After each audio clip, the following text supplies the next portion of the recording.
Hey, good evening, everyone. What is up? It is great to see you. Behave, wonderful to see you. Hope you're having a good day. Shinjin, welcome in as well. And Zez, great to see you as well. Hope everyone's having a good day and that everyone over there in Europe is doing their absolute best to stay cool. As I understand it is still mind-bendingly hot over there, so hope everyone's doing okay. And Super, it's great to see you. What is up? We're kicking off today with some more Guild Wars 2. And later on today, we have day 2 of the EU Tyria Pride March. So that one we're actually able to attend. It's been super busy for the last few days and will be tomorrow as well. So glad we can actually find the time to jump on in with everyone. It's got to be fantastic. But in the meantime, we've got a bunch of legendary farming that we would like to get done because we are actually surprisingly close to be able to craft our next legendary.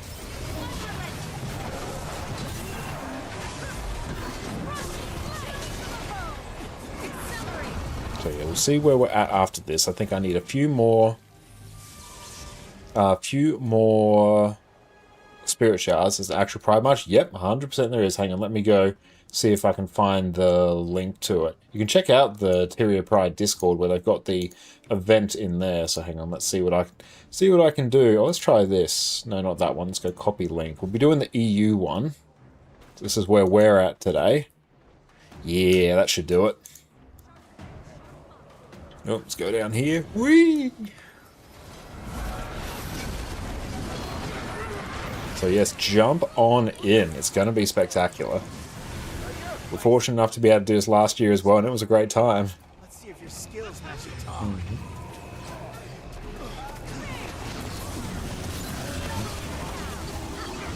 The kind of still Blish, it's so good for buried chests and Janthia. Oh, Blish is just amazingly good. And Nebulous lovely event can be there yesterday, but you come along today. That is great. Yeah, the same boat as me. Yeah, I was planning to come to day 1 of it yesterday, but yeah, Jess and I were just too busy during the day. Plus, joys of being in Australia is always just a little bit of an awkward time zone, but that's okay. That's everything Guild Wars 2 related for us in Australia. It's like whenever there's news or a patch drop, it's usually at like 3 AM for me, which is not the most ideal time. Just run straight through, don't worry about it, it's fine. And I have been quite enjoying some Power like Luminary as well.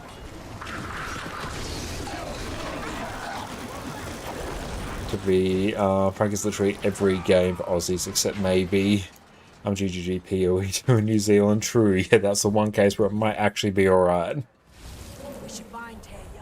And oh cool, final push starts in a little smidge. Didn't tag as many events as I wanted, but I need 2,000. Yeah, I need 2,500 Imperial Favor, and yeah, making progress. Fame, welcome in. Great to see you. Hope you're having a good week. Hope the new job's going well as well. Oh, Abby's right next to me. I did not see. Hang on, where is she? Which button does it? Yay, that one. Shifted some of my keybinds around, so it took me a hot minute to remember where that keybind was. This thing is pretty fun. Accelerating.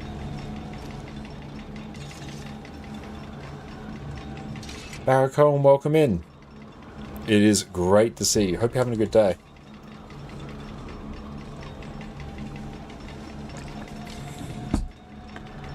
I'm just settling in, so nothing too pressuring. That's good. It's nice when you're in sort of the initial sort of startup phase for a new job where nothing too strenuous has happened and you still have the time to find your feet. It's a good spot to be. Hope you're doing a good day. Yeah, Jess and I are doing very, very well. Thank you for asking. Today is Sparse, thank you so much for the sub, mate. I super appreciate that. How have you been? Hope you are staying cool as best you can. Really appreciate the sub, mate. Thank you. And Colin, I'm glad you're doing well as well. Bernie, and welcome in, Mel. Yeah, that sounds honestly about right for everything that's going on there. Oh, Mr. Soup, let's grab that. That's all stats. Nice. We started going for Warbringer and Strife Unending. Excellent. Those are great goals to go for. Yeah, how long do you expect it will take you to go for those? Oh, 38 degrees yesterday during the day. Not really cooling at night. Yeah, that's rough. Especially, you know, lots of parts in Europe don't have aircon as well. That's like the one saving grace in Australia is that, yeah, even though it does get, you know, very, very hot in summer, everywhere is airconned. But yeah, if you're lacking aircon, that is a brutal temperature. Just such an AI, yes. That's right, just buy up all the AIOs that are sitting up unpurchased because no one can afford to build an actual PC due to the RAM shortage. You can use them to cool your house. Guys, welcome in. A Warbringer should be done in 2 weeks. Solid, that's a really good turnaround. Got a fan the other day, it's been blowing Angie face the whole time. That's good, that's a good shout. Christ, I've been going very well. Just I've had a pretty busy few days, but it's been a good time overall. And Francis had about 40. Yeah. Like high 30s, especially once you get into low 40s, that's when you get to the point where it's like physically painful to actually be outside. You know, I've had, you know, some 45-degree days in Australia, and you're at that point, you step outside, and you're okay, like 2 minutes of that is about all I can stand. I can stand no more.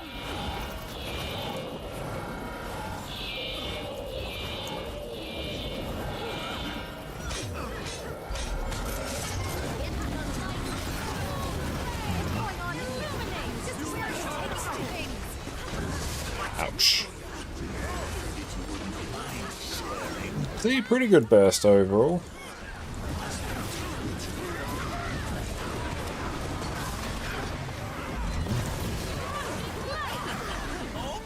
From the US here, and all the World Cup tourists loving factory air conditioning everywhere. Oh, I can imagine, yeah. Because it's good to hear that the US is like the same way as Australia there, where aircon is like the common thing. Because yeah, that's the thing. As much as, you know, we complain about the heat in Australia, we do have aircon to deal with it. It hits different, and even Jess and I, yeah, I've mentioned this before, but Jess and I went to the UK last year. 25 degrees in London, that threw us for a loop because, yeah, just air conditioning wasn't a thing. Because, yeah, once it gets, you know, sort of high 20s, we start putting the aircon on, then everything's all nice and comfortable. But yeah, when you literally have no way to cool down, it's just distressing. Yeah, in the morning it's already back to 32. Oh, yeah, it's a real shitty feeling when you wake up and you're like, okay, I'm literally burning. It's the first thing that happens when I go outside. Yeah, Europe is usually humid too. Yep, that's what we found as well. And also, like when we went to Scotland, you know, for the most part, it was around about sort of 12 degrees. And 12 degrees in Australia is quite cold because, yeah, it's very dry heat. The humidity really helps insulate you. But yeah, Jess and I, we were like warm the entire time while we were in Scotland, like far more than we expected. This is Dungeon Raid. We are doing an open world meta event. This is the Saitung Province meta event, also known as just the Aetherblade Assault meta event. Finish all your legendary armor weights now. Oh, hell yeah, congratulations. That's got to be a hugely satisfying feeling.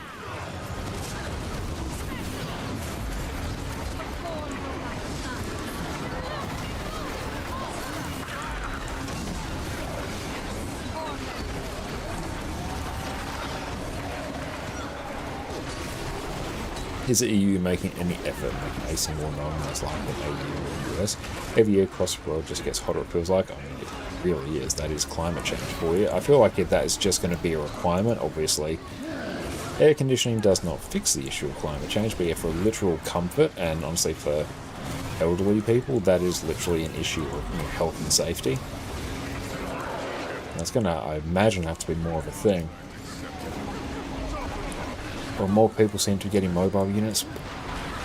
I guess it depends on the mobile unit, but those are like notoriously expensive.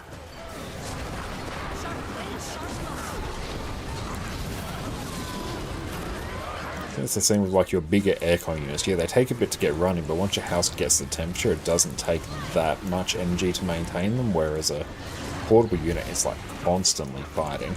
Yeah, expensive to buy and run, yeah. there was a time, yeah, when Jess and I like first built our house, we had to wait a few months for air conditioning because the builder didn't do it. We had to arrange that ourselves, and yeah, that we moved in like during the warmer months.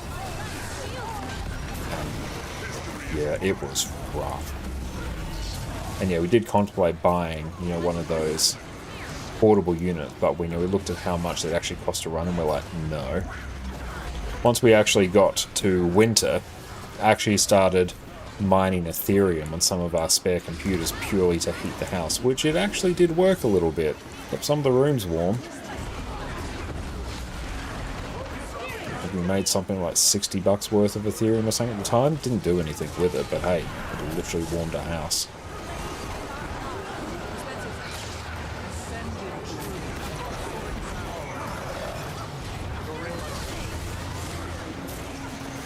Fourth welcome in.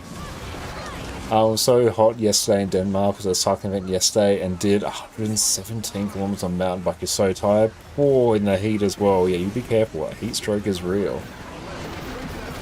So you cause Ramageddon with the heating of your house.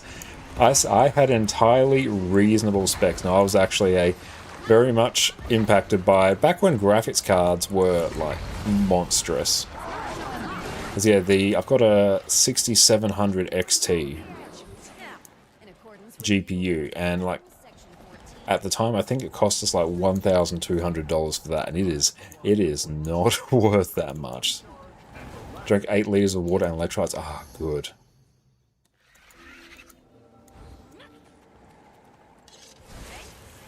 But yeah, built this PC at the height of crypto being the big problem. Oh, so glad you bought a 4 and 1 terabyte SSD when you built the computer in December. Oh, I'm kicking myself that I didn't stock up, because yeah, I'm running out of space on this drive. I've got like 2 1 terabyte drives, one for Linux, one for Windows, and yeah, this is getting to the point where I'm like, it's not as nice as I'd like it. I'd like a bigger drive. And then yeah, I looked at the price of a 4 terabyte drive and just went, nah, I will literally install and uninstall games. Like previously it would have been a 4 terabyte drive, might have been $200 or something. They're $800 now. Like, no, I can't justify. I even contemplated, I was on Facebook Marketplace, I was trying to see if I could, you know, find some cheap like old office PCs that I could ransack SSDs from, but everyone, usually you can find a bunch of those mini PCs that, you know, offices decommissioned. You can buy those pretty cheap, but they all come with like, you know, 500 gigabyte SSDs. I'm like, that ain't gonna do it unless I somehow got a bunch of them, strapped them together into some sort of network storage and attached that. It'd be the jankiest thing ever. But no, it's like insanely expensive. It was even in JB Hi-Fi today, which is sort of your standard electronics store here in Australia, and I was looking around at like some of the hard drives, and I'm like, maybe they haven't updated some of their pricing, and maybe I could get like a portable SSD and then disassemble it and extract the drive out of it and then like use that. And then no, that just wasn't a thing. I finished Obsidian Armor, and then looked at backpacks and set on Warbringer. Oh, nice. Yeah, that's good. Europe's infrastructure is so old, I don't know many have central heating and air conditioning. Yeah, that's a fair point as well. Lazy Ellie, welcome in. Oh, same for 64 gigs of RAM. Oh, yeah, you timed that very well.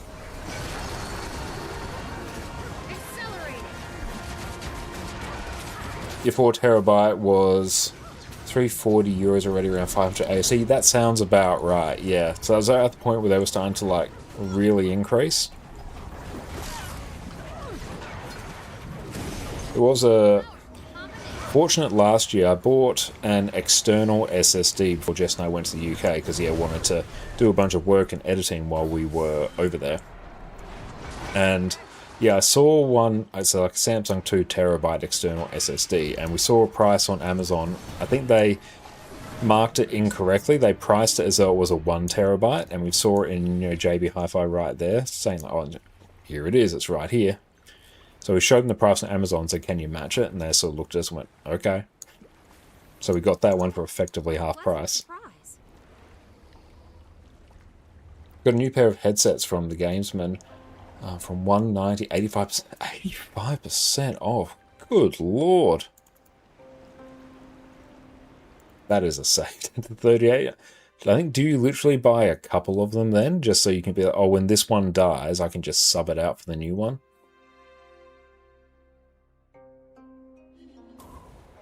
Shinjin, you thought you were paying premium prices for your 4080 when it was only 300 over MSRP, and your 48 Corsair Dominator RAM cost you like 300 instead of the... Yeah, RAM prices, SSD prices are just biblical right now. Like, as bad as the AI bubble popping will likely eventually be, that is hopefully one silver lining of it is actual like components. They even hit things like even just regular components. Obviously the Steam Machine got announced at a price that is not ideal. MacBook Neos are going up as well. Just everything across the board is going up because components are just insanely expensive. You bought a pre-made computer here in the US for $3,700 USD and had a 3090 graphics card. Well, it's a big sum of money, but yeah, with a 5090 as well, like that doesn't actually sound too bad now. Although I haven't looked at the prices for 5090s, but I know the top tier like Nvidia cards are just like biblically expensive. They always are. Ooh, here we go. Microsoft said they're going to expect it to get worse. Oh, goody. That's great. One of the big instigators of the round crisis expecting it's going to get worse. Wild. Instead of wearing ConnorConCarne necklace, or wear a spare rack. Mind you, in our living room, I've got it was an old Office PC I bought for $60 off Facebook Marketplace. That it's got like maybe a 7th gen Intel i5 something. It's got some DDR3 RAM. It's old, and I took out the CD drive, put in an adapter to put another hard drive into that. Thing is still cracking on and won't upgrade to Windows 11, so I've been meaning to put like Linux Mint on it at some point in the future. But I'm like, yeah, your service is not done yet. You are going to keep going. You're not getting replaced.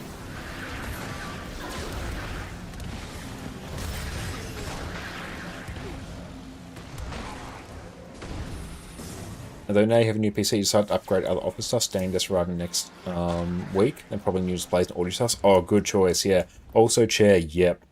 Good Office chair. That is an incredibly important choice. Insanely underrated. Do not skimp on the Office chair. Like, if you're going to splurge in an area, I'd honestly splurge on that. Yeah, I was literally thinking of that joke, but I'm quite tired. I couldn't quite articulate it. But yeah, the DDR3 is more like, I'm tired. It's like, no, you don't get to rest just yet. Or the holes me like, I'm tired of this, Grandpa. Well, that's too damn bad. Do you think engineering was worth it to study, or would you choose something else if you could study again? I think engineering is 100% worth it to study. Like, civil engineering in particular is there is always going to be demand for the job in some capacity. I think of all the engineering fields, the main reason it sort of drew me to it was like, it's a very easy area to find work in. Short of probably like mining engineering, but that's a particularly Australian thing, but mining engineering comes with the fly-in, fly-out lifestyle, which, I knew I would not enjoy that. But yeah, engineering was a really good shout. Things like for engineering will never not be needed. Yeah, absolutely.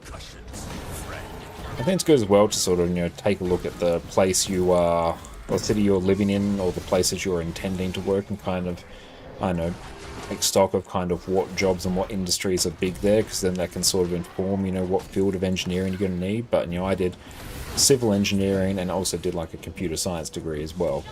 And civil engineering always needed. Will literally never not be needed.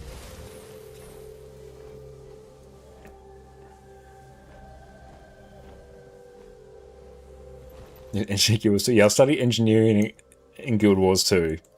Or just main engineer.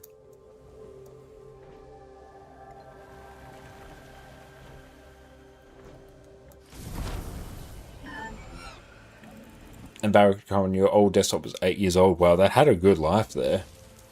What do you think of the balance patch coming in a few weeks? We covered it actually at the end of my last stream on Wednesday, and overall I think it's very good changes. Buffing up some underpower classes. Blade Spawn rework I am excited for. Renegade getting some touch-ups. They appear to be, honestly, fairly conservative changes. Nothing seems hugely groundbreaking. The Blade Spawn ones are probably the biggest changes, but yeah, it seems like they've had time to take a look at where, DPS levels have settled after the last big DPS nerf. They've gone, okay, let's just buff up the things that are underperforming. I think everything that kind of needs a buff is getting it. Approximately 1 minute until citywide power. I study again maths probably. Yeah, math can be quite worth it as well. It's just a very useful degree to have. Whoops, I did a thing. And Darkram, thank you so much for the sub. I really appreciate that. Thank you. Enjoy no more ads and your wonderful ad emotes. Weaver thinks the biggest change. Oh yeah, Weaver got so many changes. I think it's broadly... There's a lot of changes to Weaver skills in particular, but like just power LE builds, it's just DPS buffs across the board. You got burned out from engineering at your 5th semester and were thinking to study something else. Electric engineering is rough. I can totally relate to that. I was in a similar situation in my third year of civil engineering. Third year? Yeah, third year of civil engineering. I think at that point, in terms of workload, that was the hardest year. And yeah, I think everyone sort of in my degree, or at least in my circle, we all had the same thought of like, why didn't we pick up a trade? We'd be like earning more money, or earning money from the outset now rather than being in at uni. And right now we're not living our best life, but we eventually got past it and yeah, got to the end. But yeah, we had that same thought. We were all like massively burnt out partway through, but it does get better. The coursework can be a lot. And it's rough while you're in there, but it does get better. Annie, great to see you. Hope you're having a good day. Everyone, make sure to go check out the wonderful Bible Annie over on Twitch. Annie, what's up? How you been? And Sparks, one change you want for Druid. You know how some skills lift you off the ground if you're jumping. CA5 visibly lifts your character, but you're not off the ground. Compete by waves as such, but a minor thing, but you want it. Oh, that would be nice. That would be a really cool little thing just for... A champion only. Can we face it? I don't know. Let's see what we can do. We would probably... Oh. We're going to get like absolutely murked by this. That would be a really nice little buff. Nice bit of flavour that wouldn't really impact too many areas of the game, but honestly would just give it a nice bit of quality of life. Ah!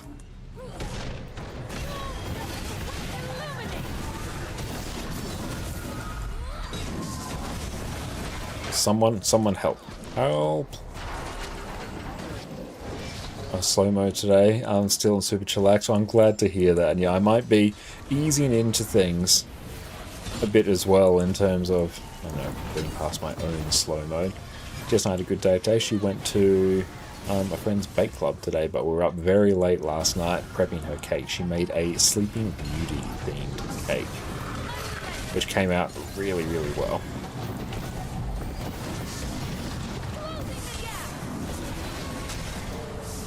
That's many stacks of bleeding. Don't like that.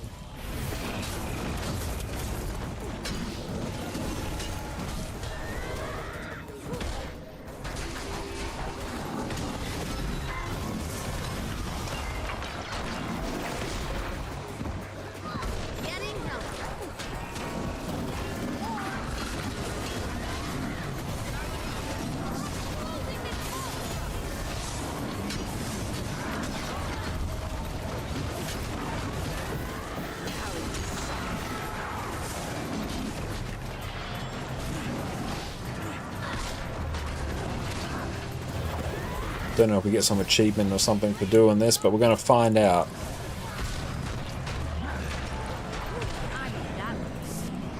There we go. Nope, no achievement. That's fine, though.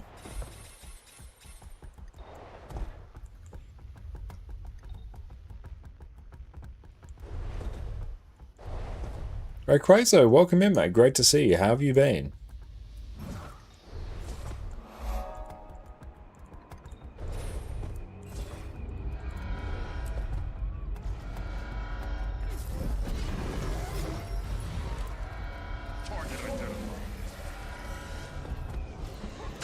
Ah! He fell. I fell down. Oh, I'm sorry to hear that. Hope you are staying cool as best as you can.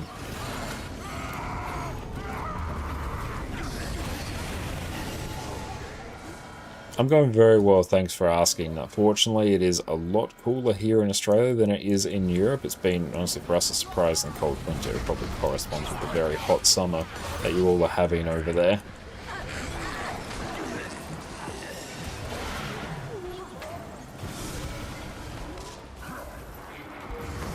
I might just chill up here and just tag all the things, and we'll kind of just, we'll get things done that we need. Yeah, I need 2,500 Imperial Favor. See how much else I need. I'll take a look, actually. Guild Wars 2 Efficiency. Show me Aurine's Tail. There's a very real chance I could craft another Aurine Legendary tonight, but the question is, does that break my crafting plans in about 3 weeks' time when the World vs. World Rush comes in? So once I do that, especially if I get another map completion done on account number 2, I could actually craft 1, 2, 3, 4, 5. I could potentially craft 6 legendaries with a mix of some to keep and some to sell.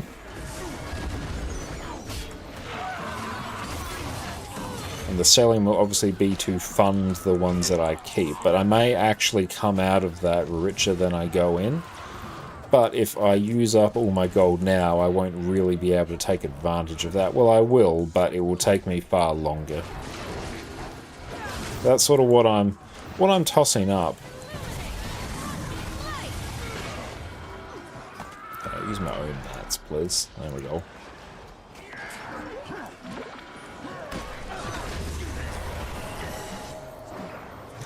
I know you're so tired. You've been napping all day. Just now been out. You've been asleep. Just wakes up and goes back to sleep.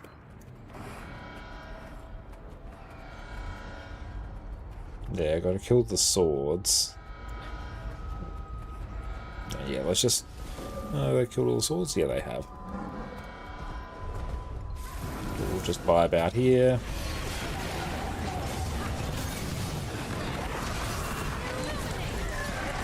There we go.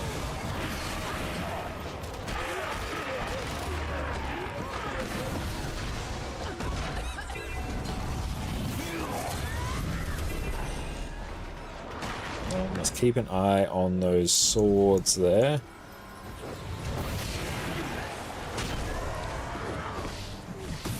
Yeah, they're the ones we actually need to kill. 2 spirit shards, hello.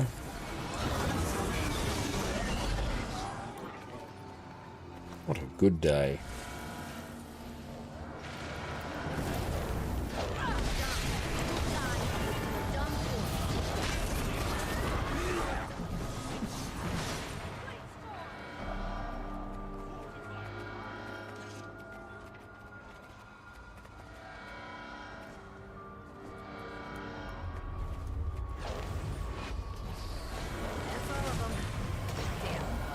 Okay, we can actually go waddle up to... We can waddle up to north, that would be good. Might be pushing it a bit in terms of time. Well, they'll get theirs done. The north one is pretty free. And the south one is the one that is more likely to fail. Champion Bulwark, wherever that lives.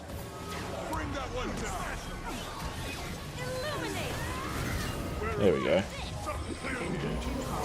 But we actually should be able to get full credit for this, which is... Hi, Miss Badger, great to see you. Hope you're having a good day.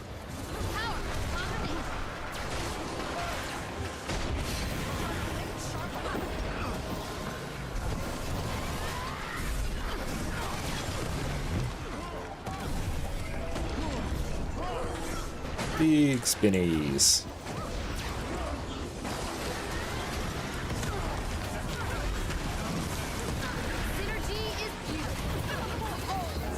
It's fine, cool enough to have tea in the morning. That's good. I'm glad you're able to stay cool and take advantage of some of that nicer weather.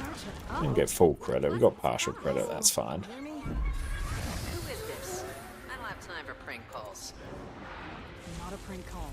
This is Yao from Junelai Jade. Get that. Get the Ritz. See that big switch to your left? Look, my Jade isn't gonna statistically speaking, this is rather rare. Yeah, so 2,500 Imperial Favor is what we need. We will show this. 790 gold. Key thing is the account-bound currencies. 68 more spirit shards. Obtainable. Now, things are going to get a lot worse than angry dumpling machines and petty theft. But yeah, that will require Switch to my left. Correct. a full round of fractals and fractal CMs, and then probably a bunch of metas. It's workable. Count of 3. If it's not today, it will be tomorrow that we can do it. And you finally managed to craft Clobion yesterday. Oh, congratulations! That's amazing! Awesome. What class were you most excited to use it on? Saffron, it's wonderful to see you. How you been? Hope you're having a good weekend.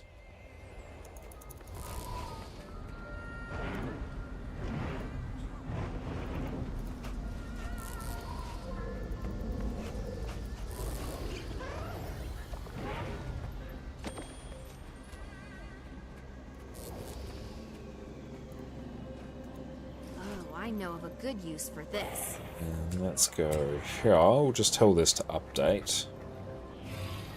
Have no clue the current War vs. World meta. You do not find fun at all. But you do play DPS, Drag Hunter, and PvE, so probably that. Ah, nice. That would be a good one.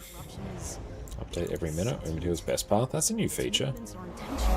Abaddon, what is up, mate? Thank you so much for the sub. I appreciate that. Enjoy no more ads and your wonderful ad emotes. Thank you. How well do you know the route along the power line? Like the back of my hand. I have to keep those scrapyard nuts from tampering with the substations every damn day. Good. It's also floating around on the gem store. I'll take the north route. There was some new Get stuff. the power plant after. You got all the gliders. Cop seems smart enough. She'll figure it out. I got the sporty appearance package. Summer runner. We've got a lot of ground to cover. I don't know, it's weird on Asura. Everything's weird on Asura. Bag slots, pretty affordable. Sporty appearance package and sleeveless wetsuit. Parasail glider. That's pretty cool. I do like that. That's a cool skin. Nope. Ah! Hang on. Need to get boons. All the boons. Boons give me experience.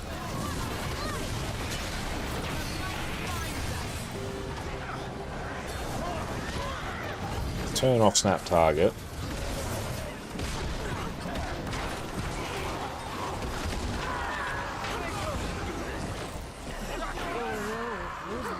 There we go. I took a moment to register. I heard the sound and my brain went, oh, that's an interesting sound. I was like, oh wait, that's the sound of enemies spawning. What's causing all of this?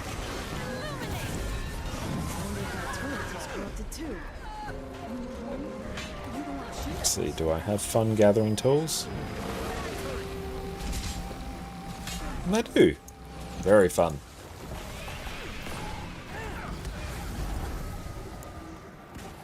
I have many charges. Let's get some defensive ones.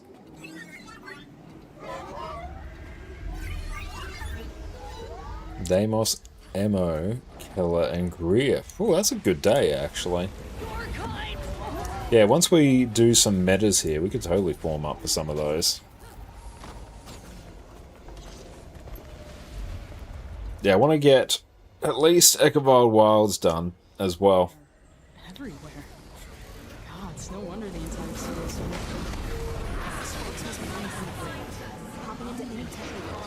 Pato, what's up, mate? Great to see you. Hope you're having a wonderful day.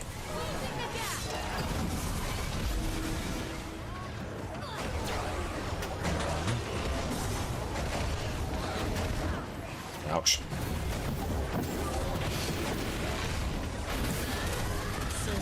Just tagging for experience.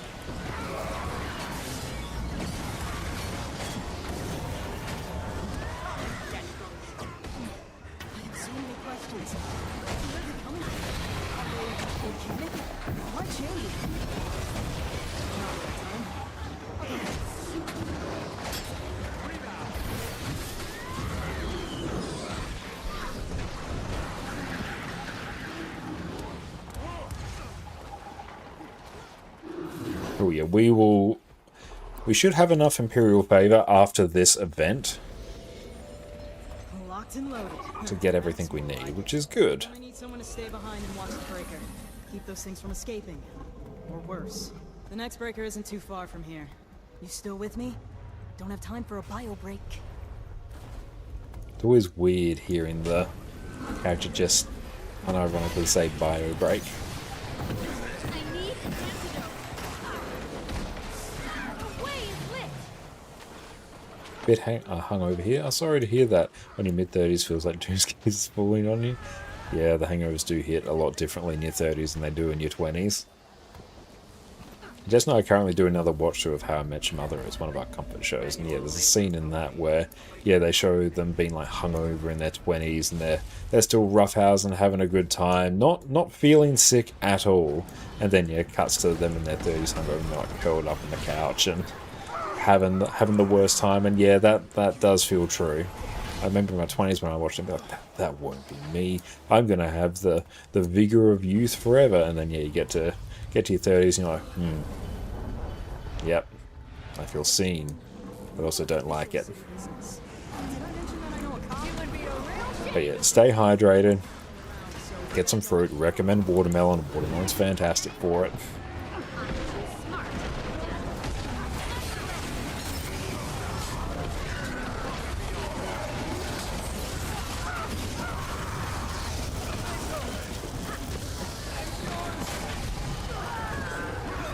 More spirit shards. Actually, the gate. It always is. Never not be. Patron, welcome in. You are checking out Guild Wars 2. Hopping from stream to stream. Nice. Wondering what you're looking at right now. Right now, we are doing the map-wide meta event in the End of Dragons expansion map, New Kainang. So we're going to do a bunch of pre-events, which is what we're doing right now. It's going to culminate in one giant boss that we're all going to fight. And I am doing this right now for the currency Imperial Favor, which you can see down there, because I need that to craft some legendary weapons. Sorry. Arkanor, welcome in. Outside's too hot. You were chilling with this cool stream. Thank you, mate. I appreciate that. But yeah, so I'm trying to tag as many mobs as I can and give as many people boons, because then I get credit for their kills. So I need to farm up the currency, spirit shards, which I get as I somewhat like level up after level 80. Whenever this bar fills up with experience down the bottom, I get another one. I'm trying to tag as many mobs, not for their loot, but for their experience.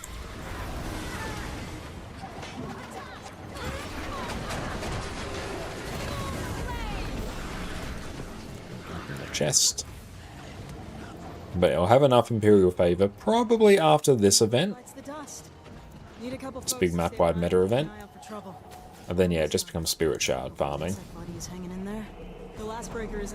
But yeah, there are ways where I can speed that up, particularly doing fractal challenge modes and T4s. If I throw in some Rex in there as well, they'll probably get me close to 40 spirit shards. Oh, totally worth it. You celebrate a baby shower with friends. Oh, congratulations to your friends. That's fantastic.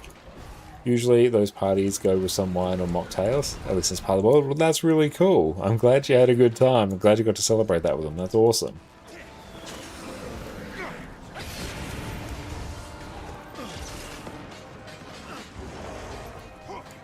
Oh, many mobs here. There we go.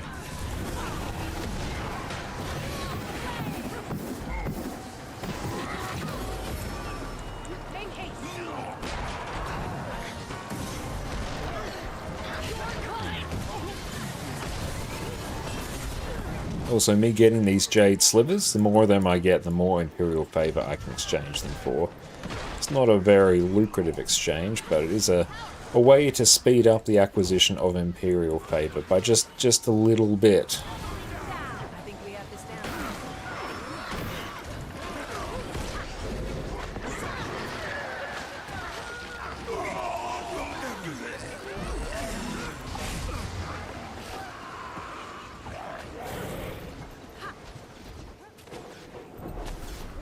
Consume all those. Yeah, I just need another 81, which I will get almost certainly by the end. Statistically speaking, this is rather rare. So here we must escort this NPC and do these pre-events, whilst also actually not letting them get too far ahead. If we get too far, or if we go too far ahead and kill mobs at start, the NPC may bug. So just kind of just follow the NPC, don't rush ahead too much. Stop station 0 through. Then once the event starts, then go in and blast.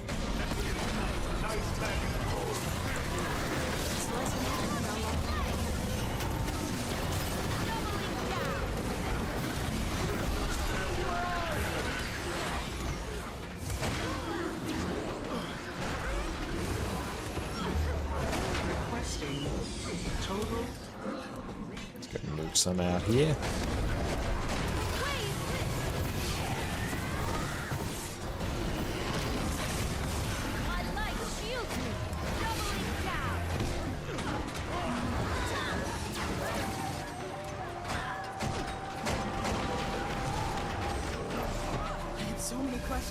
Even just right there, that's 20 Imperial favor between the writs and the raw Imperial favor we got.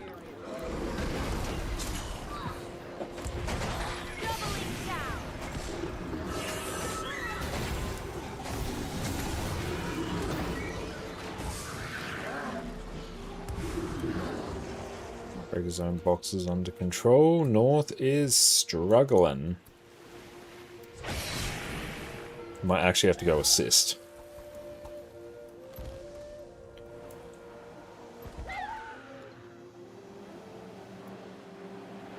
Hang on, we might be able to go assist.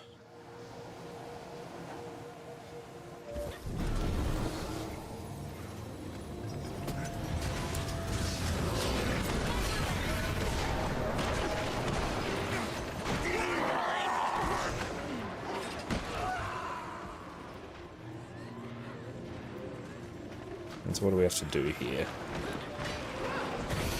We're torn between Thief and Rangers, man. Like all content though, both of them are fantastic. Of those, I'd say Ranger's like the most flexible.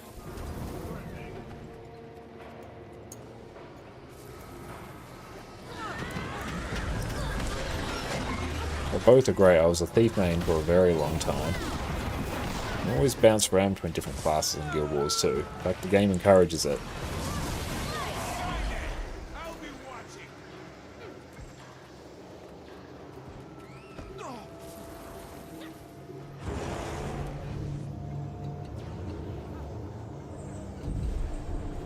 Succeeded. It looks like Mizuki was able to lock down everything in the south. Okay. Perfect. I think we're safe to head to the... Oh no. They look a wee bit mad. Can Sparks look mad?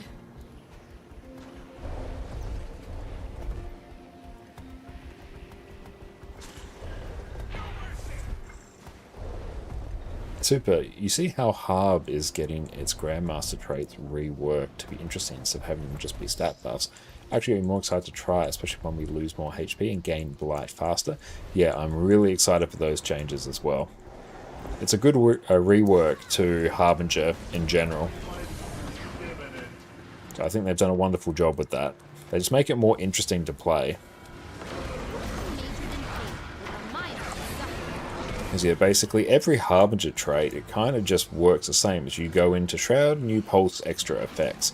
It's either you pulse more damage, or do stuff from the conditions, or pulse burns. It's not really interesting.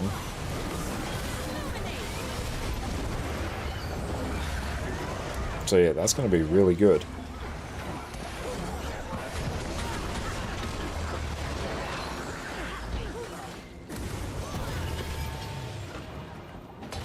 A lot of Imperial favors, so wait.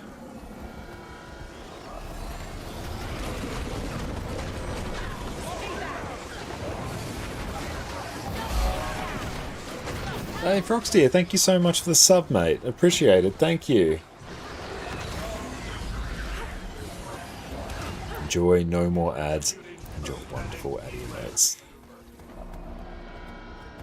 That will just kind of die.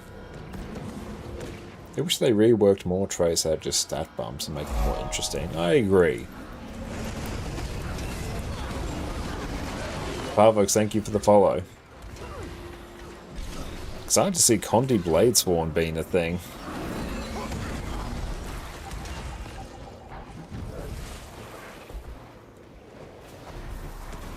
And your Bladesworn getting some mobility buffs as well, which I think is great. Teleporter just ahead.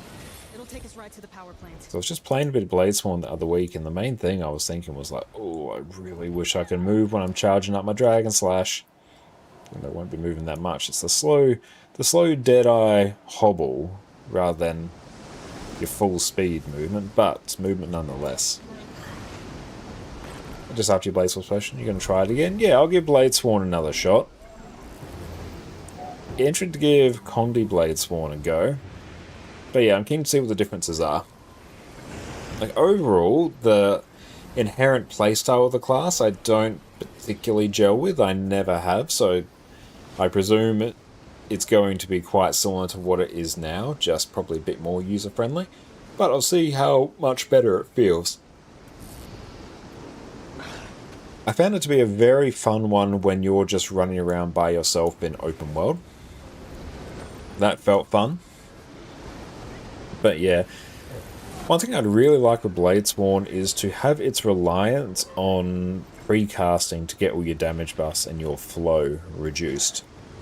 Because one thing I noticed is that, particularly in raid encounters, when I was waiting for people to do the ready checks, you have to do quite a long precast to get all your damage buffs in line and your flow generating and everything. And what would often happen is, just as the last person was doing the ready check, I'd sort of try and time it where I'd wait and wait and wait, and then when I think, okay, they're about to go, I'm going to go and do the precast, I'm going to get everything lined up, we're going to get in and start bursting, and then, you know, I'll do it, and then the person will not get ready in time. And then I've just, like, burnt everything, and then you just hit like a wet noodle, and it feels really bad. Play A-Heal Bladesworn then, also got some buffs. I mean, still wild to me that a Lack-Heal Bladesworn is a thing. I kind of feel like it shouldn't be. Go do that, welcome in, great to see you.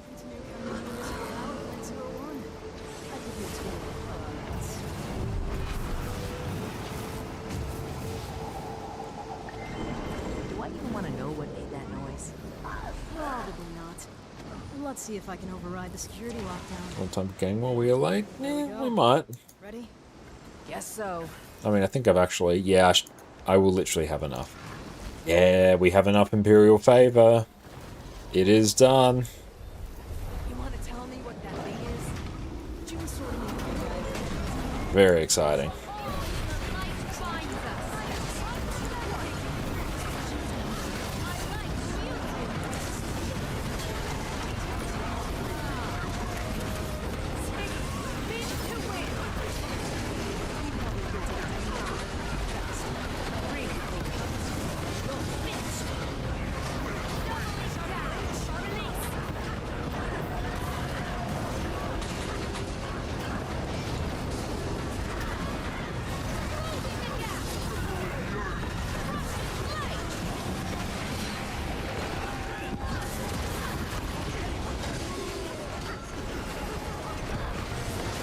Hey Emerald, how is it going? Welcome, welcome in Raiders. My name is Connor or ConnorConCarne, and you may also know me from my YouTube channel where we also have a whole bunch of Guild Wars 2 guys. Emerald, what is up? It's wonderful to see you. Hope you're having a great day. Everyone, make sure to go check out the wonderful Emerald over on the Twitch channel. What's up? How are you guys going? What'd you guys get up to? Hope you're having a wonderful weekend. We're just blasting out some End of Dragons meta events. Could potentially craft an Aurine Legendary tonight, but I'm tossing up doing it. As to whether or not, you know, derails a bunch of my future Legendary crafting plans and World Best World Rush coming up.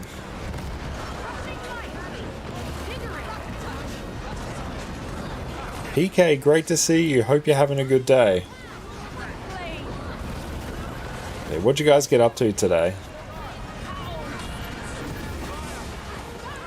Okay, you're melting. Yep, I've heard everyone describe, you know, just how hot it is for there, and yeah, it's wild, especially in places of the world that do not have like universal air conditioning.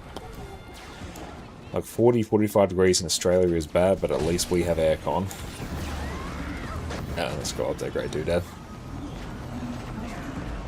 Nice.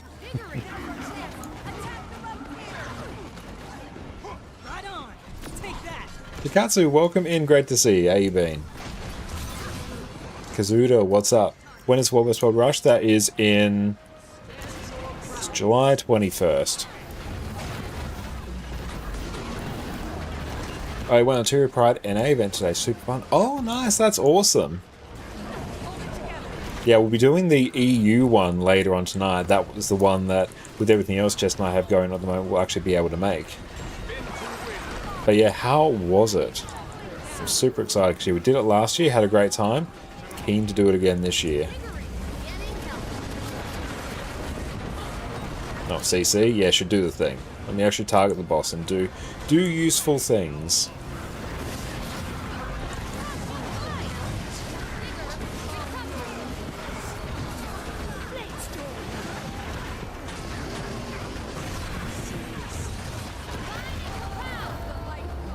It's 33 degrees. Yeah, at what would be like mid-morning for you?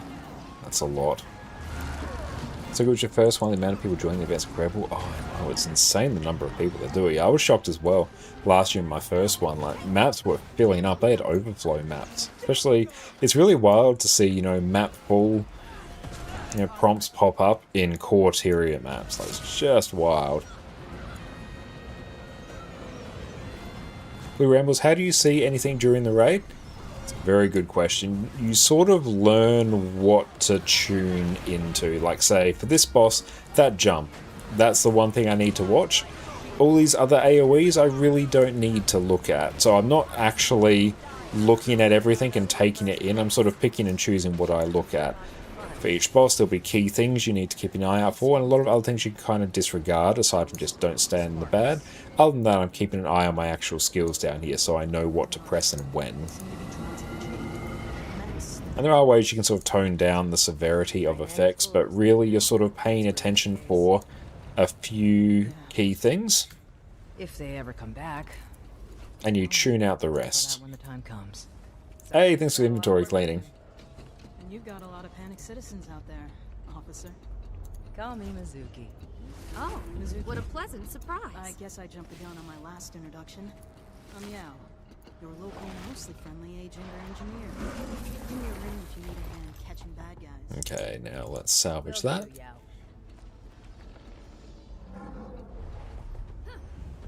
You be welcome in. Hope you're having a great day. Target identified. Thank you for the stretch, Super. There you go. People always say in other MMOs visual clarity is better. You think personally the visual clarity thing during combat in all MMOs is bad at some point. You just need to learn what to look for and what to ignore. Yeah, I think that's fair. Yeah, eventually you just figure out what you need to tune out. Alright. They're going to Echowild. I'll continue cleaning, it's just going to get in the map. Except Ellie's Beer. Oh yeah, Ellie's Beer is the exception. Akubi, you just logged into Guild Wars 2, doing some daily stuff slowly until you dive into a meta or something else. Nice. That sounds like a good start to your day. Efaro, how are you, mate? Good to see you. Ooh, hello. Hit boss. Give me credit. Yeah, gold. I did like 2 hits. Very, very good.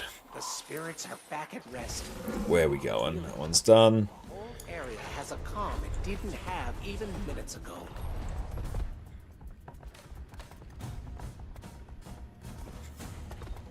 No, is that up through here? Oh, it's here. Is it? No, I got no idea. Way too tired. Ah. E. Oh, what am I doing? I've literally got Sky Scale.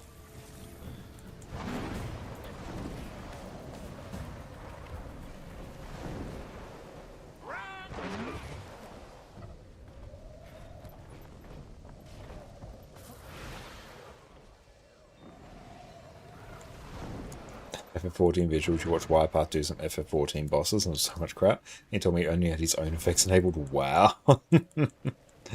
Depends on the game. And old school RuneScape has good visual clarity because it's tile based, no crazy looking AoE attacks. Yeah, and plus old school RuneScape is like old, isn't it? I'm not saying don't be Oh, enemy effects, yeah, that makes sense, but still. You only own player effects. See, that's what I figured you meant, where you just see theirs and not everyone else's.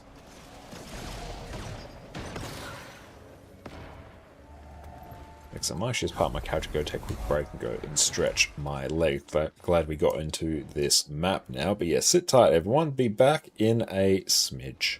Spectre, in my humble opinion, is by far and away the best open world build that Thief has to offer. Not only can you grant yourself quickness and alacrity on top of a whole host of other boons, you also deal incredible damage, you're remarkably survivable, and you can solo all manner of difficult content in open world. So let's dive in with what has been my favourite build in Guild Wars 2 in quite a long time. Open World Condi Spectre. First up for our gear, we're going to be rocking a full set of Celestial gear in every slot with Runes of the Trapper for extra condition damage. For weapons, we'll mainly be using Spear, but on swap you can have a Scepter and Dagger if you want a fully ranged option to switch to when you need it. For sigils, we're going to be running Sigil of Torment and Doom on our Spear for extra condition damage. It's important to note that poison stacks you apply whenever you swap weapons with Sigil of Doom also apply when you enter and exit Shadow Shroud, so even if you're camping Spear, you'll still get value from it. On Scepter Dagger, I like running Sigil of Torment and Sigil of Geomancy, which will apply bleeding whenever we swap to it. This is a nice sigil to run because it doesn't share a cooldown with Sigil of Doom, so what you can do after exiting Shadow Shroud and triggering Sigil of Doom on Spear, you can then immediately swap to Scepter and trigger Sigil of Geomancy on there for a nice extra burst of condition damage. For our Relic, especially in open world, you'll want to be running Relic of the Chronomancer. This will grant you quickness whenever you use a well skill, not your allies, just on you. And with our trait setup, means you can grant yourself both quickness and alacrity on top of an absurd amount of other boons. For food, your best choice will be beef rendang for non-ascended food, or whatever version of cured meat flatbread you like. For utility, run Tuning Icicles. Now the main difference when you become a Spectre as the Thief is that your steel now gets replaced with Siphon, and you get access to Shadow Shroud, which functions very similar to any of the Necromancer shrouds you're all familiar with. So here you can build up Shadow Force, this bar above your skills, and as long as you have some, you can enter Shadow Shroud, use a new set of 5 skills, and when you take damage, it's your Shadow Force that takes the hit, not your health bar. Shroud 1 Haunt Shot is going to inflict torment on your target, and with our traits, it's going to grant might to yourself and nearby allies. Shroud 2 Grasping Shadows is going to inflict torment on your target as well as some cripple, and it's also going to remove conditions from yourself and nearby allies. Not to mention, it's also a blast finisher. And with our traits, it'll also grant ourselves and our team alacrity. And this is probably the most important skill you need to know about when you're in Shroud. Shroud 3 Dawn's Response will cause you to leap to the target area, grant barrier to yourself and your team, and will inflict fear on your target. It has a nice bit of extra CC, and with our traits it'll also grant protection. Shroud 4 Eternal Night will simply inflict some poison, weakness and chill, and you have an ally tethered, which is a particular Spectre mechanic. He'll also heal nearby allies. This is your next most important skill to use whenever you're in Shroud. Shroud 5 Mind Shock is a pretty loaded skill. It's a source of stability for your... And we're back. Welcome back everyone. And Zez, 132 out of 250 Mercite runestones for Orax. Nice! That's fantastic. Well done. We put a stop to the Speaker's rituals. They're retreating. We've driven back the armies, but what about the lieutenants? Okay, where are we They're off still to? busy Through trying to here. beat each other to a pulp. Maybe we should give them a hand. Brought down the shield. As tempting as it is to have to keep beating each other up, they're somehow making destruction feel worse. Oh yeah, stack them up.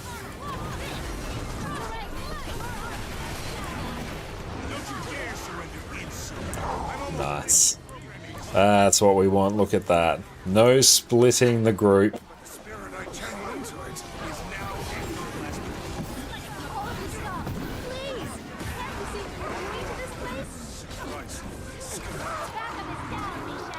Very nice.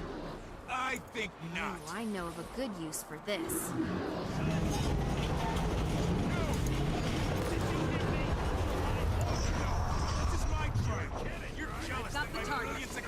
What do we got there? Got some noms?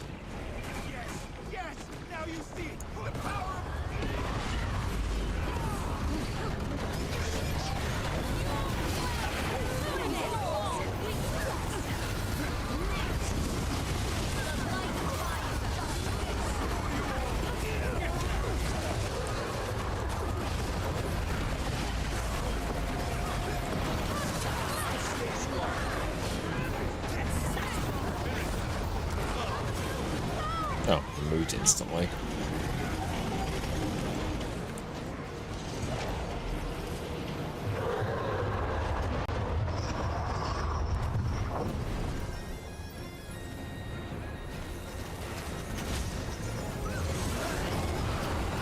Target you. There we go.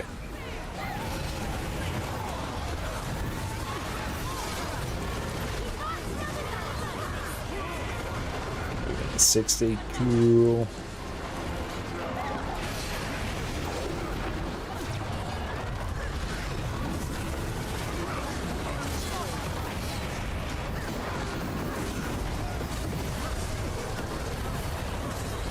This is quite fun. Press the wrong thing. Oh well. Damage will be a bit lower for a bit. Not like it really matters here, but still.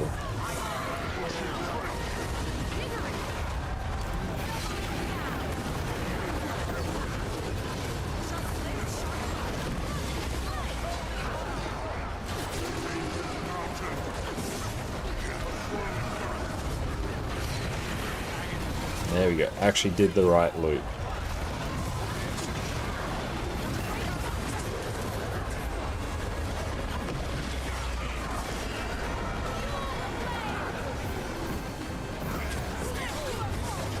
What region are you in? You mentioned Australia, soon Asia, or NA. Yeah, I live in Australia and I spend most of my time playing on EU. I get slightly better ping on NA. I'm getting 250 now on EU and might get 230 on NA. But EU for me is a better time zone. Can I join your meta? Yeah, absolutely. Just squad join on my account name there. Try that. You might even be in the LFG. Where is it? The dragons? Oh. Yeah, try and join me.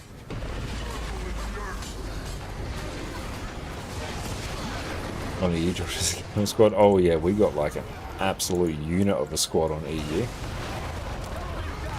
You joined? Excellent, that's good. Glad you're able to get in.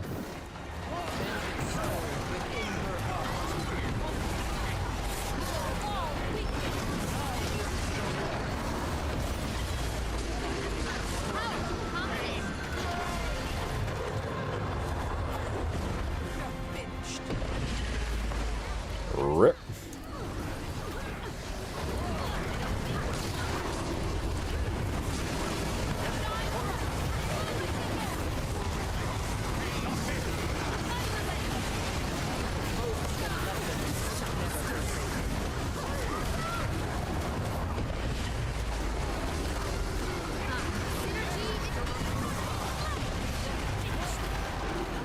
Detarget and leap. The nice thing about Guardians, you've got a bunch of mobility. As long as you don't target a boss, you can use it to move around the arena quite quickly.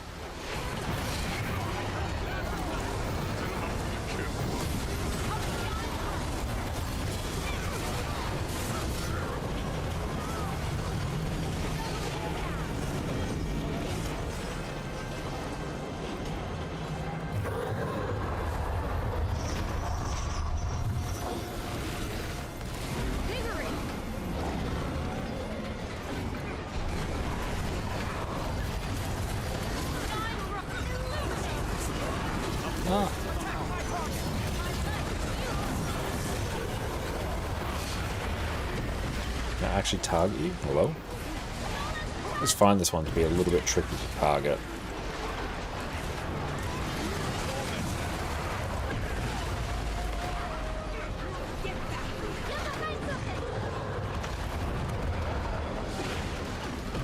Oh. Thought I was behind, but alas, I was not.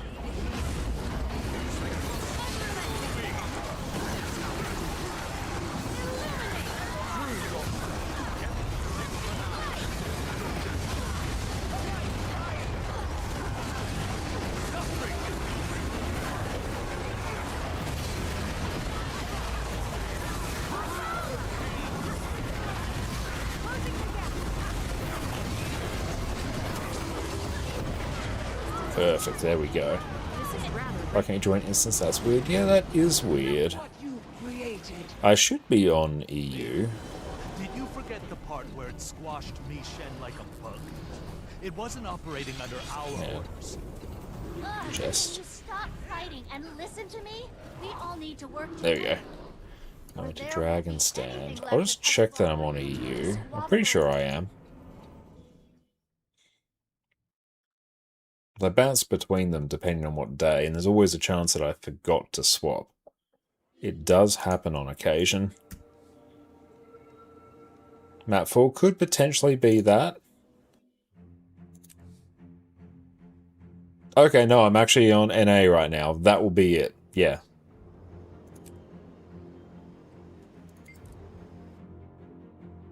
Yeah, I forgot to swap back after Wednesday. But oh well, there's actually a Dragon Stand going right now. Josh trolling, yeah. Completely inadvertent trolling, but I will claim responsibility for that. We're about to march south and pick a fight with an Elder Dragon. Meet at the quarry. We'll set My up apologies. so we can reach her before nightfall.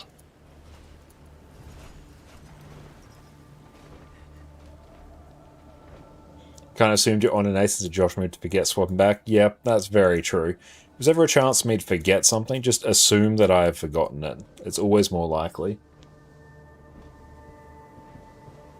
What are you doing there, Addy? I think I need to tuck you in a bit. Here you go. You claim responsibility by blaming Fandrel's boss. Yeah, I'm not sure if Fandrel's here, so we can just throw blame around willy-nilly. I think it's fine. It is Fandrel's fault he didn't specifically make a YouTube video and tagging me, telling me to swap back to EU.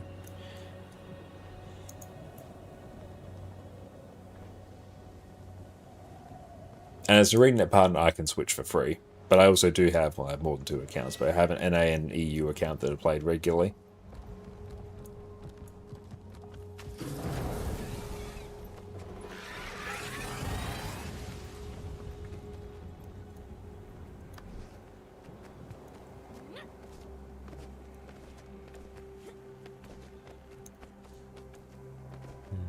Into starting up. Do we do it? I mean, there's literally a squad, so prob should. And then I will eventually remember... Well, I'm going to be doing the Tyria Pride March on EU, so I need to remember to swap back to EU at some point.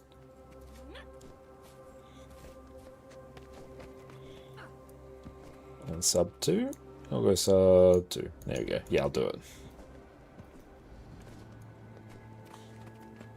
Imagine if it was free to switch, you'd just be switching 3 times per session, as if we're teleport to either north. That's true, yeah. Although, honestly, there is a cooldown when you do it. Like, depending on how chockers the servers are. Like, sometimes it can be instant. Other times it might take me a few minutes. So I try and avoid sort of willy-nilly doing it. Or at least trying to time it for when I'm taking a break. Or else there can literally be a few minutes of downtime and I have no idea how much there will be.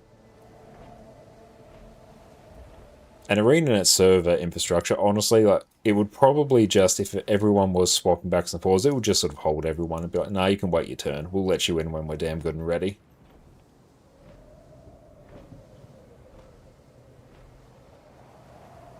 Yeah, and that's right, you need to join us on EU.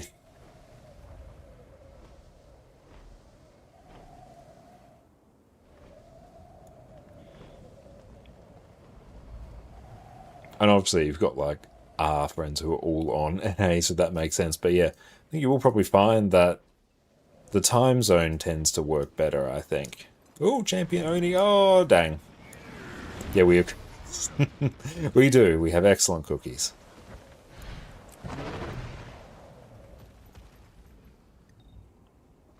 You were asleep and now you are awake. What is that? You were so sleepy before.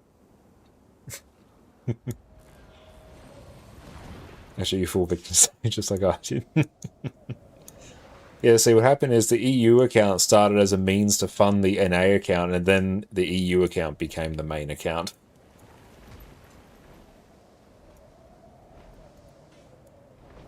And now this account has Embodiment of Sin, and it's approaching having more legendaries.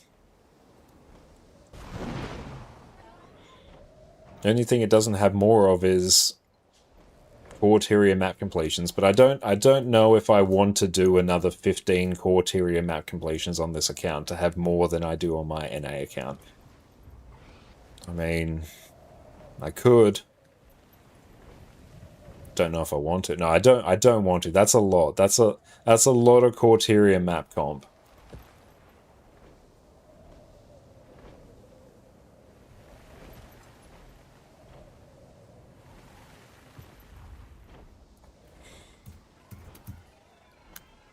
It takes about 12 hours per, roughly.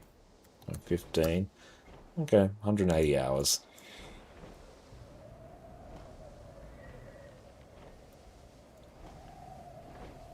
What would be the main reasons you went mainly EU account aside from the times of thing? Like, unironically, I think 100% everyone on EU. Like, aside from it being just generally a better time zone, the fact we've got some absolutely wonderful people on EU that have helped sort of drag me through all manner of, end game content that, we've been especially struggling with for like quite a long time. Like, I love playing with everyone over on EU, so when PK's saying, I'm not sure whether it's sarcastically or not 100% us, but that is a very, very significant portion of it.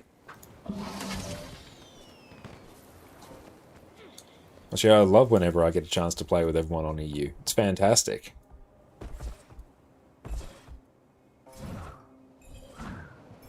How does core mapcom work? Does it reset when you do it? You have to make a new character each time? Yeah, new character each time.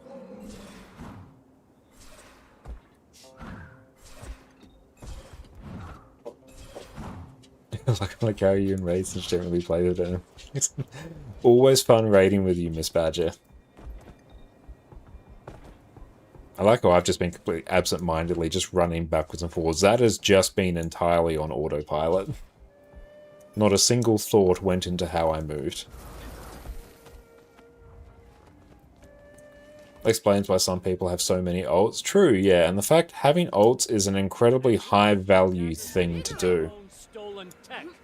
Because you get all the build and equipment templates, you get the inventory storage, it makes it easier to manage builds, core Tyria map comps another thing, new fashion, new looks.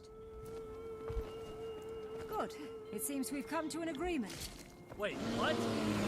I'll take the crystal bloom and Gen 3s you can redo and light and lamps you already completed, otherwise new character for core Tyria. Gen 3s are your favourite. Yeah, Gen 3s are very good for that. Although I'm finding that for some maps the lanterns are more annoying to redo them, so it's actually easier just to do regular map comps. So Echobar Wilds is definitely the big one for that. Where are we going? Sub 2, I am east, that's west, I go this way. Here we go.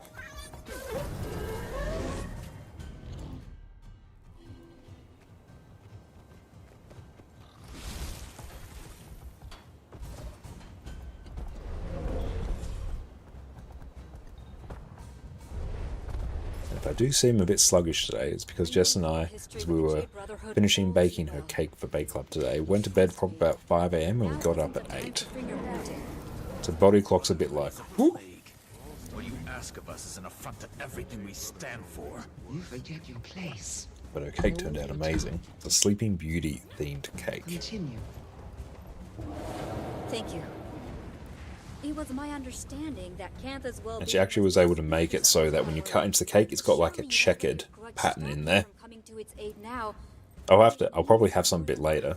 Because yeah, she made it for Bake Club, so I didn't really get to sample it, but she was able to bring home a slice before everyone else got to it, so I'm looking forward. Sleeping Beauty.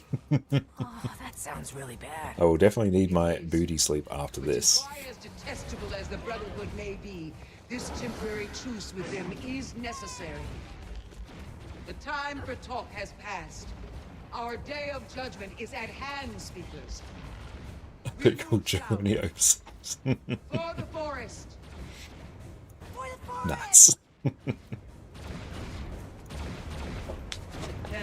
And plus, I think I'm already... Yeah, I'm 3 coffees and a matcha tea deep today, so I think throwing another coffee in is probably not going to be for the best. The people of Cantha are resilient. Resilient like cockroaches. That's right, we have Guild Wars 2 and everyone here to energize and sustain me.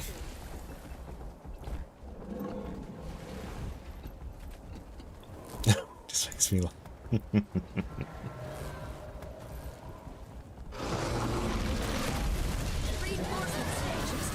Yeah, action. More energy. Energy.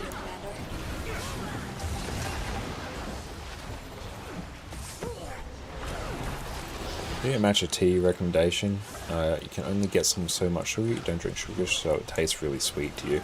Yeah, that's a good question. I don't really have it that regularly. I only recently tried it. And yeah, Jess was telling me, you know, the first time you try it, it's going to be weird. You're probably not going to like it. And yeah, that's true. First time, wasn't a big fan. But then it like sort of grew on me a bit. But yeah, the one we got today, it very much wasn't a good one. It was after we got back from the city today, we stopped by like shopping centre on the way back, and we had a bit of a hankering for some, you know, like cheap food court Chinese food. Like when you get the honey chicken there, like, you know, the kind. We just had the hankering for it, so we got that. So we got a mix of it. Was sweet and sour pork, honey chicken, Japanese teriyaki chicken, and Mongolian beef with noodles and rice. Got two things. Get them different, then we can try all the things. And it had it was a meal deal, and yeah, for like $1 more, you get a matcha tea. I think it actually just ended up actually being a green tea. They marketed it as a matcha tea, but I'm pretty sure they literally just put a tea bag in water, so I'm pretty sure that was just a green tea. Which was fine. But yeah, as far as going out and getting matcha goes, there are better ones. Sounds like one of those jade tech filters, but for evil magic. Do as the dragons. Have you had a puka chai latte? It's so good you can drink without milk and sugar and still love it. Oh, that's interesting. No, I haven't. Haven't heard of it either. I'll have to look into that. But yeah, that Chinese food we got, that hit the spot. That was good.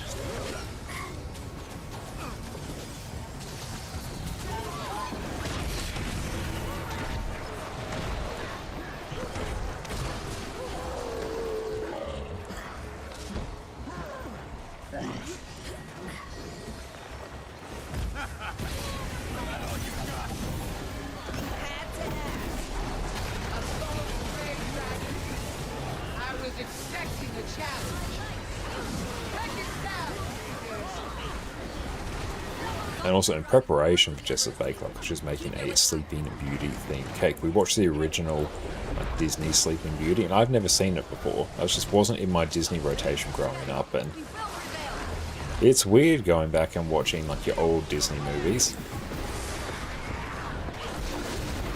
It was really quite funny because like obviously got, you know, Prince Philip in there. Has some voice lines at the start, but about halfway through he just stops talking. Like he'll be on camera, but all the other characters would talk at him, and he just won't talk. It's really quite funny after a while.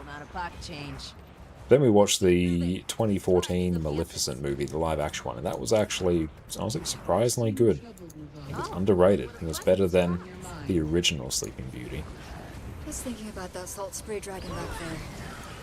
Armor, and it's a shame we had to kill it. But yeah, after about sort of halfway through Sleeping Beauty, just know like he hasn't said anything for a while. He's been on screen, and then it just got further and further and got more and more absurd. This corruption as quickly as possible. Right.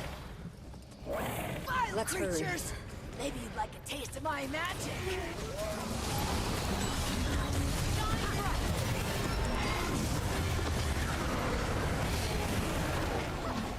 How are we doing on it? It doesn't matter how we're doing Imperial Favor. We're doing how we're doing. Have enough for our next one. Now we are just at the stage of, oh no, I need more candy corn. No, I might actually just be able to do this and then come back. I might do that. What am I doing on Snowflake Boost? Not well. Okay. Piece of candy corn.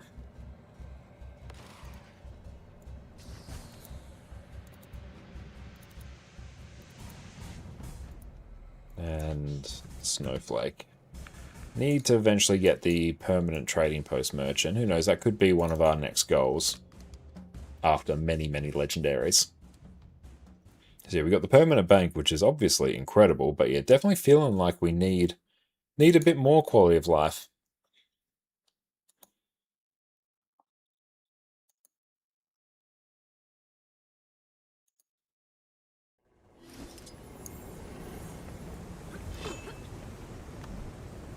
Go grab that. Cool, now we can waddle back in.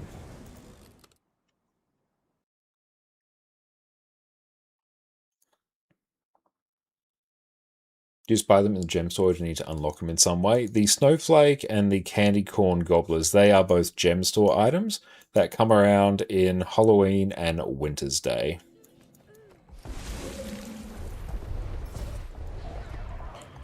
So what I'll do now, hang on, gobbler, I've got to actually stay still for some reason. So let's buy, just max that out. Oh, cool, we didn't... Here we go.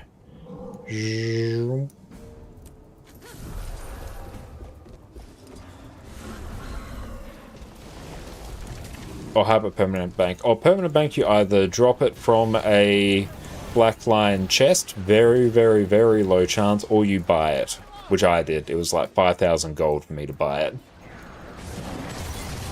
A permanent trading post, that you, same deal. It's a drop from a black line chest or you buy it.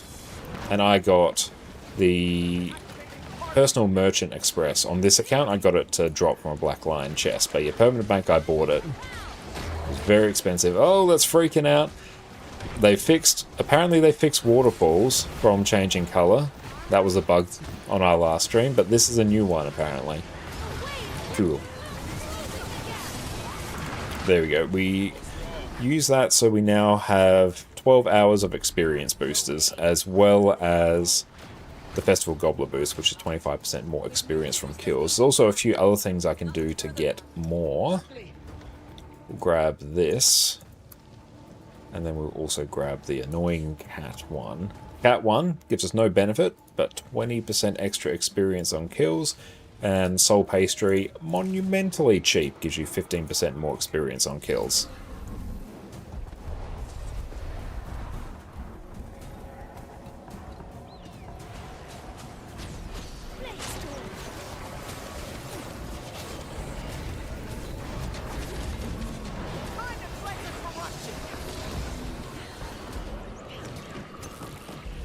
Try and run as many boosters as we practically can, because all those bonuses, they stack. Another dragon. Great. Not to worry. It will fall as easily as the last, I'm sure. I wouldn't be Oh, they've got the cursed turtle skin. This is Nevada.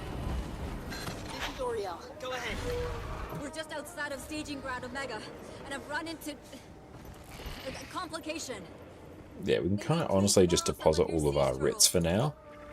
We don't need to consume any more for our next legendary, and then I can actually do some conversions with them at other vendors to convert like 3 writs, 1 from each of the other maps, into 5 End of Dragons writs, so I can 5 Dragons End writs, so I can effectively convert 3 writs into 5.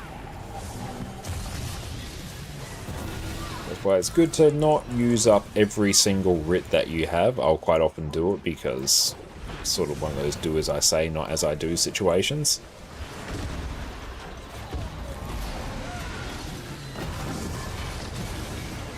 Look at all the experience we're getting. Look at that bar chonk up. I'm trying to run around, just spread boons as much as possible.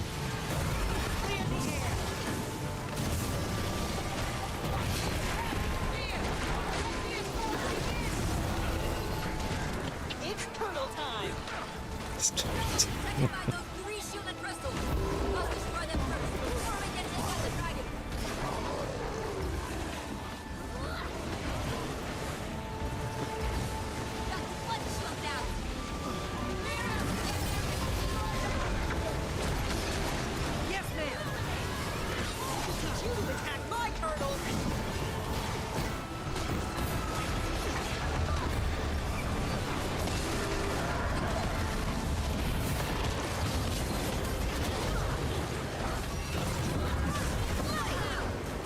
Job done.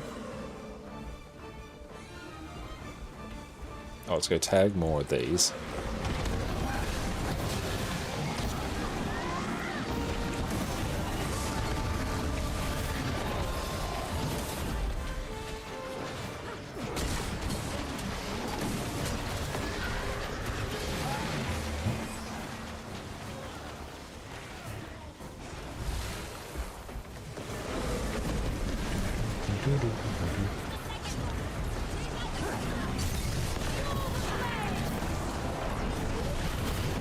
Use my skills in entirely the wrong order there, so none of them will be buffed.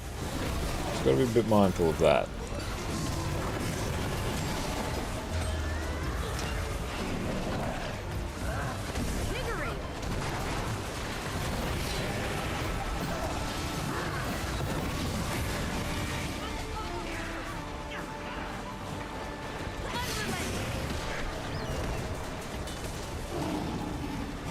Look at that, every mob that dies is like 5,000 experience. Most of them, kind of depends, but still.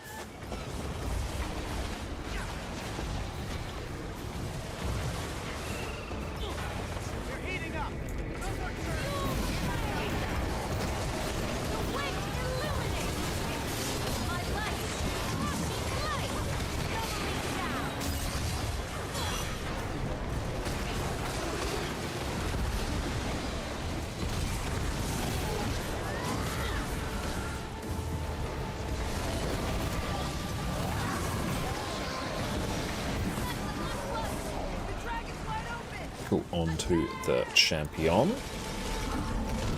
Let's try not instantly die here.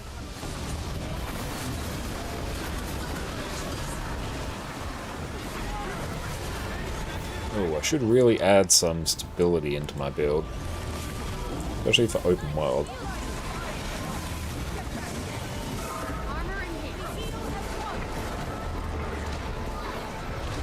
Faro, thanks for the hydrate, mate. Appreciate that. I'll do that in just a moment. Oh, not sure I don't instantly die there. Wasn't instant, but it did happen.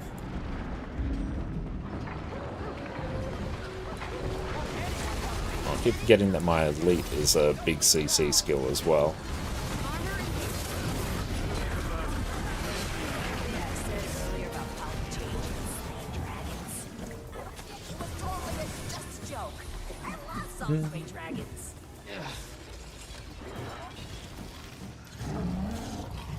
Okay, where are we off to now? The Eager Gap is secure. So is the Jade Brotherhood base. And we've cleared the observatory. Orion's here, and we can. So now we just spread out and we'll do events in a bit. I'm going to focus my prismatic energy at the barrier. Try and tag as many as possible.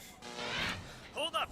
We've got void popping up all around. What does XP even give past level 80? You will level up your masteries, which is one of the main ways to progress your account after level 80. But every time you level up, and you can see, the sort of progress towards a spirit shard here, every time you level up, you get a spirit shard, which is a key component in the crafting of legendaries. Champion, as you cleanse the previous outbreaks, I felt the magic as it was released. So for me, because spirit shards are actually the gate for crafting legendaries, because I craft so many legendaries, me running as many experience boosters as possible is very important. How many do you need theoretically? Every single legendary weapon uses somewhere in the realm of 320 to 350 spirit shards. It changes depending on the particular legendary weapon, or legendary piece of gear, but weapons, for a bit of context, is 320 to 350.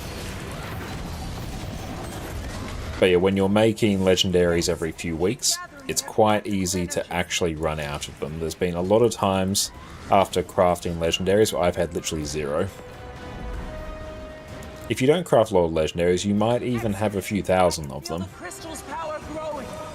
So they're an interesting currency where it's either you have more than you could possibly need, or they are like the biggest gate for you for legendaries.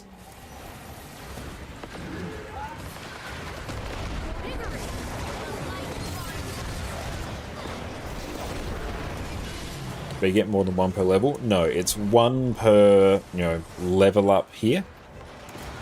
But there are other ways to get them as well, like using a Tome of Knowledge. After level 80, that will just reward you straight up with a Spirit Shard. They can drop randomly from different enemies or certain chests. You can straight up buy Spirit Shards using Fractal Relics from one of the Fractal vendors. You can buy Death's Experiment Journals for a small amount of silver and 35 fractal relics, I'm pretty sure, and that will give you a spirit shard. So that's quite often what I'll do. I will actually do fractals, then burn all my fractal relics and buy those desk experiment journals. But naturally, through leveling up, every time you level up, you get one. First time at the bottom left of the screen, that is my mastery levels. That is the number of mastery points that I have spent to unlock new masteries and new skills. And after hours, welcome in Raiders. My name is Connor, or ConnorConCarne, and you may also know me from my YouTube channel where I have a whole bunch of different Guild Wars 2 guides. What is up? It is great to see you. Hope you're having a good one. And how are you going? Just everyone, make sure you check out After Hours on Twitch. What'd you guys get up to today? But yeah, I'm on the max mastery level because I have upgraded every single one of my masteries. So everything is unlocked. So 686 is the maximum mastery level now. With every sort of big patch or expansion, mastery level goes up as more masteries are unlocked. I've seen your video, so great. Oh, thank you. That's so kind of you. Oh, you're new? Oh, well, welcome to Guild Wars 2. 3 weeks in, still don't have a main picked. Ah, great. How are you enjoying Guild Wars 2? And don't worry about not having a main picked. Guild Wars 2 is a game that really encourages you to play multiple characters. I consider myself broadly to be a Rev main, but for the last while I've been playing a lot of Power Alacrity Luminary. Having a great time with it. So what did you fish? Welcome in. First time you've seen me? Well, welcome in. What map you're on looks like End of Dragon's Green. Yes, we are in Dragon's End, the quote-unquote last map for the End of Dragons expansion, and we're doing the Dragon's End meta event right now. Because we are trying to craft every single End of Dragon legendary, and for that we need cataclysmic amounts of Imperial Favor. So far, biggest pro, the community. It's actually insane how nice everyone is. Oh, I know, it's still baffling, even after all these years, just how friendly the Guild Wars 2 community is. It's always been one of the biggest selling points about the game, but it's always really nice to hear that when someone new like yourself comes to Guild Wars 2, they have the same experience. That's wonderful. But what class have you been playing? And gameplay-wise, how are you enjoying it? Are you coming from other MMOs? I know, what are your thoughts on your comparisons between them? As long as you're having a good time. It may already be too late. If you can hear cats, it's because I've used a consumable that gives me... Where is it? This one, 20% more experience on kills, but it also makes me see cats everywhere. See, there we go. There's cats. That's my utility buff. Play for 680s. Oh, nice. That is a lot after 3 weeks. Very cool. Completed Pothmosa Sota. Unlocked all weapons in your Sky Scale and ready. You are blasting it. That is really, really quick in terms of progression. Like, that is pretty wild. So well done.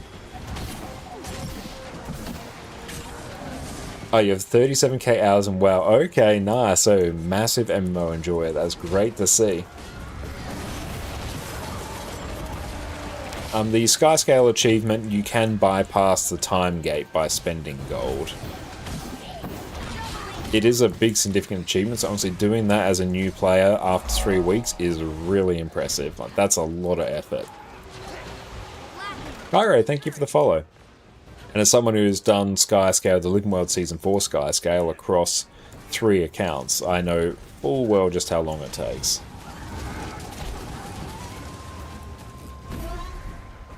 How are you enjoying the mount system, Guild Wars 2? Conduit? I love Conduit. Spectre, Mechanus, Virtuoso, Harmony, and Soulbeast so far. I love all those specs. They're some of my personal favourites.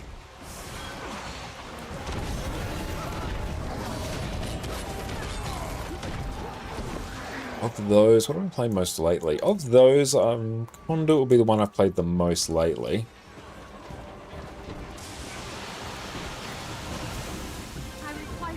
I think I've actually made guides on all of those. Yeah, I have actually. Sweet. Yeah, you definitely spent gold. Sky Scale for you cost about 200 gold. Took you 2 days. Yeah, that sounds about right if you're going to like blitz the collection. That's good though, because yeah, gold is just a made-up currency, but your time is real. Oh no, I died. Thank you for the follow, mate. I appreciate that. Let me make sure I return the favor. Let me do that not in the virtual machine where chat lives. Or else that's going to be annoying for me to fix.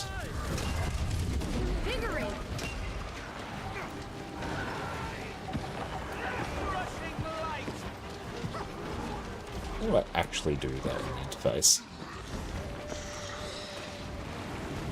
Hey, thank you so much, After Hours, for the sub. I appreciate that, mate. Thank you. That's really, really kind.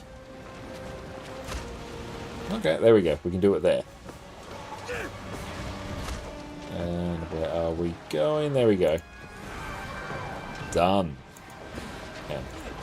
Just gotta bring up chat. I have like chat for Twitch and YouTube set up in a virtual machine, so if I like press anything in there, it overrides all the tabs. It's really weird.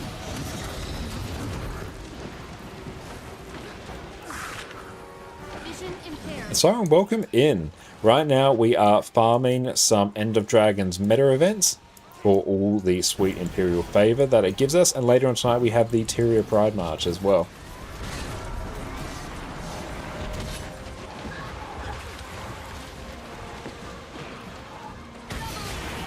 For you think the mounts are amazing. You actually don't like Skyscale. That's interesting. You don't like how fast the blue bar goes away. Flying without landing and WoW ruin that view, but you get it. I can see. And yeah, definitely once you get more and more masteries, because all the mount masteries start feeding on each other, like once you max out the mastery line in one mount, then like you get a benefit that confers, you know, extra bonuses to all your other mounts. And I think mounts in Guild Wars 2, I see what you're saying about Skyscale. Skyscale works really well when you pair it with like Springer and Griffin. I'll show it in just a moment. And we just go find somewhere and get out of combat. Now, cool, they'll do their thing. They'll be happy about it. So many. I brought some friends. Miss me, Commander. Then what we can do, Just show us do a what nice you little trick. We've got a massive barrier to break through, and on the other side, Suwan. With the void rapidly widening, we need to stop her now. My pleasure. So you can actually like combo mounts in various ways to get, you know, all manner of like different fun effects.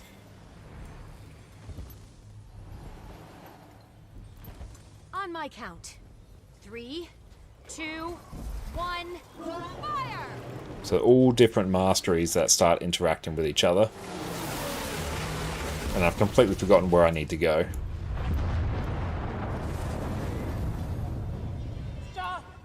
Oh, Skyscale is great in Hearthorns. Oh, it definitely is. Hero point run in Hearthorns, nice. That's a good way to do it.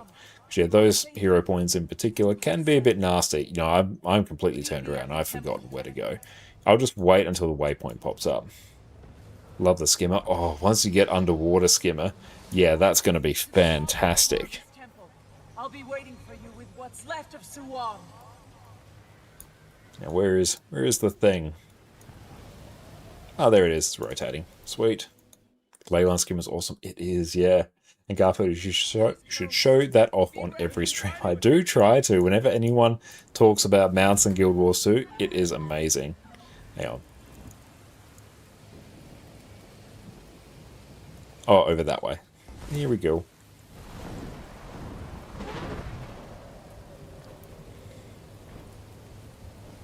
I could actually just port to the commander with the recharge and teleport to friend, but it's more fun. No. Oh, we can get updraft. And yeah, once you get like updrafts as well, other benefits. But nice little trick you do with Springer. What I'm doing is I'm charging up a jump, and then just as it's about to, just as my endurance bar is about to empty, I press the dismount button.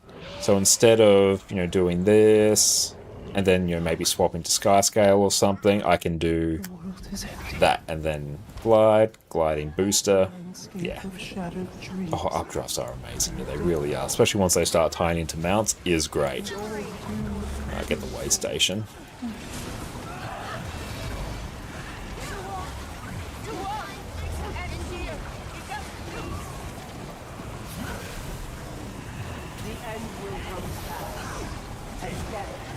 Okay, let's see if we can actually get some good opening bursts going. Might run that.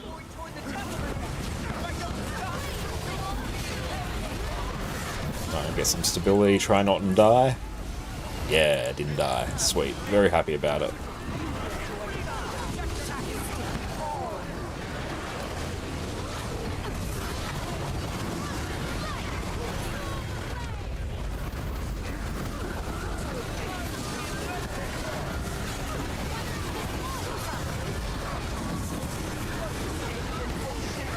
Get away from that. Stability.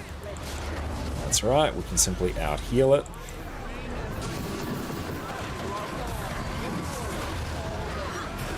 Dodge backwards. Leap forwards.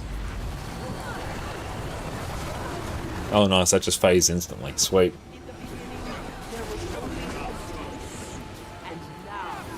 Just going to wind down, chill now, and watch you use the mouse as intended. That is all good. I really appreciate the raid, mate. It's great to have you here. Super close to the first legendary from the Fractal event in your hide. Oh, nice. Those legendary gloves.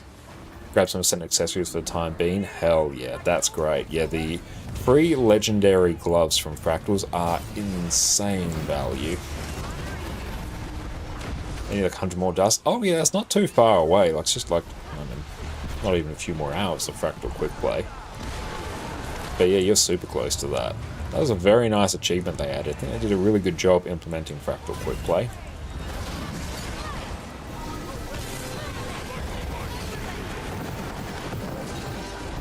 And yeah, eventually working towards the Prismatic Champions Regalia from doing the Seasons of the Dragons achievements. It's just super easy achievements tied to all the Living World episodes. Will give you a free legendary amulet. Takes a bit of time, but doing that will actually give you a lot of progress towards the legendary accessories Aurora and Vision, which are the legendary accessories from Living World Season 3 and 4 respectively. Oh, the Wizard's Vault's made as well. Yeah, that's a really good system.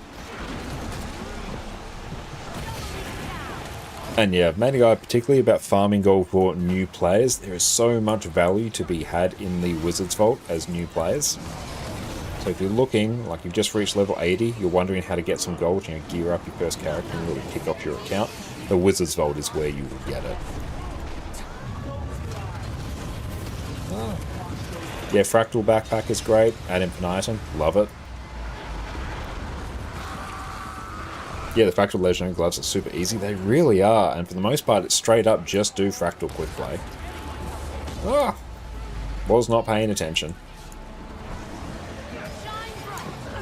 Are all same slot legendaries basically the same apart from looks? Yes.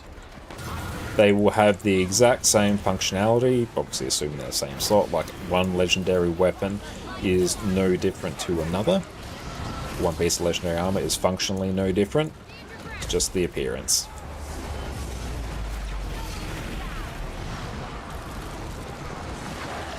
And Spodgy, for the Wizard's Vault, if you set everything to PvP, you can get the task done in 30 minutes in the custom area. That's true, yeah, you can really speed up the completion of the Wizard's Vault.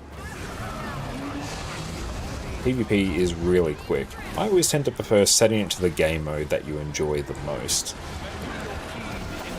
I have used the PvP weeklies and stuff to do it very quickly on other accounts. So yeah, it is great value for that.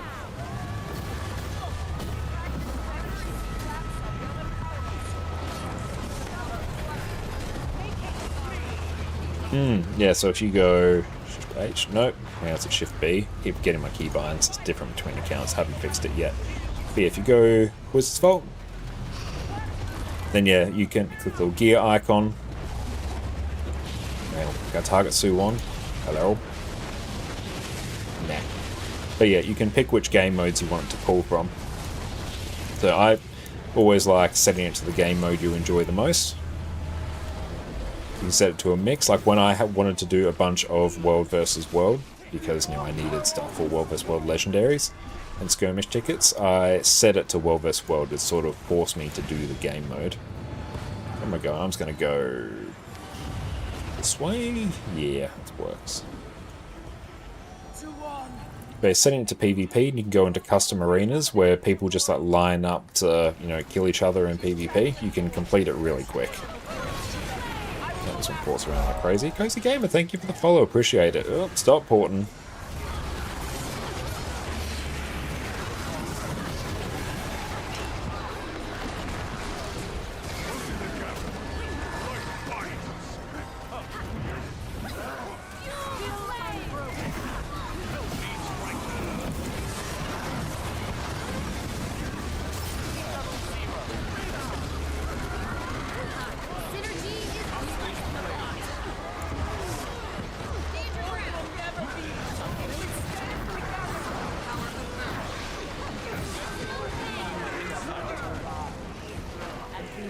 You know what else is a con so far? Unranked PvP, it's not fun. It's really bad for new players. You get team rolled, zerged, and just farmed. Yeah.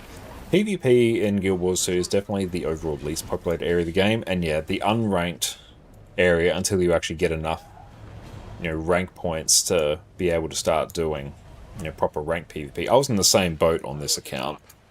Is it not P? It should be. Yeah, this is technically my third account. I have not done much PvP here. I've done like 72 games. I used to do a lot of PvP on my other account, but yeah, I only very recently got to the point where I could actually do ranked. And yeah, I feel your pain there. Like sometimes you win, other times you just get completely rolled and there's nothing you can do. And Guild Wars 2 PvP as well, I think, because Guild Wars 2 is a very action-orientated game, and it also requires a lot of class knowledge to sort of know that, you know, I'm facing a Harbinger, they have this elite, they'll probably use this, and it requires a lot of build knowledge to really sort of be able to predict what people do. It's a very tough one, I think, for new players to get into, because Guild Wars 2 is quite a visually noisy game as well, so it can just really be overwhelming.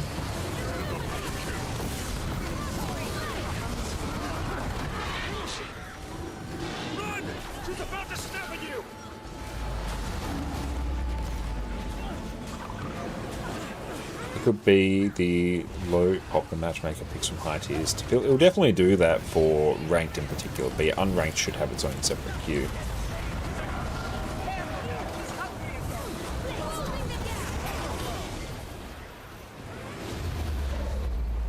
And I sort of do the same for the most part. Nowadays I'll tend to just do PvP, yeah, when there's like the PvP rush.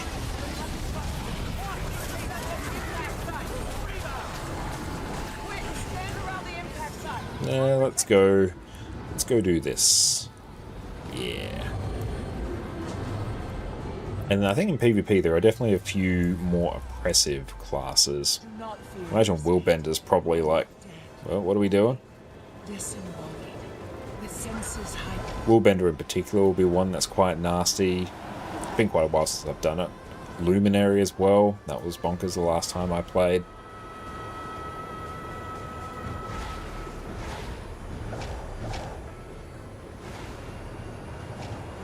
I am Wisp form, that is fine.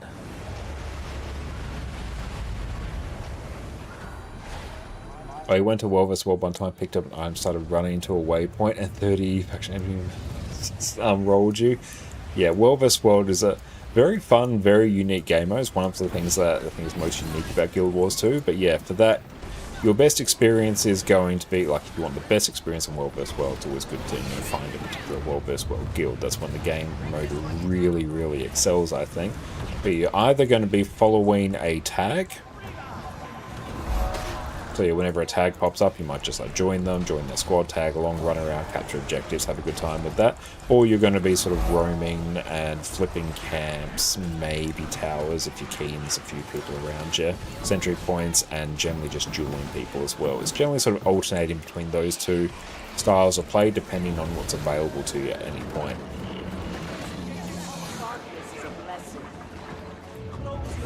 Which way? Here we go. Oh, the music in this meta event's amazing, 100%. Yeah, team that has subs versus team that doesn't makes an insane difference. Oh yeah, it does. And the Basset, any you playing during even times when you play, you get matched versus other new players. Yeah, like if you're playing in sort of prime times, that's when, yeah, you're going to have a much better experience overall.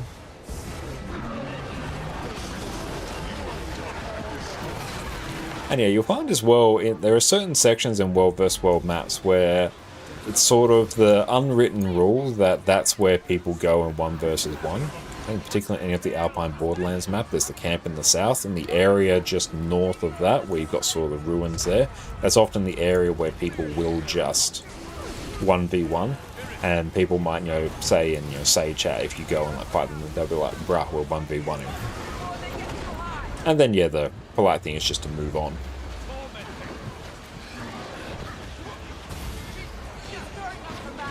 Yes, unofficial dueling spots, yeah, there we go.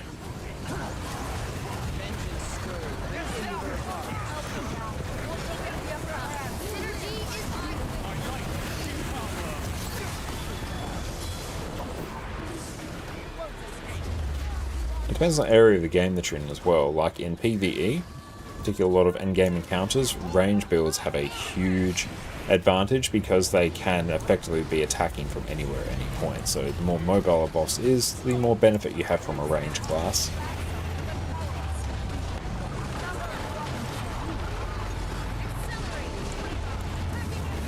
I say Gale Shot will be one of your strongest sort of range specs at the moment.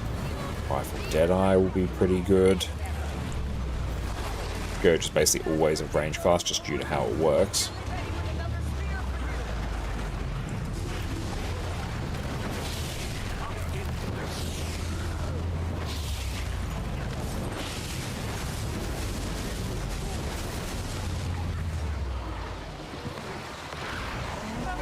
And where are we going? I am sub 2, so I will go... Oh, I have no idea. I'm just gonna...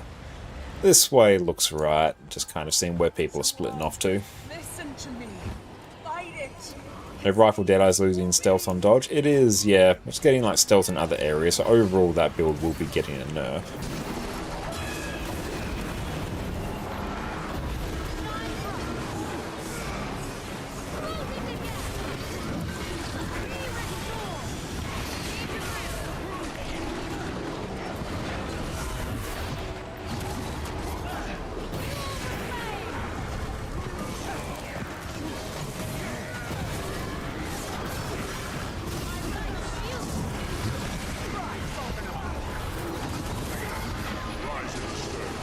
And these are roughly going down in time with each other, to the point where it's not really concerning the difference. Leap back to the boss. There we go. It's ping-ponging around like crazy.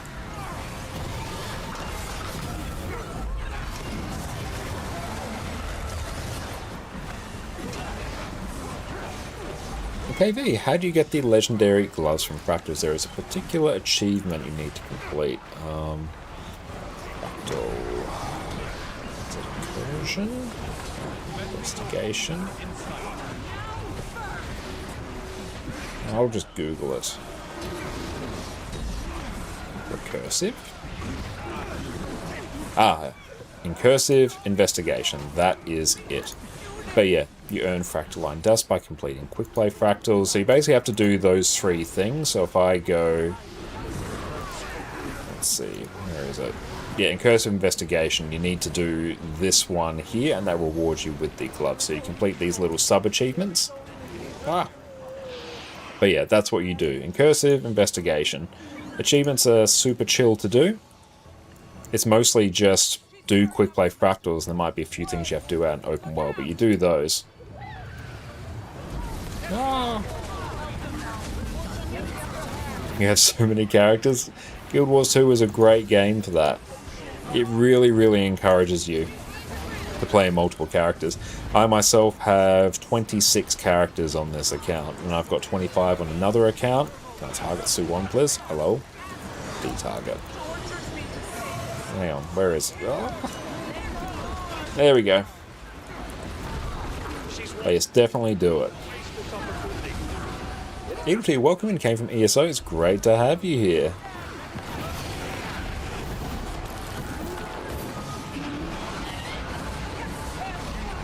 It's funny, ChatGPT, which you want to have a character, and always recommends a class you don't want to play. I have tried like ChatGPT for Guild Wars 2 in particular, and yeah, I found that one is... I'm not gonna call that a reliable resource. it will give you some wild takes. Too long? Yeah, nice, we've won. Oh wow, quite a bit of time left. Yeah, I think it's Guild Wars 2. Well, MMOs in particular are a niche genre, so I think if you're probably not World of Warcraft, any sort of LLM is going to have a really rough time. Particularly because a lot of the articles that people may post about Guild Wars 2 won't be particularly accurate. I think Guild Wars 2 information is very much sort of contained within either specialized websites like your Snowcrows, MetaBattle, GW2 Miss, and YouTube. So yeah, whenever an LLM like scrubs a a listicle talking about your top 10 classes to play in Guild Wars 2 or something, you're gonna get some wild takes. May the gods be praised. I never thought I'd see us all fighting as one. Yeah, and Guild Wars 2 info gets outdated fast. Yeah, if there's like a major patch change, then yeah, those things won't be reflected. It's using data from a few years ago, yeah, and things will have like fundamentally changed since then. I think it's the case with a lot of games as well. Even honestly, like older games, like I've been doing a bunch of hardcore Pokemon Nuzlocke in my off time, and just occasionally I'm like, I know it's going to give me the wrong answer, but what will it tell me to do? And then yeah, I'll ask it to be like,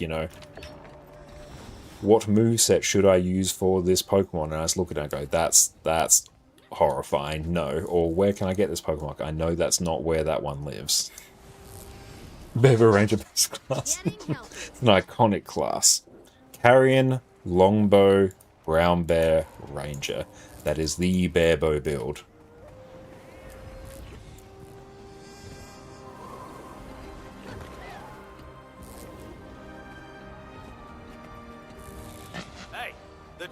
Yeah, it scans every comment, even if they're wrong. Yeah, and they are just probabilistic at the end of the day. It doesn't actually know anything. And so the Guild Wars 2 community in general is just insanely brilliant. Everyone here, thank you so much for making this just such a wonderful time. But nice, we blasted out that meta. That's a round of all the End of Dragons metas done, which is pretty hype. So we have enough Imperial Favor now to craft our next legendary. Oh yeah, 10 writs. Get all the writs. Cool, we got a bunch there. No, you're most welcome. I love having conversations with people, especially people new to Guild Wars 2. I played Guild Wars 2 for 13,000 hours over 13 years.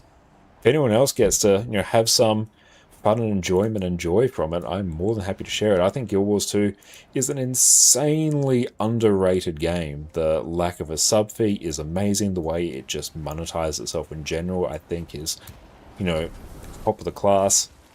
I really love the horizontal progression system where, you can actually take breaks from Guild Wars 2. I literally made an entire video about why I play Guild Wars 2 and why I think everyone else should.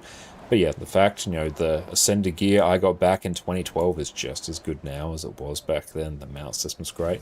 The combat system, I think it's peak. The combat system is honestly the main reason I just always come back. Because it just feels fun to play.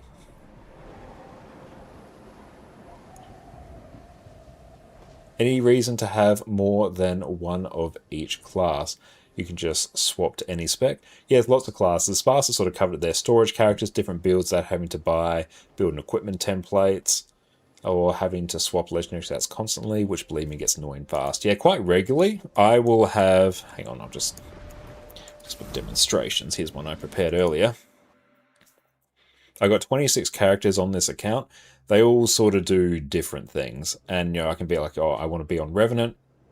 I want to be in PvE. I'll go to this one. I want my World vs. World Revenant. I'll go to that one. I want my PvP Revenant. I'll go to that one. I want... This Revenant literally just does hand kiting on Deimos. That's what this Revenant does, but I know that when I want to do that one role, I go to this one. This is this one's existence.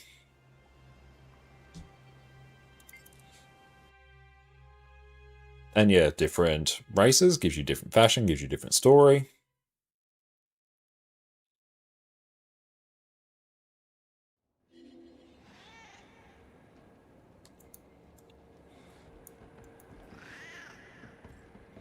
If Reaper isn't the overall most played class, what is? I don't know, let's take a look.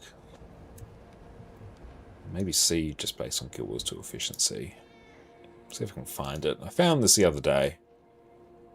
Player statistics. Let's see where this sits. I always forget.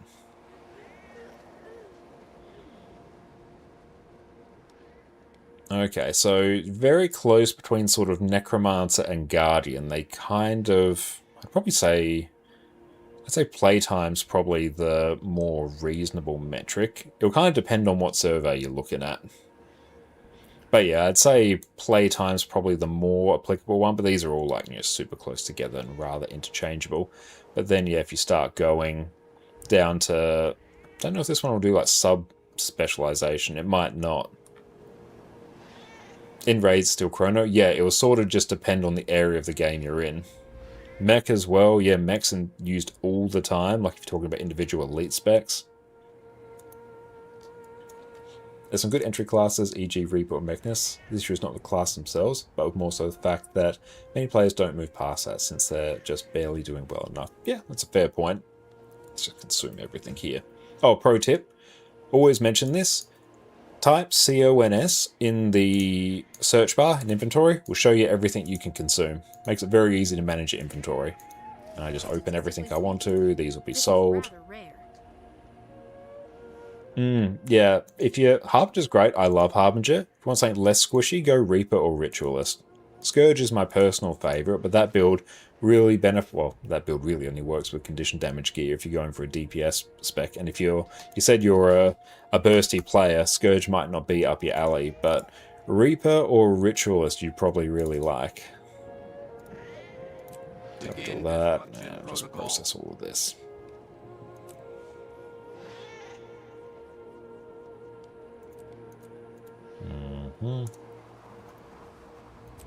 Salvage all that. How am I doing on Ectos? Not that amazing. I must have sent a bunch of them over to another account. Now I shall break. I'll hold on to... Actually, I might even just pop that. That's the bank. Cool. And deposit. We will sell everything else.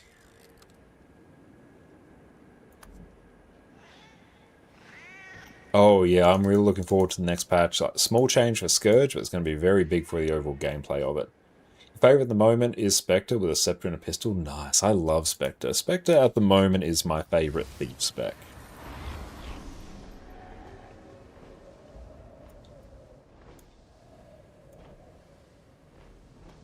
Okay, let's see, where are we at now?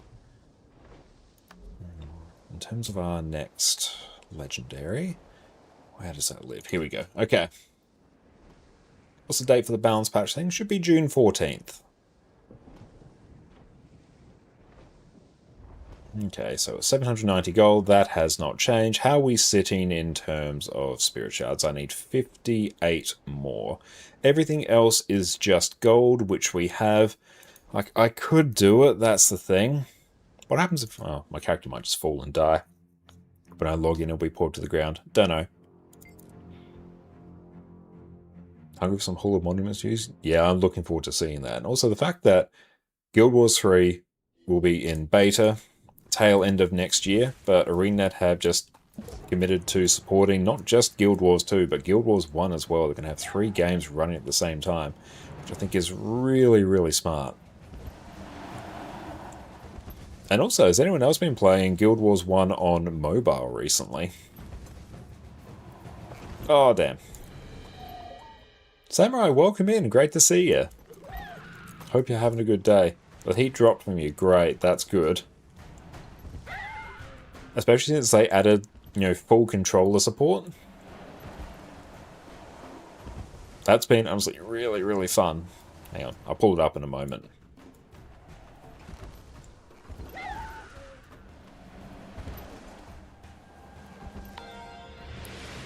Do you have large amounts of XP books saved up turned to spirit shards? I use them all. Literally as soon as I get them, I'll use them all. There we go, it's a spirit shard.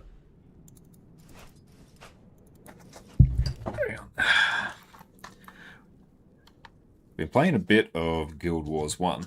What I've been really enjoying is this snap-on controller here. Actually, I've got a link to it there. It's very handy. Hang on, I'll pop that in.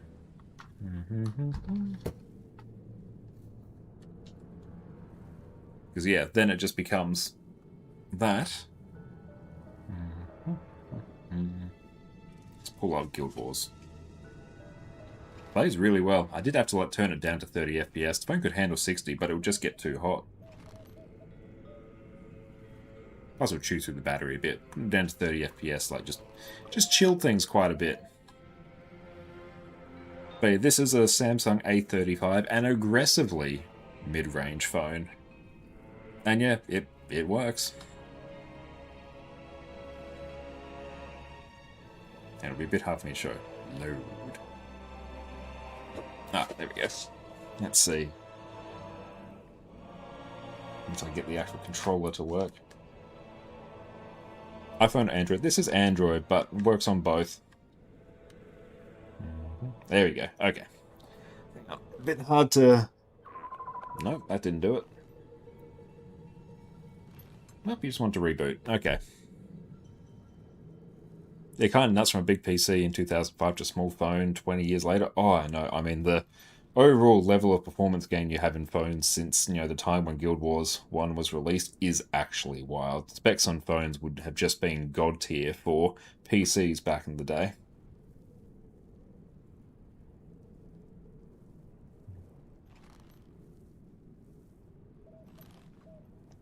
Let's wait for my models to load in. There we go. Okay, let's try and reverse this a bit. But yeah, hang on. That's honestly really nice way to play Guild Wars 1.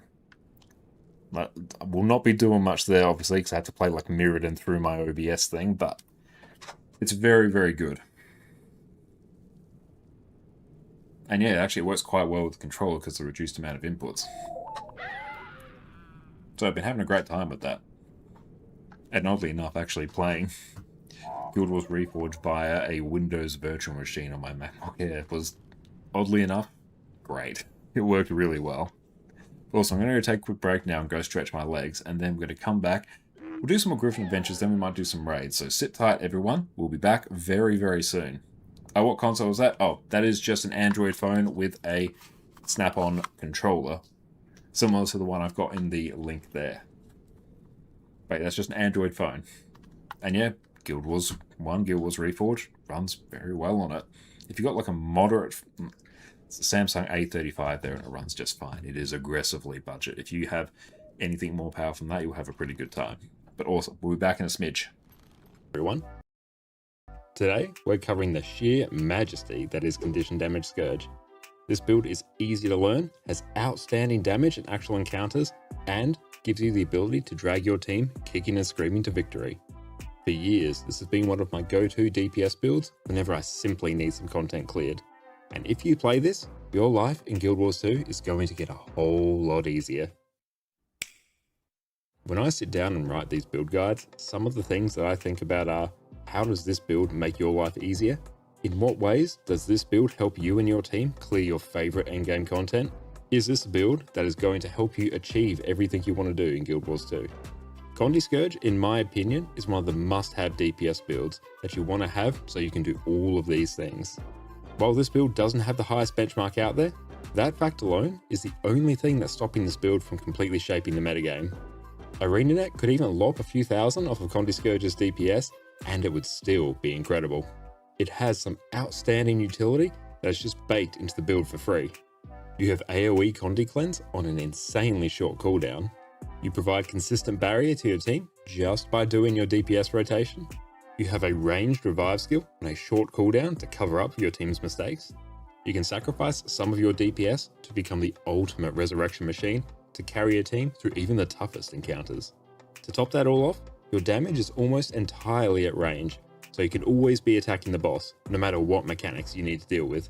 And then you have multiple ranged revives, each on an independent cooldown. The more Scourges you add, the better your team becomes. With that, let's crack on. Scourge loses the extra health bar of Core Necromancer and Reaper for the ability to summon 3 Sandshades at a time and being able to access your Shroud skills at any point. Manifest Sandshade will summon 1 shade, inflict torment and damage enemies. Nefarious Favor will convert a condition on you and nearby allies into a boon. It also has a hilariously short cooldown, so make use of this. Sand Cascade will apply barrier to you and your team.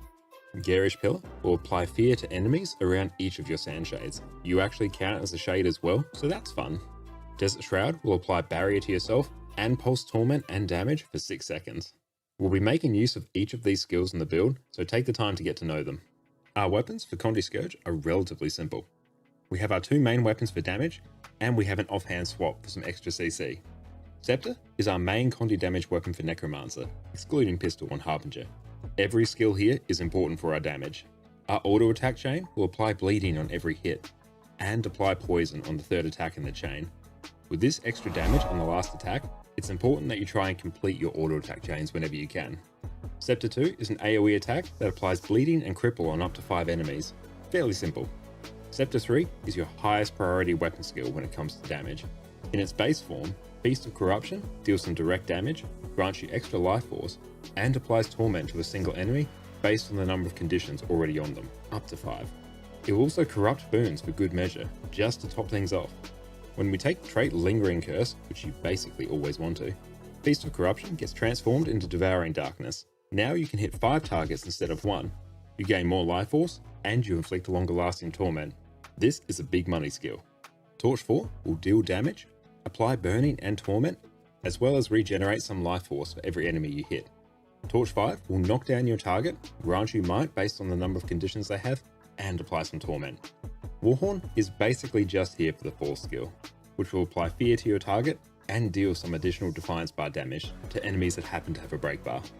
Warhorn 5 is still a fairly useful skill. It will grant you swiftness, regenerate life force, and siphon health for you and your allies from nearby foes. So some extra healing for your entire team, which is nice. So here, you'll basically be living on Scepter Torch, and swapping to Warhorn if you need some extra CC. Now for our skills. For a DPS spec, Condi Scourge comes loaded with some amazing utility on its default loadout. Signet of Vampirism will grant you some passive healing by siphoning health from nearby enemies. When you activate it, you'll heal yourself and place Vampiric Mark on your target. This will allow you and anyone who attacks the enemy to siphon health from it. So, you heal yourself, whilst also healing your allies and using their DPS. Blood is Power is an incredibly important component of your DPS rotation. This will never leave your bar. Using this will grant you 5 stacks of might and apply bleeding to both your opponent and yourself. Through one of our traits, Master of Corruption, you'll also apply torment to yourself. Don't worry though, we'll be sending these back to our enemies shortly. Shadow Fiend is here for its active skill Haunt, which applies some conditions, does a bit of damage, but most importantly, grants you extra life force. This will allow you to spam your Shroud skills more effectively, which does really good things for our damage. Signet of Undeath seems a bit innocuous at first glance. The passive effect just grants you some extra life force periodically while in combat, which, similar to Shadow Fiend, lets you spam your Shroud skills more often. However, the active skill is incredible. If an ally is downed, you can target them, sacrifice some of your health, and revive them from 900 range away. This is one of the ways you, being the friendly neighborhood Scourge that you are, can hard carry your team to victory. Ranged revives on a relatively short cooldown, baked into a DPS build for free. What's not to love? Plaguelands will drop a 10-second AoE at your feet, and every second it will pulse a different condition.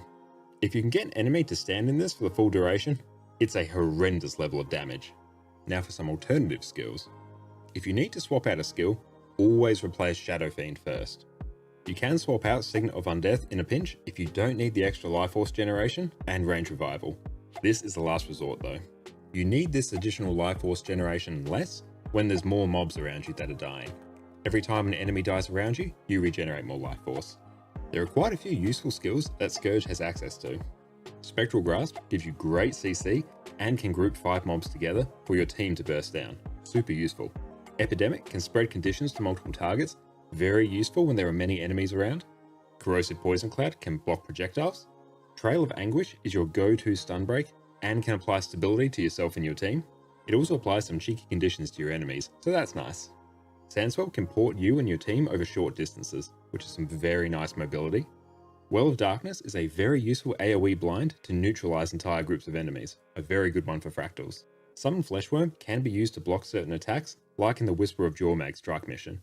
You can also use it to port around to some tricky spots. Signet of Spite can also be slotted for a nice burst of condition damage. If you need some extra CC, you can swap Plaguelands for Flesh Golem as well. Now for our traits. And we're back. Welcome back, everyone. And yeah, any recommendations for Char backstory? Whichever honestly sounds the best to you. It only impacts the first few missions. It has no long-term gameplay impacts. So it can just be whatever you want. You might get some flavor text depending on the stuff you used. Yeah, it's all super minor. But yeah, Griffin Adventures, one of my favorite ways to farm spirit shards. With enough experience boosters, doing a single one of these is just under 1 spirit shard. Oh, I'll swap back to EU as well. I should have done that on the break. Oh well.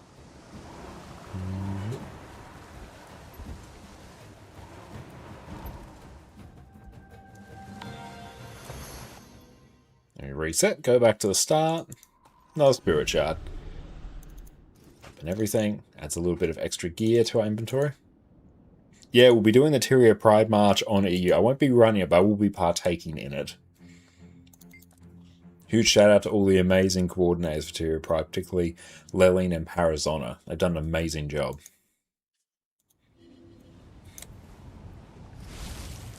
But yeah, that is going to be amazing later on tonight. So it should be in about 4 hours or so. Yeah, almost spot on actually.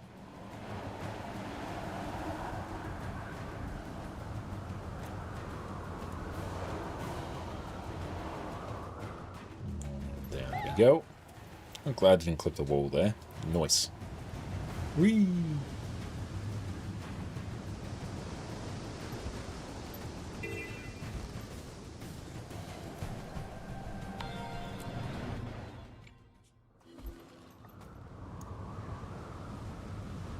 I wish they make old school RuneScape, like updates for Guild Wars 1, new quests, dungeons, areas, skills, weapons, armor, and such. I mean, we are getting more and more of those. Just recently, we did get, was it a new dungeon and a new hero skills rebalancing? Like, I feel like, especially now that they have released it on mobile, which that has clearly been their big focus, which I think is a good move, actually. Guild Wars 1 on mobile, I think, actually goes quite hard. I think now that they're past that, there might be more of a focus on things like that. That would not surprise me at all. I know they mentioned they're looking to release a new type of content for Guild Wars 1. No details beyond new type of content they are looking to release. But yeah, I honestly would expect that kind of content going forward.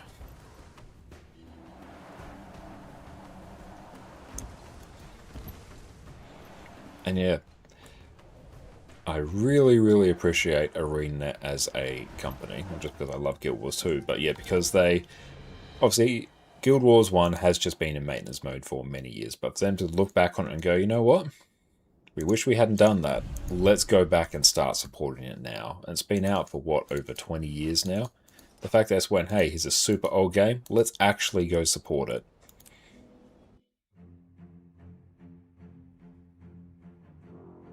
I wish they would make PoE-style updates in Guild Wars 1 with new seasons, economy resets, and endgame content. Oh, that would be amazing. Oh, Guild Wars 1 on mobile is 1,000 times better than normal mobile games. Oh, it's not even a competition. Yeah, like... that Guild Wars 1 on mobile, that just is the full experience. Now, eventually you can figure out how to get toolbox running on there. That'll be even better. But yeah, as far as a gaming experience on a... mobile phone, it is amazing.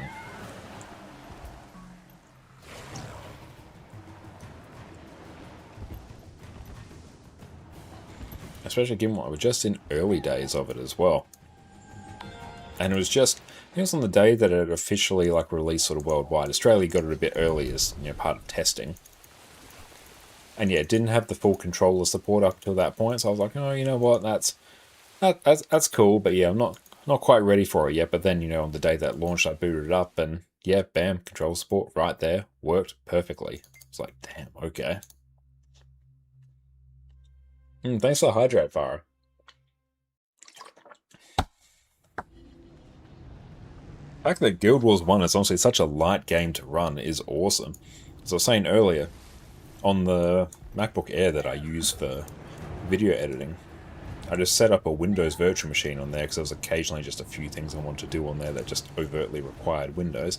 I'm like, what would happen if I install Guild Wars Reforged on there? It's entirely playable. Like 60 FPS. I haven't like checked what the FPS is because the virtual display is just locked at like 60, but it just works. It works great. Not a hitch. Got to get the fun games in the Guild Wars 1. It's honestly just a way, I think, to keep your... You know what? It might not even necessarily be mobile games. I think people who would generally play mobile games might not necessarily go for, you know, an old school MMO. I think it really caters towards the MMO audience who would like an MMO to play on their phones. Speaking of Guild Wars 1, when we get some more Guild Wars 1 streams, we will get them soon. Like, that is on the cards. It's just mostly figuring out when is a good time for me to slot them in. But especially for the last few weeks in particular, things have been pretty hectic IRL-wise. So I've just been sticking to sort of the core of Guild Wars 2, but 100%, like, there will be more Guild Wars 1 streams. It's just a matter of me finding the time to slot them in.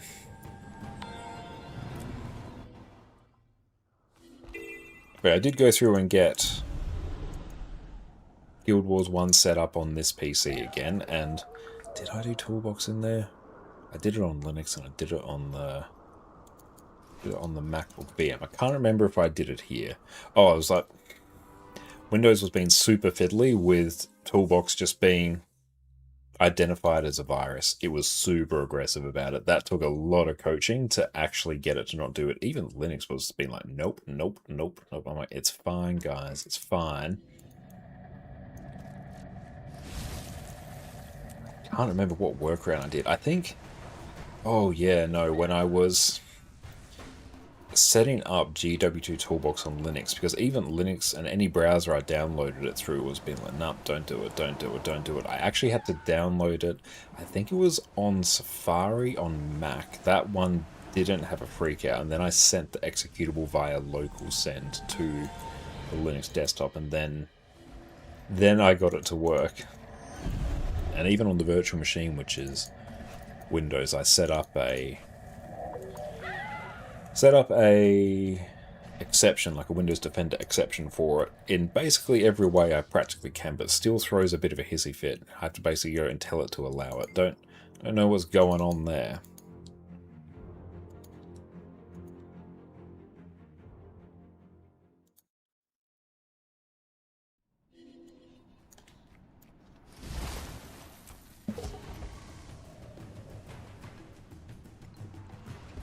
Must remember to swap back to EU.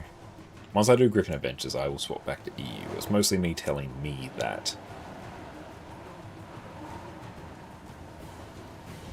Definitely doing some fractals today as well will be good value, because I'll also finish off the last bit of the Fractal Rush achievements as well, which will be great.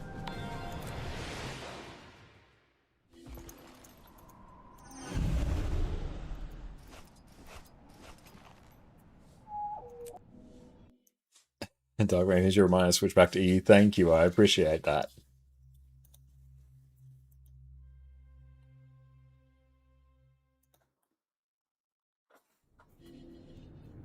Let's go open this. The character we did Harvest Temple Challenge mode on.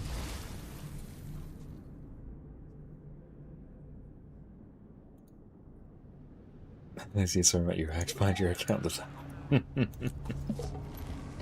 Yeah, I don't know what the issue is with like GW Toolbox, but yeah, that's been like super annoying to install. Not because the installation process is bad, it's because everything's just been super aggressive towards it.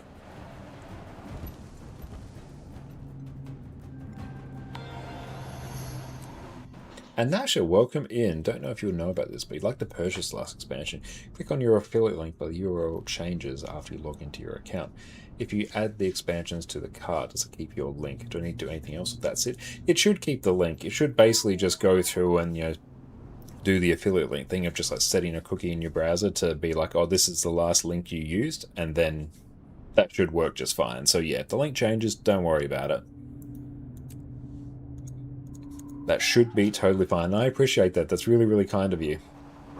Have you looked into Nexus add-on manager and Linux install? Oh yeah. Previously when I've had Guild Wars 2 set up on Linux, yeah, that's actually super easy. Yeah, just you download the Nexus DLL, you open up where, unless you use Honey. Oh yeah, don't use Honey. Honey will basically just overwrite anyone else's affiliate thing with like their own. As a big controversy a while back. But yeah, the Nexus on Linux, you just download the DLL file, pop it in the folder that either Steam or Lutris or Falgus or whatever launcher you use will set up for Guild Wars 2 and it will work the exact same way as it will with Windows. It's incredibly easy. Nexus is utterly trivial to set up. Okay, now we're going to do the thing. Go region selection, Europe. Okay. There we go. Transfer has started. We'll just give that a minute. And see how long that takes.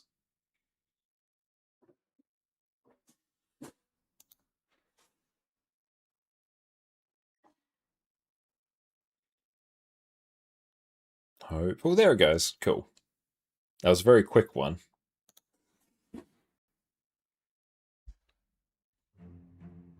Cool, we're back on EU now. Now, there was a Greer, there was a Keller. Oh, don't want to kite Keller. I can, but don't like it.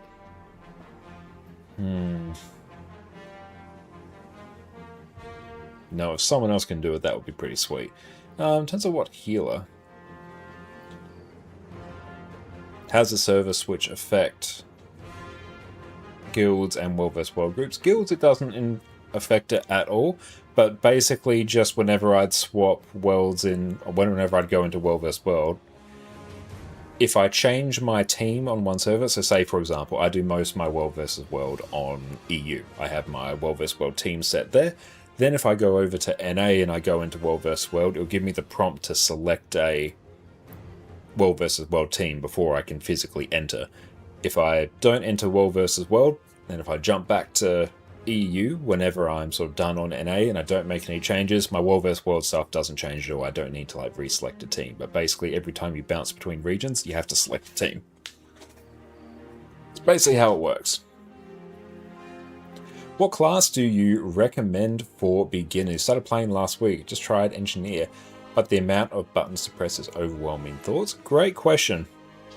Ranger, Guardian, and Necromancer are the classes I tend to recommend for new players. Every class will have sort of low intensity builds that you can play.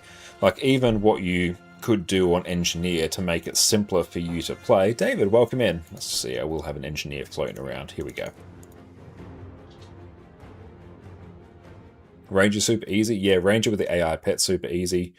Guardian's good as well. Necro, but yeah. Every class in Guild Wars 2 has lower intensity builds. And yeah, Engineer with the amount of buttons to press can be a bit overwhelming. That's true, but we can simplify it a bit. You know, adding in kits and stuff, you know, kits give you a bunch of different skills that you need to press. But, you know, say if I was just running Rifle, I could run, this is just Mech, but say if I don't know, change it to Core NG or something. Let's just arbitrarily change it back to, I don't know, give me... I'm just going to press random things in Inventions. There you go. We're now Core NG. So say if I went... I know, we can just run ADs. Pretty cool. We can run Throw Mine. We can run Rifle Turret. And then, I don't know, throw an Elixir U or something on there. So yeah, there's quite a few buttons. You know, here you got all your profession skills here, but you can kind of just blast things off cooldown. Like if I then went just into the Golem room, just for example. Their rifle only mechanism so easy to have when it's awesome. Oh yeah, it's very, very easy to play. Won't necessarily get you amazing results, but it will get you entirely passable results. But if you're having issues with, you know, there's too many buttons on NG, just stay away from kits until you are more comfortable with it. Kits on Engineer are fantastic, give you access to a whole bunch of new skills, so you can just pop in, use good burst skills and pop out. But, you know, if you want to simplify it, just get rid of the kits. Welcome. Feel free to approach What stats is this? I have no idea. If you have any questions, I'm all ears. Oh, it's Berserker. Cool. Just self. Add boons. Give me all of them. Spawn. Big one. Additional. Conditions, all of them. But yeah, so I'll kind of just spam things off cooldown. Let's go.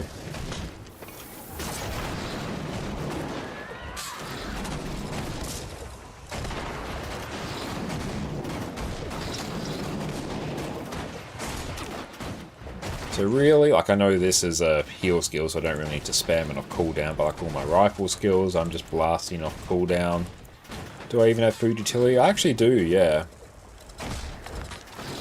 Put the snap target on, so things can be even easier.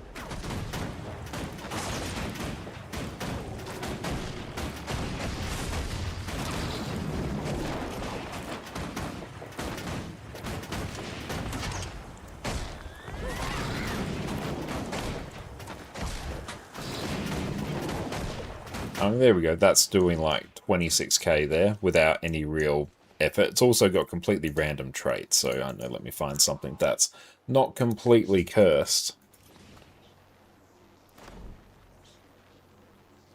And let's remove the thing. And respawn. Let's maybe go open world. Oh, let's go free to play, yeah. I literally just need a trait line here. Yeah, turn all mech abilities to auto. Oh yeah, that like really cuts it out as well. Tools. Yep. That looks good. That looks good. Whenever use tool belt skill, that does more damage. Deal increased strike damage when your endurance is not full. Is a 10% increase. Gadget skills are more powerful. Do I have gadget skills? Oh, that is. That's a gadget. Okay. Yeah, this will now just probably do more damage. At maximum.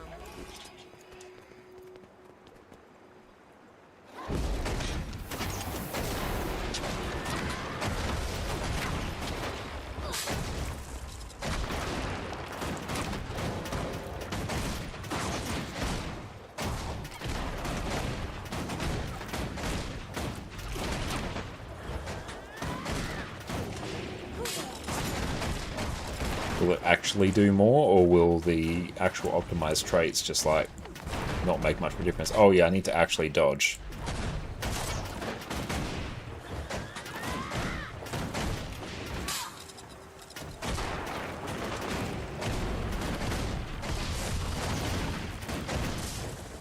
It's funny how it's almost exactly on par with me just pressing random traits in inventions.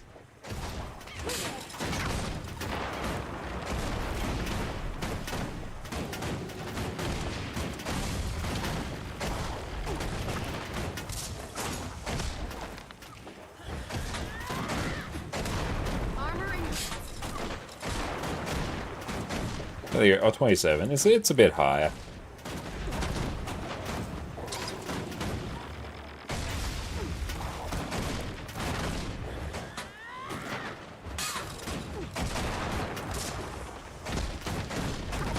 There's a few buttons to press, but conceptually it's just press good things off cooldown. Now that you're dodging the rotation thing, it's time for Drew. True. I remember old warrior builds where, yeah, it was actually optimal after certain skills to dodge as part of your rotation because you do a little burst of damage after your dodge. And also because some of your skills were movement skills, so your dodge actually functioned as a gap closer.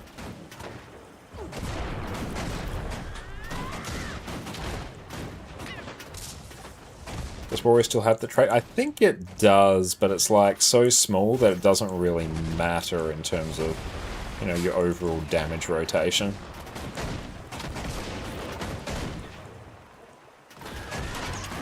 Which honestly, I like it as a bit of a, you know, here's a nice bonus, but, you know, it's not a important part of your overall DPS rotation.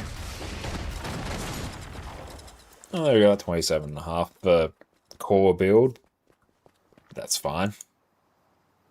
it was pathetically weak, you recall, around release at least. Yeah, I think it got buffed at some point. It's not that important now. And Beef, do you power level to 80, buy an expansion, focus on endgame content, quest fractals, etc.? So I wouldn't necessarily worry too much about power leveling to 80. Like, leveling in Guild Wars 2 does not take particularly long. I think a new player, which class will I play?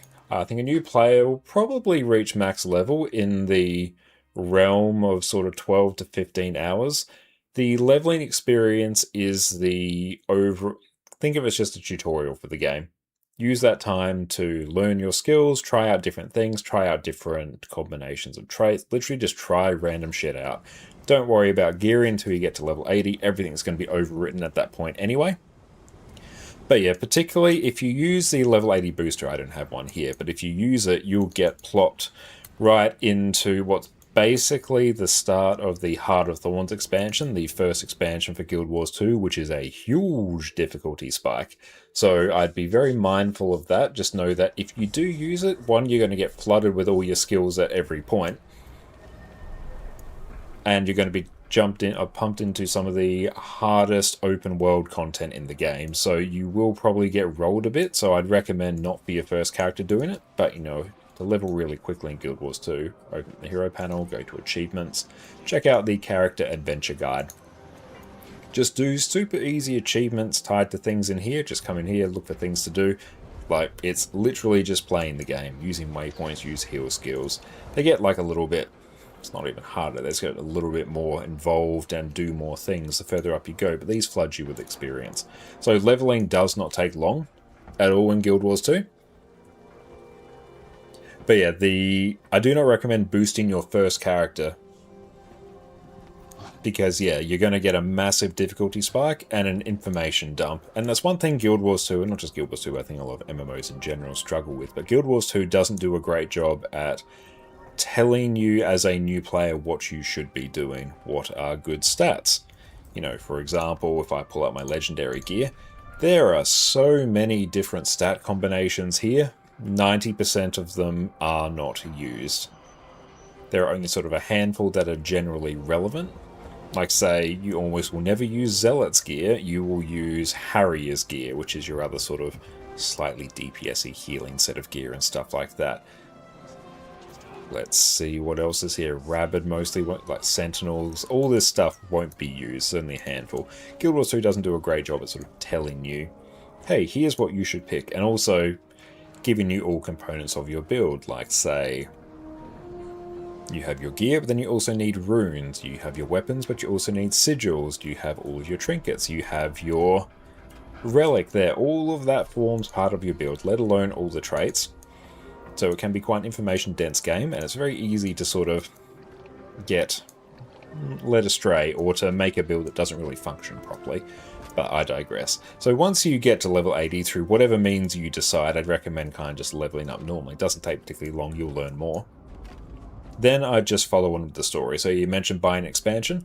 Yeah, either you can always pick up all the expansions if there's a good sale going on, because the expansions are the best thing you can do for your overall enjoyment of Guild Wars 2. All expansions provide different things to the game. It's not the case of you buy the latest expansion, you get everything. It's you buy each one. You can get them in various bundles. If you want to just dip your toes in, you get the Heart of Thorns Path of Fire bundle. That is the first two expansions, Heart of Thorns and Path of Fire, bundled together. 2 expansions for the price of 1. That is many, many hundreds of hours worth of content. But an also important thing to consider for Guild Wars 2 compared to other MMOs, Guild Wars 2 is a horizontal progression game rather than a vertical game. So rather than it being the case of new expansion releases and everyone just gets funneled into that, and that's just what everyone's doing, everything else is kind of left in the dust.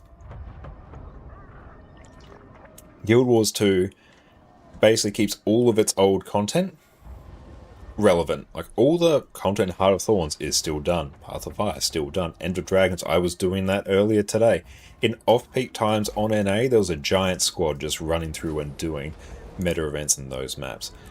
Guild Wars 2 strives to keep all of its old content relevant. So every expansion is adding something new for you to enjoy. Every expansion actually expands the game. Then where's I going with that? But yes, buy the expansions. Start with Heart of Thorns, Path of Fire combo if you want to dip your toes in.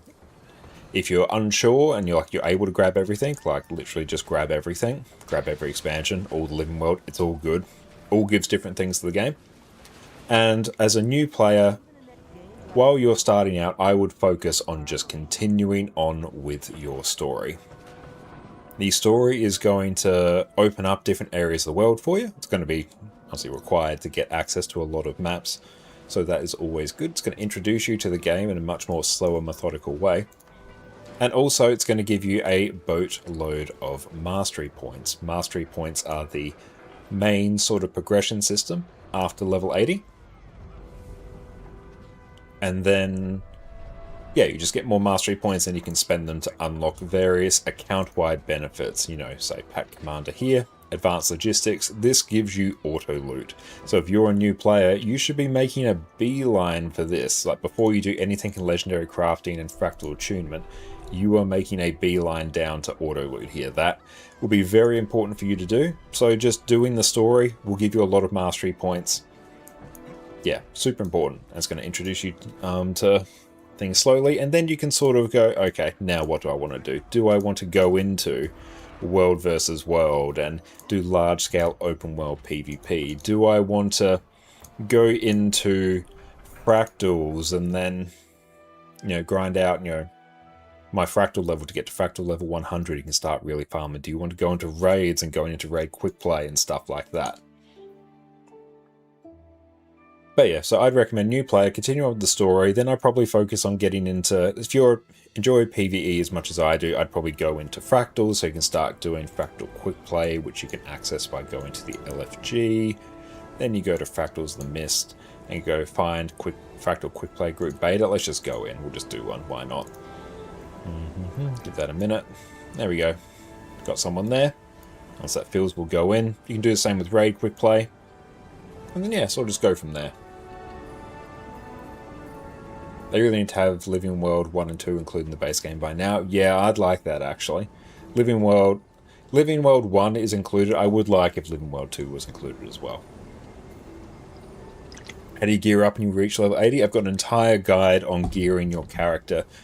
I've also, very important, new character gold guide. Check that out. Just following that will probably get you within a couple hours of work in the realm of 150 to 220 gold, which is more than enough for you to gear your character in full exotics from the trading post, which that gear, which you can just straight up go on the trading post and buy. Let's go armor, say if I just want some power, precision, ferocity gear, which will probably be your first set, and then 80, and then you set it to exotic. Then I'll go chest, sort price, low to high. Yeah, you literally just buy it straight off the trading post there. That will be how you'll gear your first character, and then from there you can start upgrading it to Ascended gear. Exotic gear is fine for 95% of the content in Guild Wars 2. Ascended gear is a relatively small stat increase. There we go, groups filled. Doing Fractal Quick Play now. And yeah, there is no item treadmill. Your gear always stays relevant in the future. You don't chase after gear, but your own goals you've set. Yeah, Guild Wars 2 is a game that really wants you to set your own goals. So that might be unlocking skins, that might be making legendaries. I'm trying to get every single item, every single slot of gear that I have legendary. And Tim, thank you for the follow. And Beef, that's really kind of you, thank you. I'm just gonna invert all incoming damage to healing and run straight through. It's fine. There we go. You collect longbow skins? Why? Because you like them? That is an entirely valid way to play Guild Wars 2.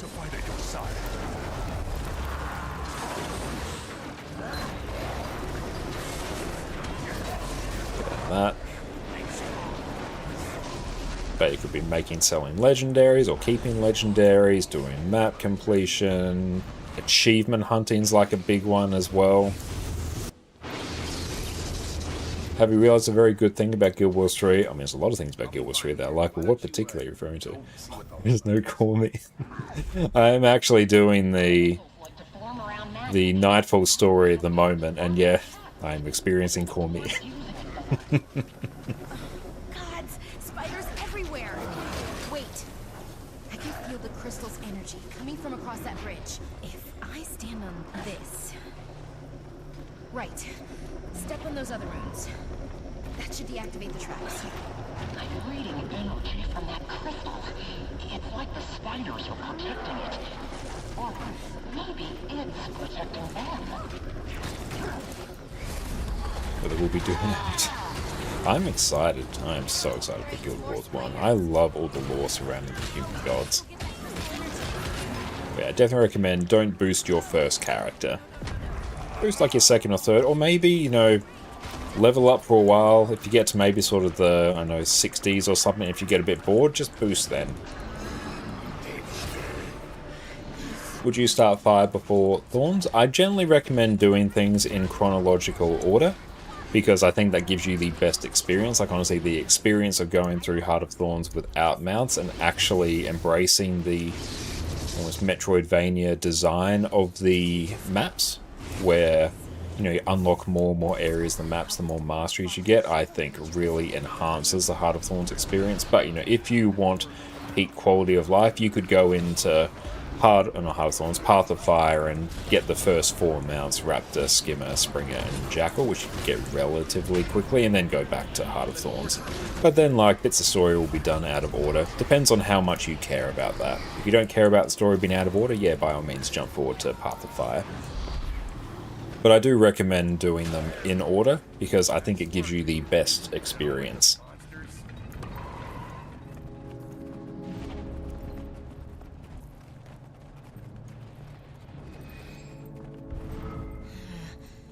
Oh, use one of your 80 boosts to make a Vindicator heal. I'm glad you're enjoying it. Yeah, doing Heart of Thorns with just Raptor is utterly based on a very one-of-a-kind experience. Oh, I agree, yeah. You actually feel the danger of the Heart of Thorns maps, which I think is a very important, like, narrative and gameplay element.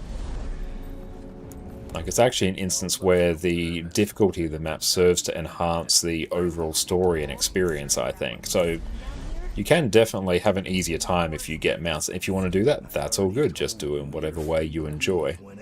But I do think, personally, getting that experience is something you will never get again, because you will go through Heart of Thorns, you'll get to Path of Fire, you'll get your mounts, and then every character will have mounts. How does Traherne change a light bulb? Yeah, running through Pocket Raptors on Raptor yourself takes a lot away from the jungle. True, it does. And yet, having that first experience of getting completely rolled by Pocket Raptors, and then going, oh wait, I'm just going to put on a load of AoE damage, then completely melting a full pack of them, that is an inherently fun experience. No, that's good. Like, if that's the way you enjoy playing Guild Wars 2, that's an entirely valid way to do it. Like, on this account, this is my, well, technically my third account. You know, I 100% went the route of getting as much quality of life done first, rather than doing things chronologically.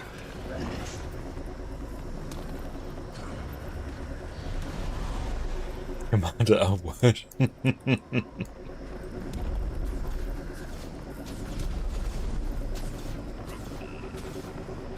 Yeah.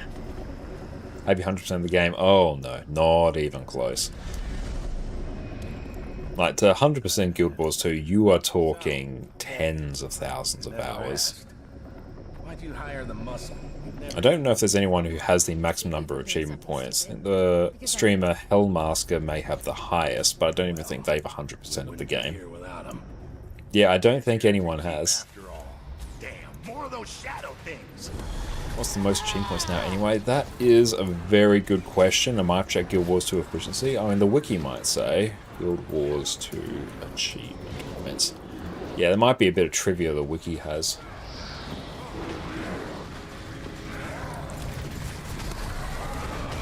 You have 26k hours? Wow, those are some big numbers.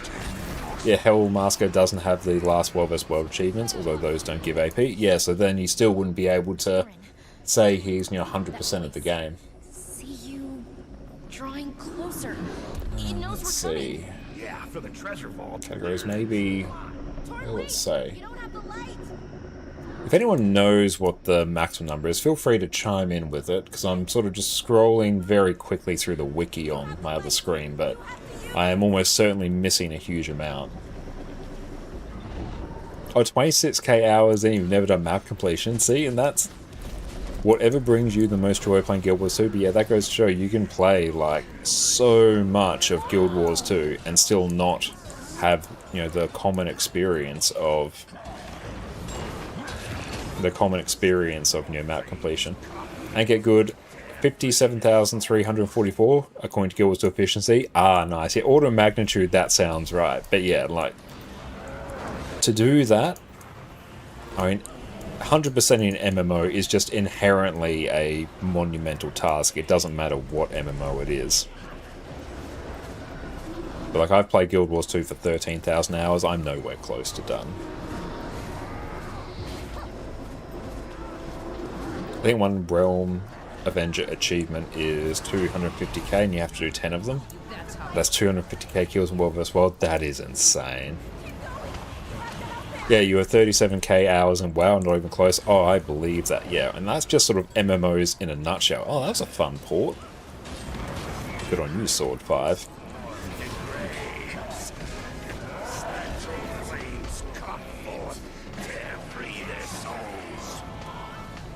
But yeah, for anyone to 100% an MMO, like, MMOs inherently release more and more content, so anytime a new expansion releases, you have now no longer 100% in it. But for anyone to 100% at any point, especially later on in a game's life cycle, that is a sort of once-in-a-lifetime mythical level gaming experience. Ultimate Dominator 10 is killed 2.5 million players. Insane. Oh, did I finish the Fractal Rush achievements? You can't, Kay.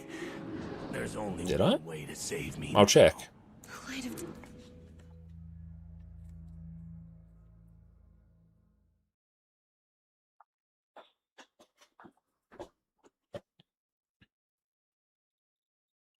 Jumping was made you rage kit the last time you play. There are some that are particularly rage inducing, that is true. Also need to have every single weapon skin in the game. Yeah, and at that point you're talking like tens of thousands of gold, maybe even hundreds of thousands. I mean, if I was to pull up, let's see. Guild Wars 2 efficiency. And display. Then, yep, I'm on this account. If I just went to account, wardrobe, and it should give me a number. Yeah, so I need 30,000 gold to complete it. Show any, yeah, like an insane amount. I think the highest kill count right now in World vs. World is 2.4 million. Then that's after 13 years. Fortress helmets. Is that Fortress helmets, or would that be... That number sounds like it's for kind of everything.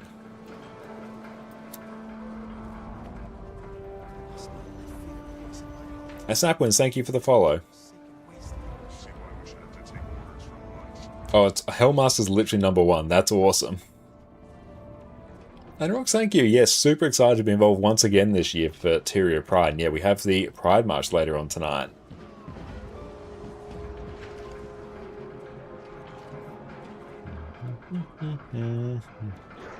Brain's just buffering. There it goes. Oh, armor for head. Oh, yeah, and let's go any. Yeah, there we go. About 105,000 gold. So just order of magnitude.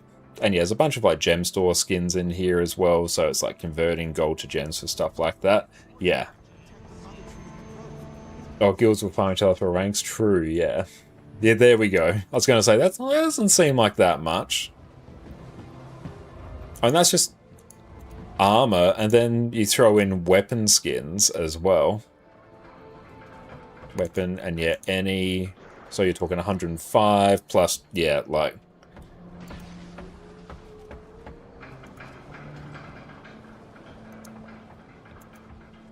literally hundreds of thousands, and I will throw back in there as well. Even more. Gathering tools technically count, I guess. Like, truly biblical levels.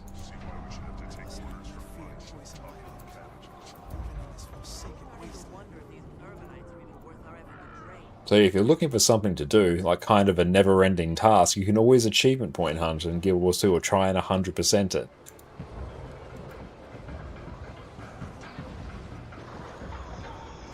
Particularly I'm looking for where are we at for spirit shards. I need 50 more spirit shards.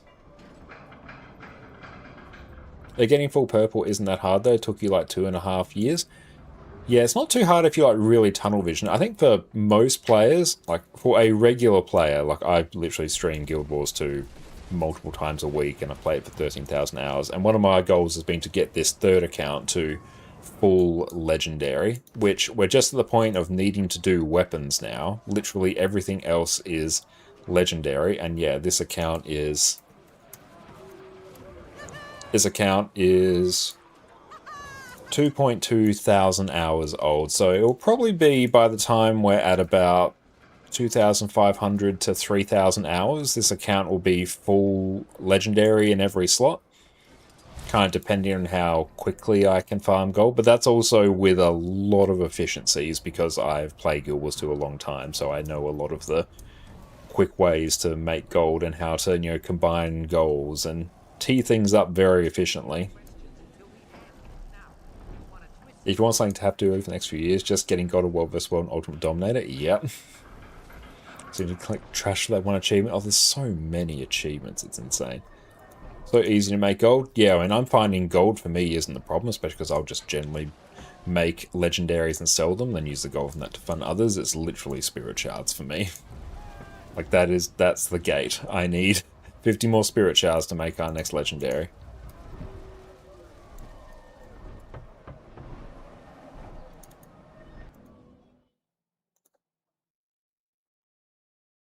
I really wish you need to level up Scribe to craft the Gen 3 legendaries. Oh, you don't. You just buy the sheet of premium paper on the trading post. I have never leveled up Scribe. But yeah. Yeah, you just need one of these per legendary, so... yeah, you could just do that. So you don't need to.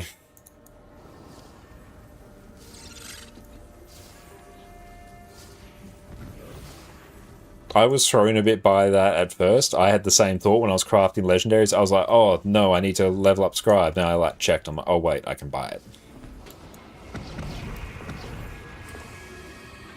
Where's your goals from raiding? It's like 150, 200 raw gold from full clear CM and clean strikes. That kind of sounds right. Raids are a very good source of gold. Yeah, on Guild Wars 2 efficiency, it might actually be... it will be doing it because it thinks that is the cheapest way to do it, which it's not wrong. It would be cheaper to craft a sheet of premium paper than it is to buy it on the trading post, but what it's not factoring in is the fact you have to level up Scribe. So it is actually giving you the most efficient way to do it. It's just assuming you have a boatload of work behind you. So that's one where you just skip that step. You stop after Heart of Thorns.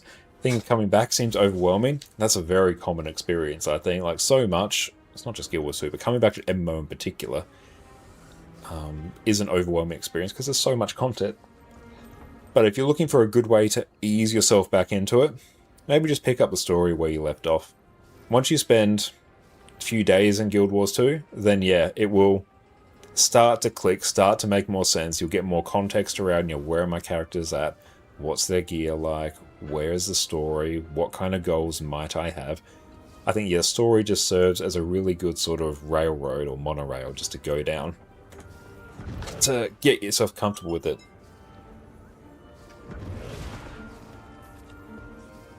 My phone is never on loud, but I turn it on loud today, so whenever it makes a sound, I'm like, what was that?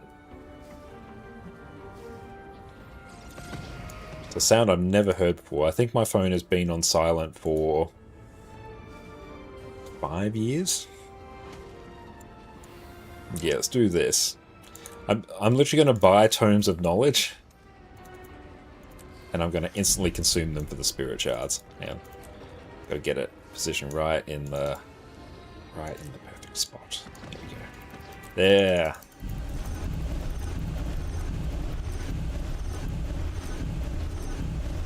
And where are we at for fractal relics? I should have consumed them all. Oh, pristines. I can actually do a few more. Okay. Let's go do that. Don't do what he's doing just for record. Yeah, generally I wouldn't recommend that. That was a very expensive way for me to get 10 shards. Oh, you can trade them for spirit shards. That's true, yeah. I could go to the Mystic Forge vendor. I keep forgetting that that's a thing. I've just always got so much joy out of previously using auto-clicker to do it. Very satisfying. Smooths the brain. You just blindly follow. That's a good way for us to make a series of very expensive mistakes. Nope, I do not want to buy mist stones. Yeah, like I'm always trying to... The well-rested bonus as well, that's peak.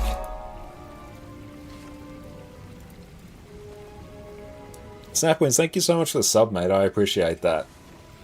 And Death's Experience Journal. Yeah, 6 more.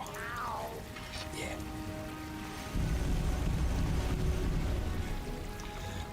Could I do open world metas for spirit shards? I could, or I could also burn every single currency I have. The Saitang Province one is huge. Oh yeah, that's like a big buff, isn't it? Now, what was I doing? I'd thought, but it's disappeared. It's going to bounce around until it comes back.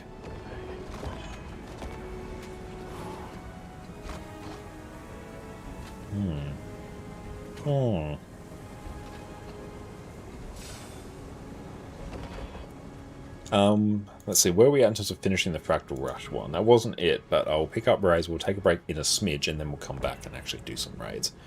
Bonus events, Fractal Rush, where we at? Where we at, team? I straight up just need to do...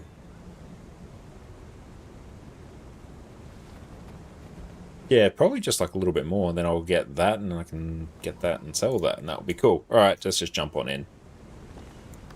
Oh, actually, what we might do, we'll go back onto, I think... Yeah, we'll go back onto Luminary and throw on Relic of the Pirate Claw so we can have a bajillion quickness, and then, yeah, I'll give Alacrity, and I'll have every boon, and everyone else will at least have Alacrity.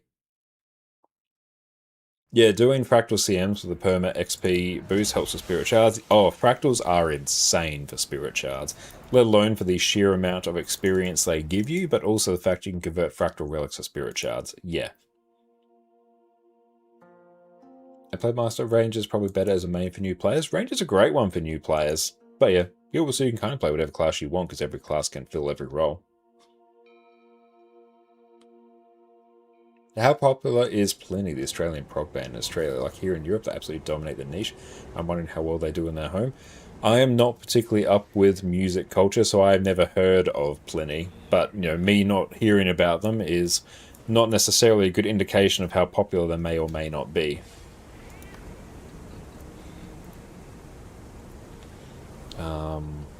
Pirate Queen. There we go.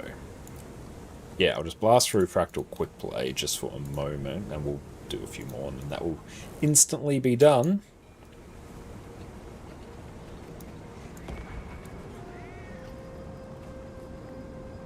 It might be skewed since you played this game for years, but you think Guild Wars 2 is really good for those who can't be consistently online. 100% agree. It's one of the best things about it.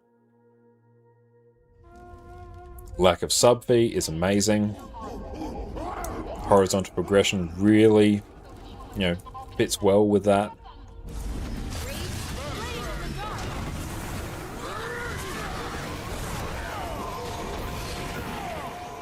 Guild Wars 2 is 100% a game for the modern MMO enjoyer who now has responsibilities and no longer infinite time.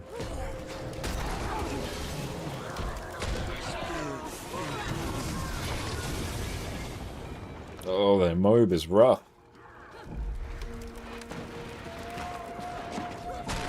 Ranger has Untamed, Quick Untamed, a Solo God, even Zerker gear. Oh yeah, Untamed is fantastic.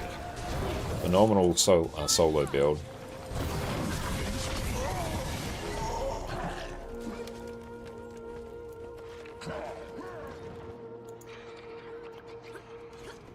Oh, we still have to do the thing, don't we?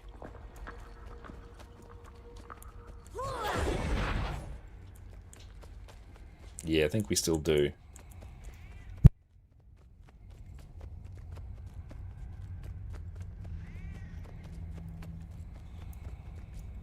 I was also 0 button only, auto attack Untamed build does 30k damage on Golem. Well, damn, I'll have to check that out. That sounds pretty hype. And I'm coming, friend. Don't worry. See, everyone is like rushed ahead, including I did it because I was curious what would happen. But yeah, now it's meant this will actually take more time.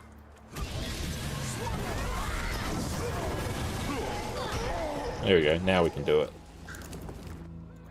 Our God demands sacrifice. Don't falter. Our God will slay the intruder.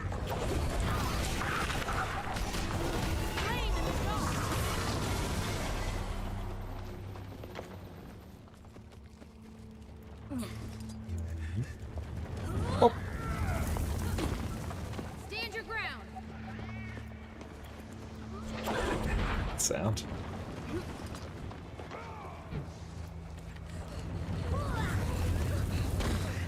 Nice, able to successfully throw that.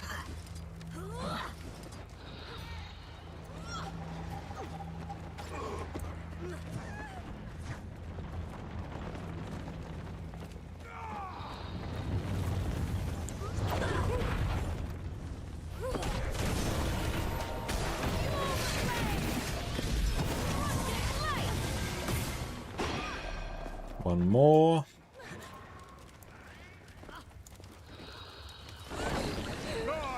Okay.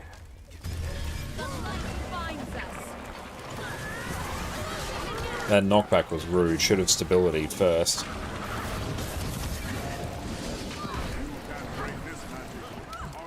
Spirit Shard, nice. Yeah, where is that build? Someone like YouTube can props find it. Oh, I love Herald for open world.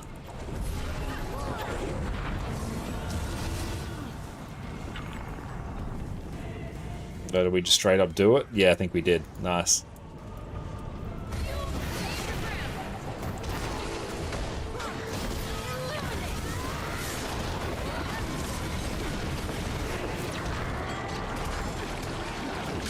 Oh, so I'm looking at the Infamous. Okay.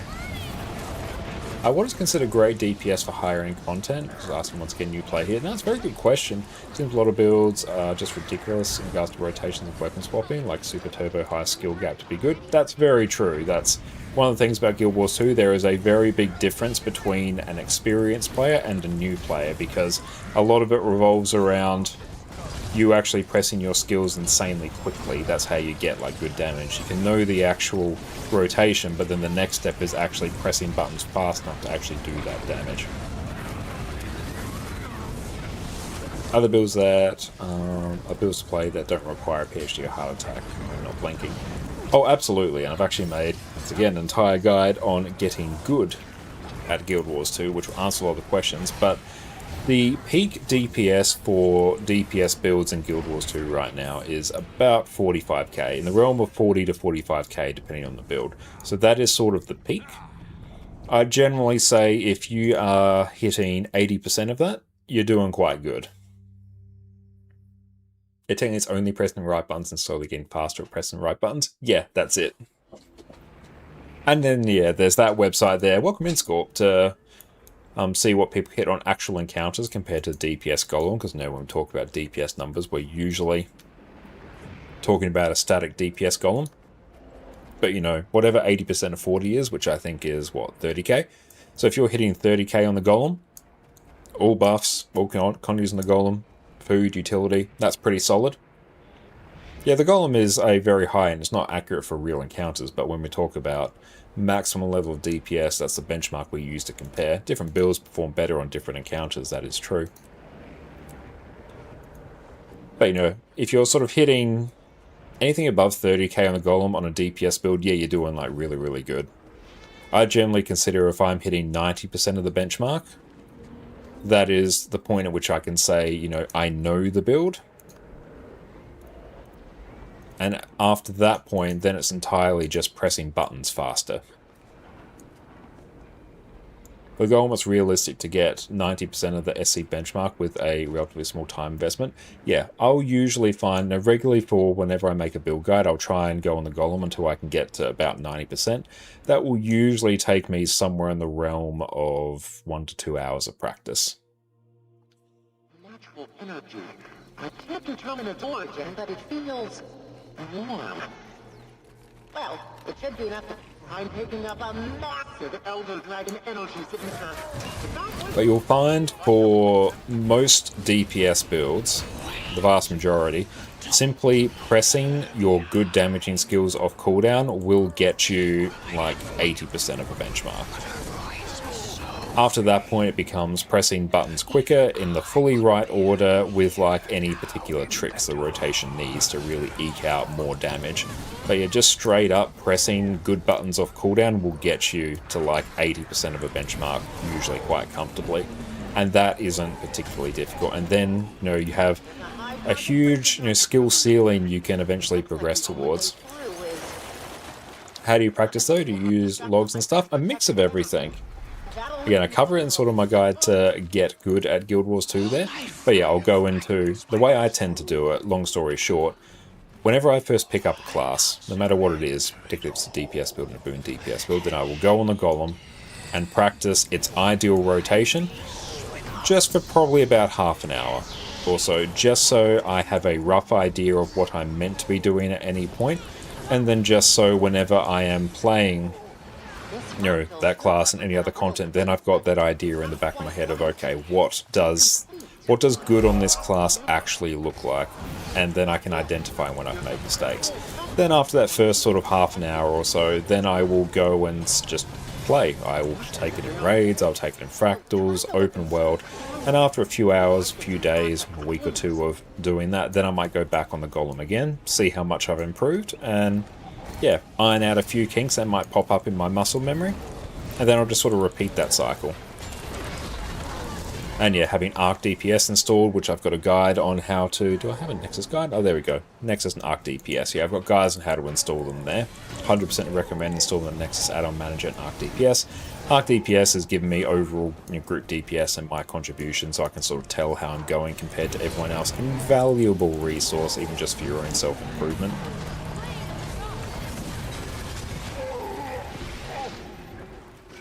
You go to the golem and try and replicate the rotation. If you have problems, you can ask the SC Discord. Yeah, broadly that's it at the end of the day.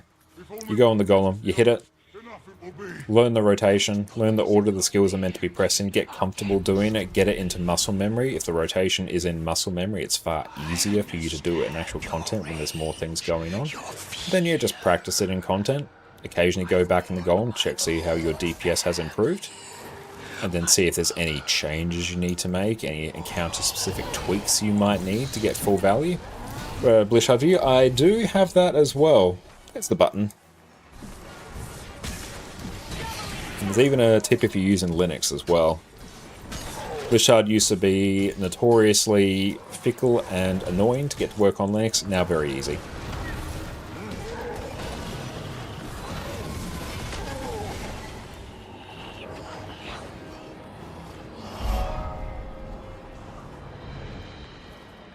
Abab, thank you for the follow. Bring your people to me instead of driving them away. We can build a wall without force, without grief.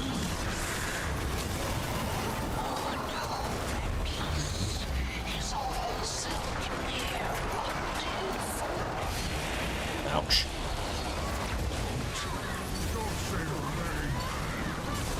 And press the wrong skill there. Let's just pop a bit of stability. And Rock, you tried Antiquary yesterday. Nice. It's actually a pretty complicated class to play. Very little knowledge. But it does still did 25k. Hell yeah. No, you smashed it. That's great. And yeah, that's true, PK. You can use like Timey HUD within Nexus, which will provide similar functionality.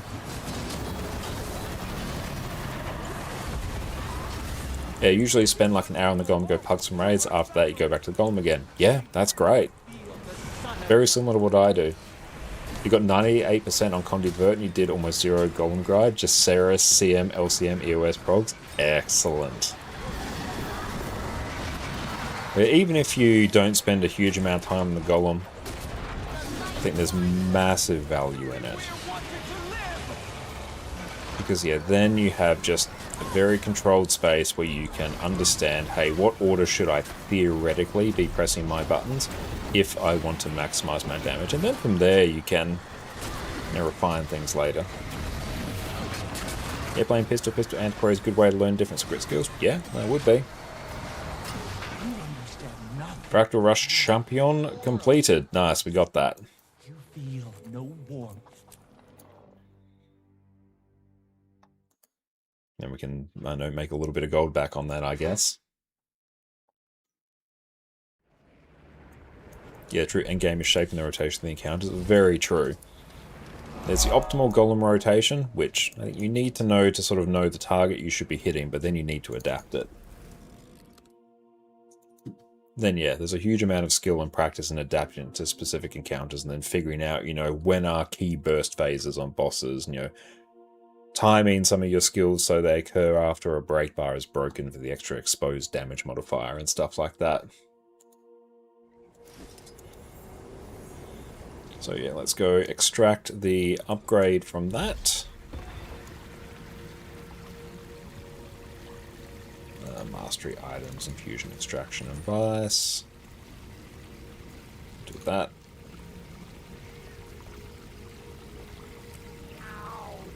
That's an accessory. Can I even sell that? Prob's not. I usually can't.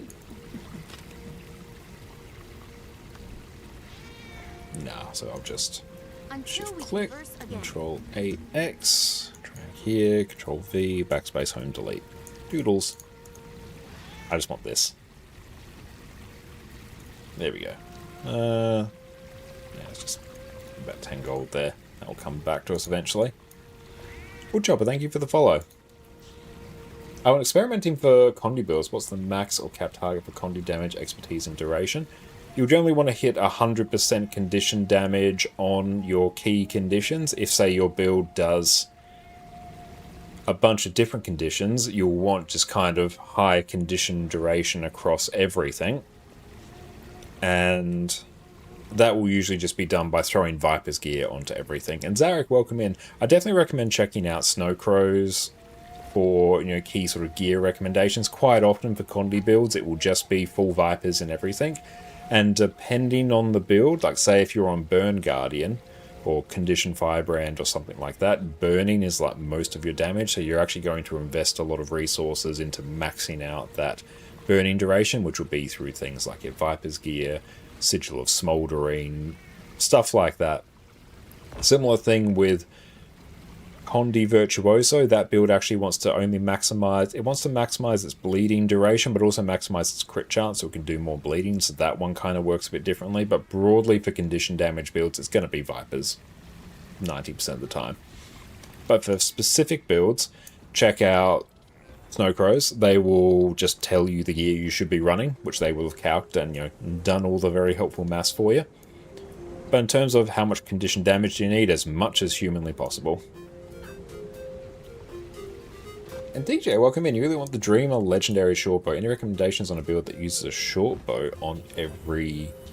Oh, you have every class. Condi Ranger will use a lot, like Condi Soul Beast is one that I think uses it. Condi Revenant can... Yeah, Condi Revenant and Condi Renegade can use shortbow very, very well. Heal NG will actually use shortbow as well. There's a few builds that use it. It's definitely not one of the most used ones. And Thief is really, really good as a utility weapon. If you're just running around, it's super, super nice to run for the port in particular. Oh, special. That's done. Excellent. Cool. I'm going to take a break now and stretch my legs, and we'll see everyone in a few minutes, and then we'll come back and do some raids. Sit tight. If you're struggling with making gold in Guild Wars 2, I've got you covered. Here's exactly how I make enough gold to fund multiple legendaries while still playing all the content that I enjoy. Today we're covering the 6 main ways that I make gold in Guild Wars 2.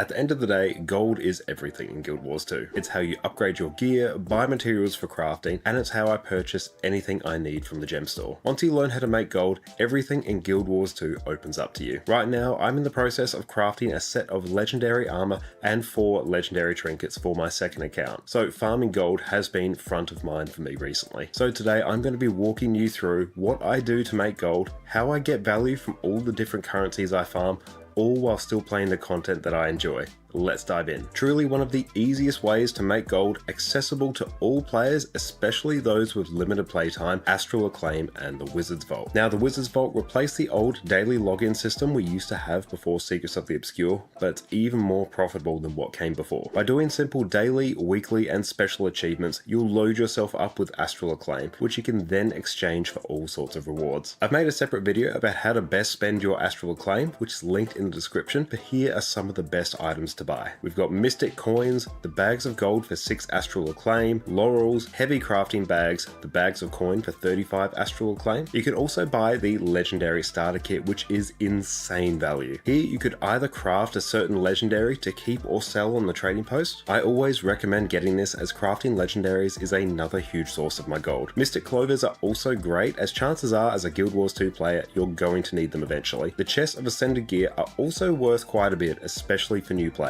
At the end of the day, if you want a surefire way to make gold, do your Wizard's Vault achievements, and you're going to be rolling in it in no time. Now, if you've been playing Guild Wars 2 for a while, chances are you have multiple characters. Some of them might even be gathering dust as we speak. So instead of leaving them alone to bask in the looming existential dread of existence, we could instead park them at useful locations. On my EU account, because I've slowly been working towards a set of Obsidian legendary armor, I have most of my spare characters parked at Greater Arcane chests in Secrets of the Obscure maps. This gives me a small amount of the map currency each day, as well as ancient coins and pieces of gear. I have other characters parked at End of Dragon's hero points for the free Imperial favor and gear each day. And I also have a few characters parked at chests in Bureau Marches for the Eternal Ice Shards. These are super useful because you can exchange Eternal Ice for Living World Season 4 materials, which you can use for either Vision or Skyscale, both of which I'm currently working on, or you can just consume these materials for Volatile Magic, then buy trophy shipments in Living World Season 4 maps, which are insanely profitable. For only a few minutes of logging into characters each day, this generates a surprising amount of gold, materials, and currencies. I've included a link to the fast farming page on alt parking, which gives a nice breakdown of profitable places to park your characters. The more characters you have, the better alt parking is going to be for you. Now, each day I play, I farm my home instance or homestead, as well as any guild halls that I have access to. For a short period of time farming, this is going to give you a ton of materials, which you can either sell, use for crafting, or consume for things like volatile and unbound magic. Your home instance or homestead, if you have the Janthia Wilds expansion, can be upgraded to include all sorts of different gathering nodes. To fully upgrade your home instance, including everything on the gem store, it would cost you just over 10,000 gold, which is absolutely mind-bending. Fortunately though, you don't need to do this yourself. Just keep an eye on the in-game LFG and look in the central Tyria party section and see if anyone is offering a full home instance or homestead. This means they have a fully upgraded home instance and they want to share it with the world. Simply enter, farm all the materials and leave. As of right now, farming a full home instance is going to get you over 10 gold worth of materials, which is very nice for a few minutes work. Similarly, if you're a member of a guild which has gathering nodes unlocked, you can log in each day and farm them for a nice amount of extra materials. If you're a member of different guilds, which each have a different level of the synthesis output guild upgrade, you can even farm the nodes from each guild hall again. Just remember they need to have different levels of this output upgrade. Even if you just do this with a single guild hall, it's a nice amount of profit. Now, I like to get even more value from this excessive gathering by using the glyph of volatile magic on my gathering tools, which you can select when you get most of the permanent gathering tools from the gem store. Now, you can get a set of temporary volatile magic gathering tools from Living World Season 4, but the permanent ones are a huge quality of life bonus. This makes it so that whenever you gather, you'll get extra volatile magic, which you can then spend on trophy shipments for extra gold. This really amps up the value from what's only a few minutes of work. Now, earlier I mentioned I park multiple characters at End of Dragon's hero points to farm Imperial Favor. Whenever I get enough Imperial Favor, or the map specific writs, 1000 Imperial Favor in total, I craft an End of Dragon's precursor weapon. This will give me anywhere in the realm of 60 to 90 gold profit depending how patient I am. This is way simpler than going a step further and crafting Gen 3 legendary weapons to sell, because outside of Spirit Shards and Imperial Favor, you don't need any other account bound currencies, and you simply buy whatever you need from the trading post. Given how in demand the Gen 3 legendary weapons are, there's always going to be people wanting to buy the precursor weapons, and lately this has been a nice little source of gold for me. Similar to the End of Dragon's precursor weapons, although on a much larger scale, I'll also occasionally craft legendary weapons to either sell on the trading post or the Overflow Discord. Depending on the legendary weapon you choose, this will generate hundreds of gold in profit, and is even more accessible than ever with the legendary weapon starter kit from the Wizard's Vault. You still need to do some map completion, world versus world for the Gift of Battle, and have a decent amount of spirit shards on hand to do this, but if you can, it's a huge source of gold. Just in the few months, I've sold 3 Frostfangs and an Aurine Greatsword, which has given me a few thousand gold profit. Now, whenever anyone asks me how to make gold in Guild Wars 2, I always recommend to play the content that you enjoy the most and figure out how to make gold from it. For me, this is instance group content in PvE, like raids, fractals, and strike missions. Twice a week, I run weekly raids on my NA and EU accounts, and I'll regularly run fractals and strike missions as well. Whenever you complete a raid or a strike boss, you'll be rewarded with a nice chunk of gold, identified gear, and materials, not to mention the specific currencies like magnetite shards or blue or green shards from strike missions. These you can then exchange for items like infusions, mystic coins, and mystic clovers for even more gold. For fractals, most of the gold comes from opening fractal encryptions with the fractal keys that either drop from fractals or are purchased from this vendor. Fractals are one of the best sources of raw liquid gold in the game, so I recommend doing them as often as possible. For a very quick source of daily gold, make sure to always buy the 30 deeply discounted fractal keys from this vendor. You can then place a buy order for some fractal encryptions, open them, and get some effectively guaranteed gold each day. And that, my friends, is every way I currently make my gold in Guild Wars 2. By doing these little things every time I log in, I've been able to earn enough gold for over 60 legendaries, gem store purchases, and generally just have gold not be an issue. If you want to know more about the secrets to making gold in Guild Wars 2, check out my previous video where I break down exactly how gold making in Guild Wars 2 works and how you're probably sitting on a mountain of gold and don't even know it. Until then, I'll catch you all next time. Cheers. Secrets of the Obscure has brought us the Wizard's Vault, and with it, one of the best ways to make sure you are perpetually flush with gold. So today, we're going to work out, and we're back. Welcome back, everyone. And Alka, welcome in, mate. Discord is going to implement age verification.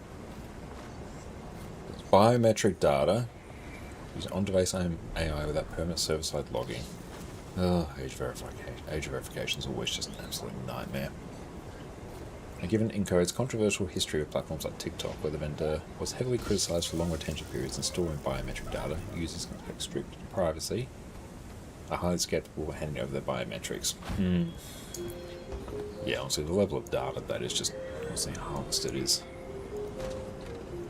unfortunate. Statistically It's a tough thing to get around. This is rather rare.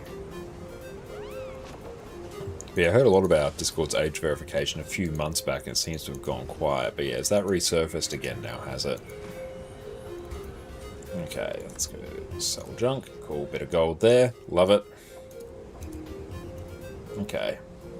Cyril. Bonus events? Nope, not that. Daily raid bounties. Deimos, Greer, Keller, and Massad Overseer. Okay. I'll just chill on this character for a while, and then, yeah, we'll get in. Now, if anyone wants to join... Oh, that's really kind of you to say after hours. I appreciate you. If anyone wants to join us for raids on EU,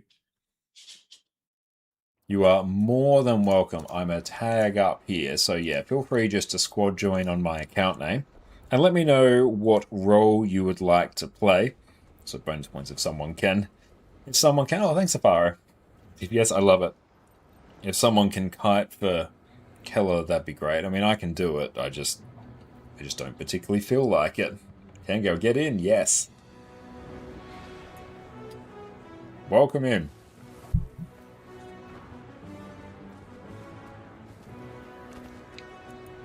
Deepest monkey heart. That's right, I respect it. By all means, you're first in, so you get picked. Everything else doesn't really need a lot of rolls, so Sparse, yes, get in here. I love it. Yeah, let me know what you want to do.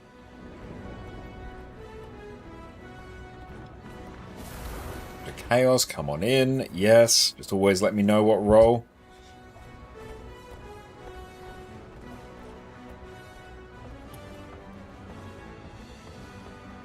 Connor is also playing, he is right.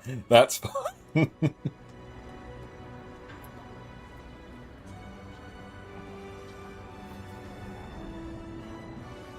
Okay. A sleepy welcome in. I've had a very good weekend. Much more pleasant temperatures than what everyone in the EU has been having, so... Sorry, friends. TY, go ADPS. Ignore the caps. ADPS. There we go.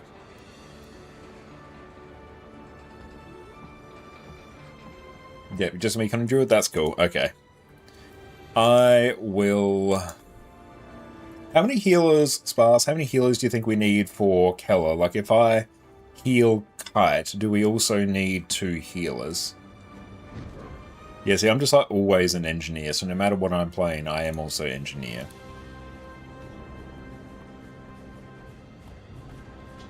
Just making a one-page guide on boons, otherwise you... That's all good, like, feel free to join if you want. Daily bounties. Oh, hang on. Gotta love having my weapon swap be caps lock. It's been that way for 13 years. It's not going to change now. The Faro shifting yourself around. I will lock these subgroups. Daily bounties. I need a Q heal. No, someone whispered. Hang on. Q heal. Boon heal. Boon DPS. Stay roll. Yes, anyone who wants to join, join.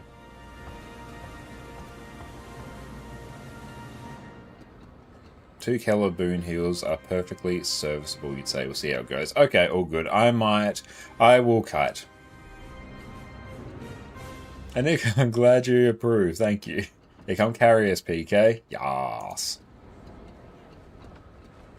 Okay, remove Zillions. TY, can you Q heal?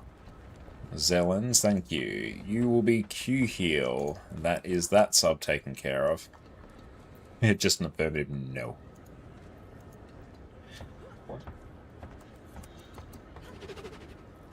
Spirits of the wild, welcome. Start to fill. What do we got? That master is a heal. Love it. So I need a Q DPS. Q DPS. It's a strange word spell. I'd love to. Yeah, I'd love to. And here's like 2 Mystic Coins for the pleasure. Vessel, thank you for the follow. Q DPS. And just DPS.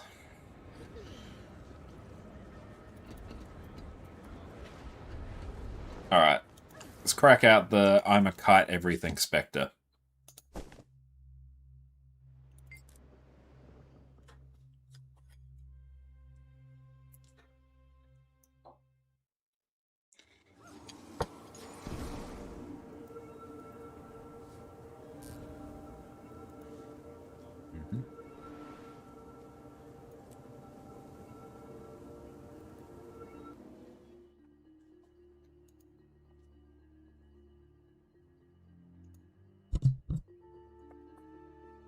Oh, what are you eating? We're eating chicken pot pie now.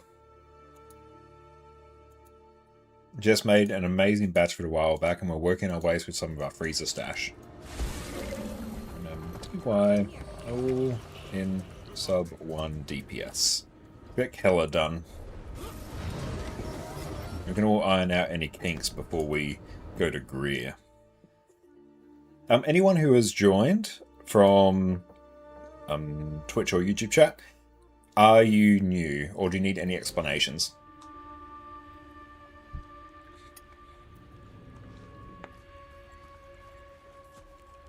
Okay, so let's see. Reinhard, can you Q DPS? Perfect. Oh, I'll explain what's going on for you, Miss Badger, as we go.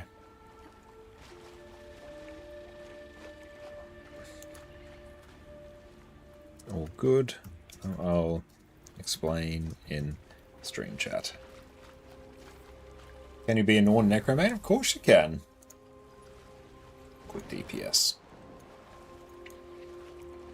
Doing raids now, Crocodile Monster it is. I love it. Okay. Yeah, Sparse, are you just DPSing? And I know, what am I running here? That's that looks like a kiting build. Yeah, it is. Oh, a toggled walk. Great.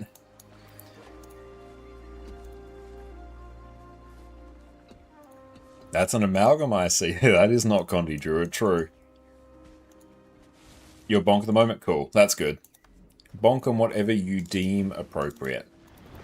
I will put some food out for everyone. Everyone eat your noms. Nom nom nom nom nom nom nom. And here, I will grab... Do I even... Oh, good. I've got, like, boon food. Use. Yeah, there's no class or race limitations. Yeah, your class is purely an aesthetic choice, and it changes the first few steps of the story. That's it.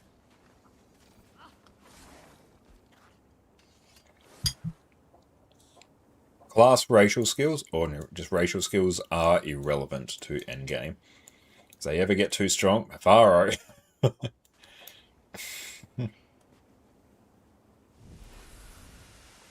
Perfect, okay. So, generally, the first bit, stand behind the boss. I will point the boss away. You will stand about on arrow. For when the boss goes underground, if you are not me, you are going to basically run towards the side of the arena that has markers. And do not touch the boss or get anywhere near the boss when it's underground. You're going to run over there, kill Crocs, and I'm going to pull the boss to the Crocs. The boss goes underground and chases people, or chases me. And if it gets to me, it will consume the artifact and we all instantly wipe. If it touches anyone when it's underwater, underground, you will instantly die. So just give it a very wide berth. I am going to kite it away. I might do maybe about there. Yeah, there we go. Right there, it's better. That's actually where it is. But yeah, you're just going to basically stack on arrow. That's where the boss will spawn. And then yeah, you're going to stack behind. And just burst it down. And randomly, someone will get bees. If you get bees, just stand slightly off the group. Because when... I'll just do a little tricky trick over here. Yeah. There we go. See, I've got bees here, so I'm just going to stand a bit off the group.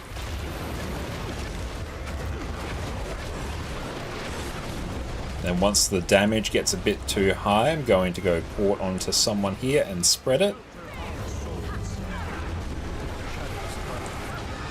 There you go, I need to actually spread it now because that splits the damage.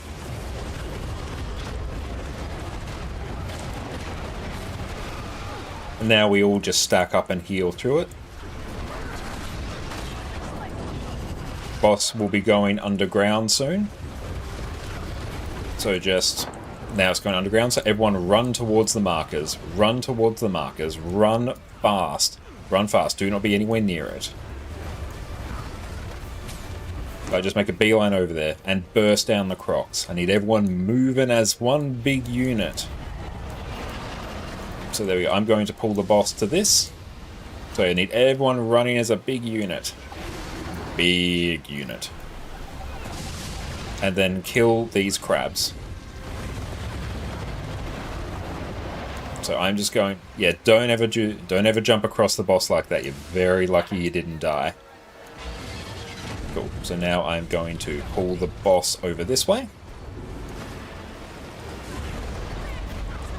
We're going to burst these down. You're going to stay well away from it. Once the boss touches a croc, it will basically reset its movement speed. There we go. We can all just stack here. Now we're going to CC the boss. Big CC. Like fast CC. Big chungus CC.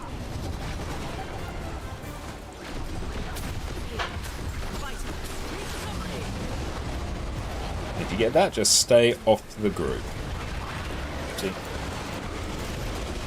Now we're just going to need to stack up a bit. Okay, might even start spreading this a bit now. There we go. You don't want this to spread too quick or the damage will ramp up. See, now we're kind of at the point where we can just run onto the group. There we go. There you go. So having movement skills here is very, very helpful. That might even just... this might even just be a GG. Well, that's a heal. GG. GG. That was a heal. Do not want to lose a heal. Yeah, so when the boss... Keep an eye on the boss's bar. When the bar is depleting, the boss will go underground. Get ready to move. In particular, once the first round of bees disappear, the boss will be going underground soon. Oh shit, B, turn on the boon table. Cool, boon up time is fine. But yeah, you want to be stacked up. Like when the boss goes underground, you are going to run to Heart, or any of the markers that are free, probably Heart. And then, yeah, you're just going to burst down the crocs. The crocs need to die, like, real quick. Okay. I'm going to do this. I still get thrown, but I don't get the weird vulnerability debuff. Oh, those got spread way too quick. Okay, everyone just stack up and blast. Like, stack up tight and heal. Yeah, that spread way too quick.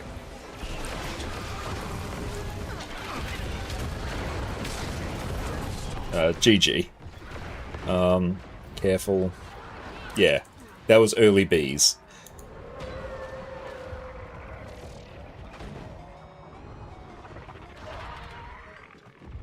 Oh, hang on, I got a GG. There we go. But yeah, keep the bees out the hitbox.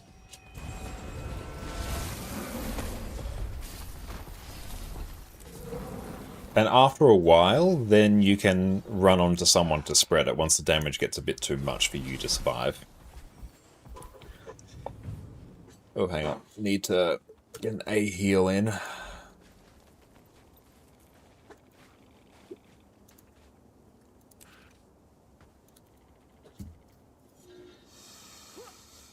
Just A heal. There we go.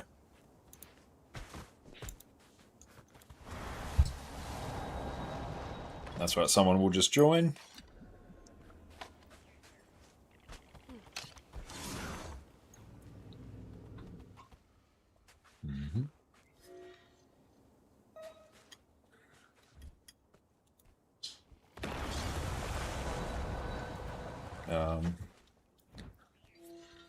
Slash D.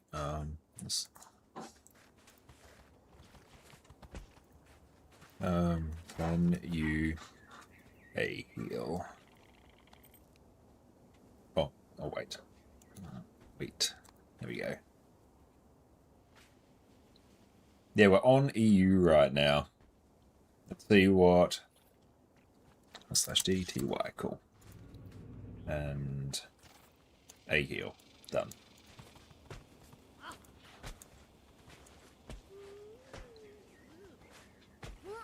And if you have mobility, bring it.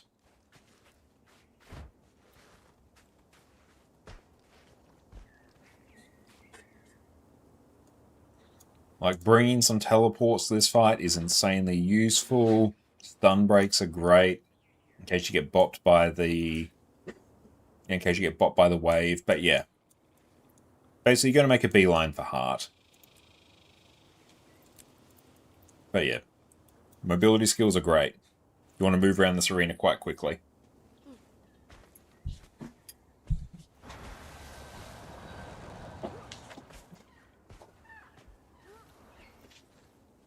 But yes, thank you to everyone for explaining things in chat as well, in like squad chat.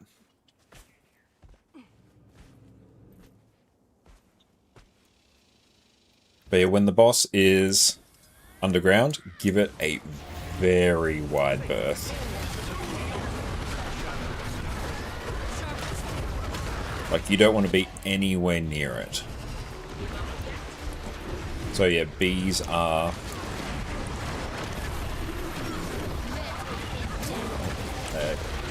That's right, so now we'll stack these up. Like, stack up tight if you got bees, because then it means healing you is easier. I think you chose Mesmer for first class. Looks cool. Hell yeah! And welcome in. Yeah, beautiful. Look. Notice the bar is going to fill up. The storm progress. There we go. So now you're all going to run to heart, like, real quick. Like, you're sprinting there, and all those crocs need to die. So then, see, the boss is chasing me, because I've got little purple icon. So now I'm just going to port over here. Boss is coming in, so stay well away. Like, just run. Because, like, boss is coming in. GG. GG. Yeah.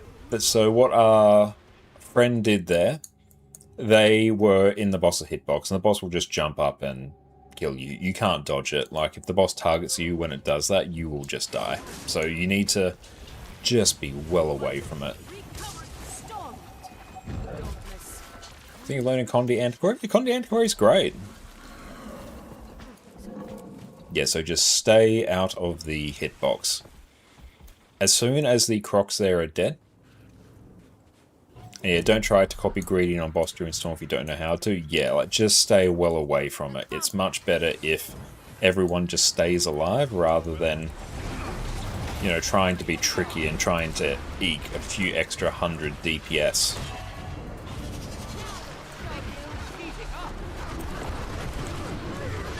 Oh.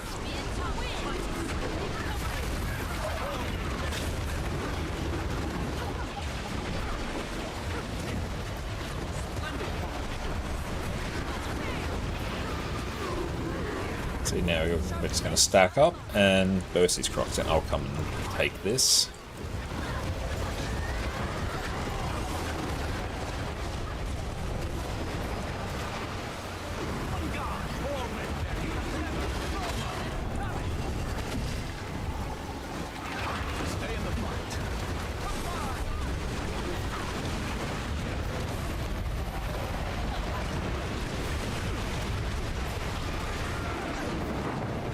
There we go. I'm just going to heal everyone up. So everyone just make a beeline straight for it. We need people to run quick. Like, the boss has a bit of time before it actually, you know, does the I'm going to nuke you attack. But yeah, you got to make sure you move quick. See, these crocs are dead. I'm bringing the boss in. Thank you so much, Jess. Jess is so wonderful. Balls of tea. So your boss is coming in. Like, run. See, right there, they did it again. And... GG. GG. Zil. Stay away from the boss. Better you eat a wave. Yeah, so I think what happened there is they saw the wave coming in, they tried to dodge across the boss's hitbox. The hitbox doesn't care about a dodge. Like, you just need to be so far away from it. Like, as soon as I'm bringing the boss in, you'll see, like, me with my little purple icon come in. That means the boss is coming. Just scatter. Get away.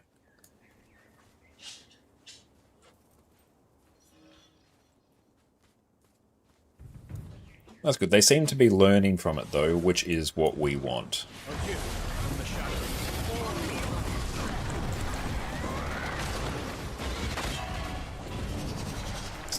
so I don't get bopped.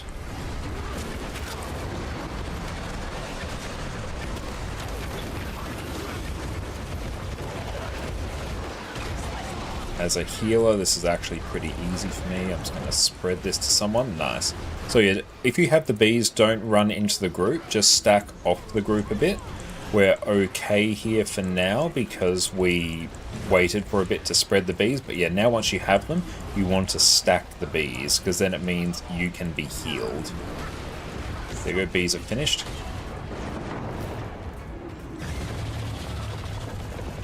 So yeah, just run. And if you don't know how to greed on the boss, yeah, the hitbox is a bit bigger than it actually appears. So yeah, don't be like, oh, but I'm just skating around the edge. You'll probably still die. So I'm going to bring the boss in now. I'm just going to sort of wait until that one dies. I'm going to port across. So the boss is coming in now, so you all need to run. There we go. Perfect. Yeah, like if you don't know how to greed, like what people are doing there, just don't bother.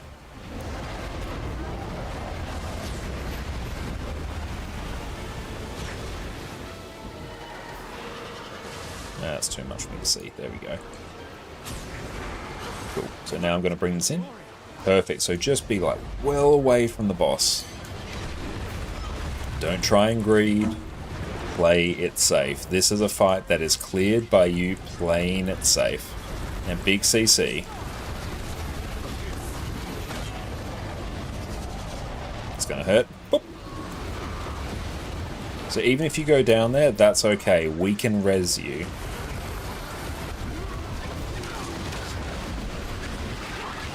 Yeah, so come stack on the healers at this point. Perfect. Now we're just going to want everyone to stack.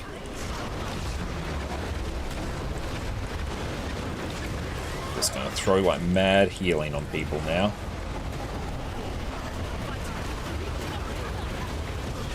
Perfect, we cleared it. So you notice the storm progress is going to fill up. Boss is going to move. The boss is going to go underground. Perfect. So now we just repeat this endlessly until it dies, which will be pretty quick. So I'm seeing these go down. So I'm going to really hope... Cool, one of them went down. Great. Yeah, so now once the crocs are dead, then you can go on to clearing the little crabs, the executors. You want to kill them because the expanding AoE gives the boss buffs and also makes it move quicker. Oh, damn, hang on. I need a res, hang on. My bad. My bad. My bad. Yes, I got downed. You live by my whim.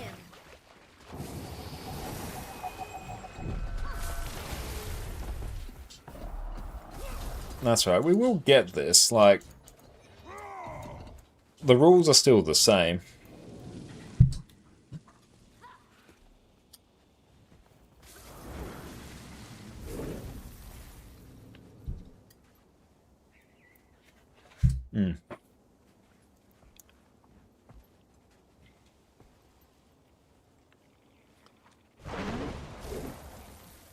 Yeah, it's always crocs, then crabs.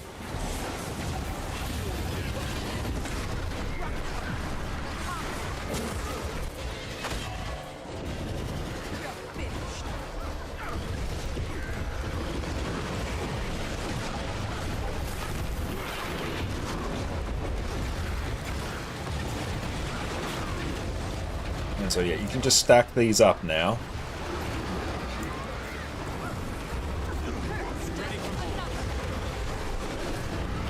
And like after, I don't know, 10-15 seconds, then we can kind of just spread these indiscriminately. See, there we go.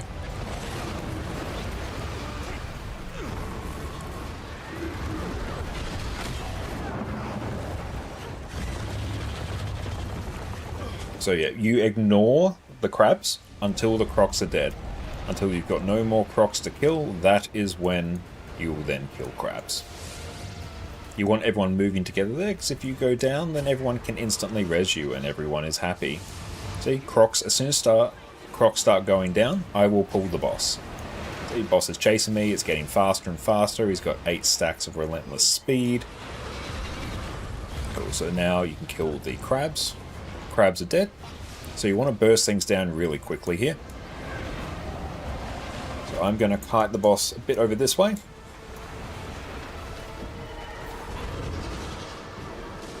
So you want to burst those crocs down quickly, because I'm basically using them as bait.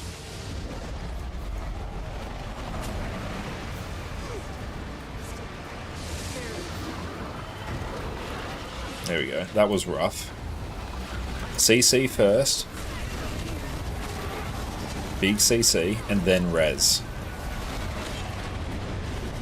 That was a bit rough, but we got there. Good job, that's phenomenal. We salvaged that.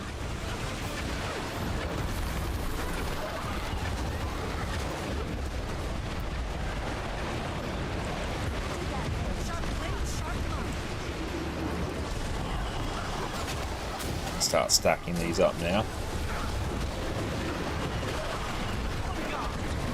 Yeah, at this point you can just straight up stack and heal through everything.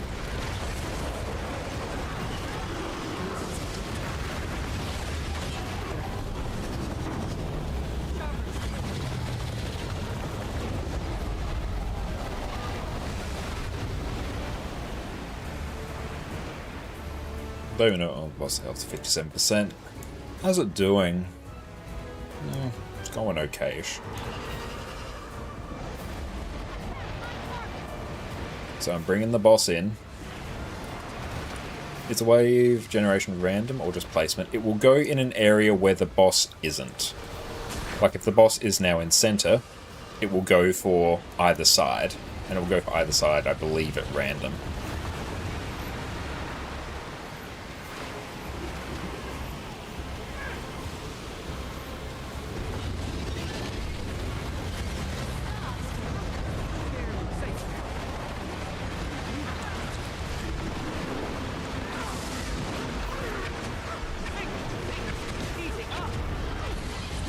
Ready to CC.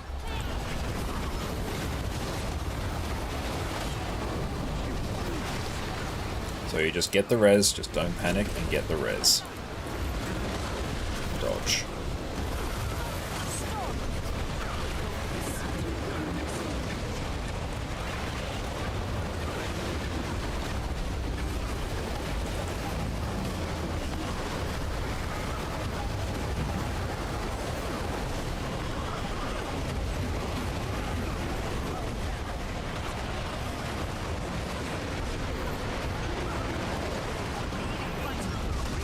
Perfect.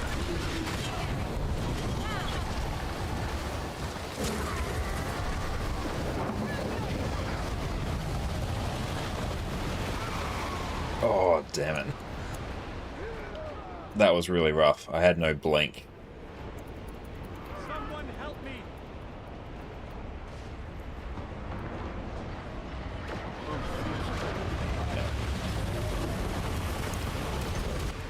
Good job, Sparse. I saw that. Where's that gonna go?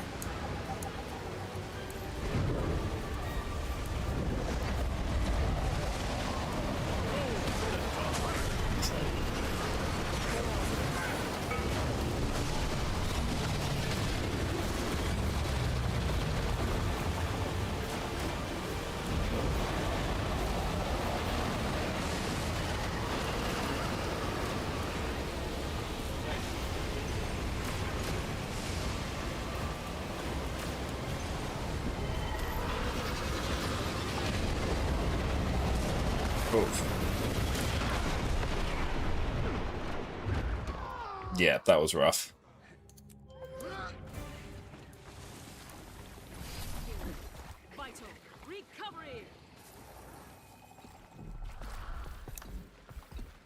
Okay, so it's DPS we need.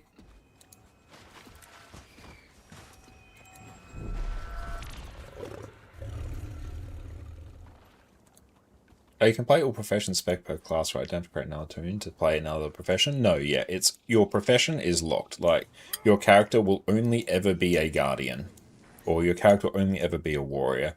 But you can play elite specializations, which are basically subclasses, and those subclasses can generally fill every role in the game. Like, every class can heal, every class can provide boons, every class can DPS.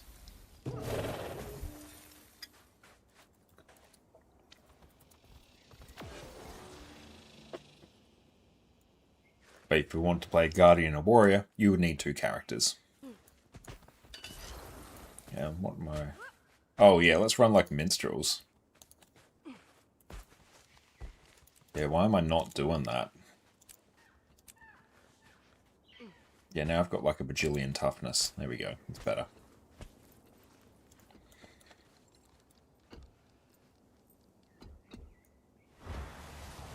Yeah, you can swap the specs of your class at any point.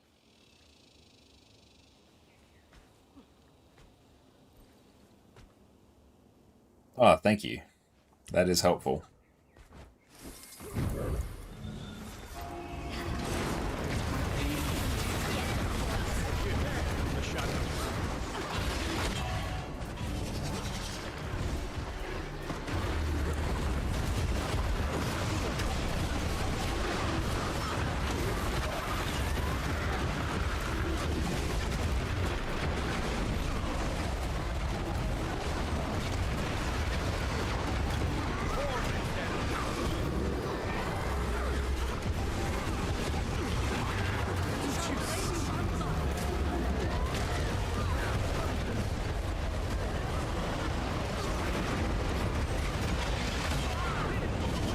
I hate that attack in particular.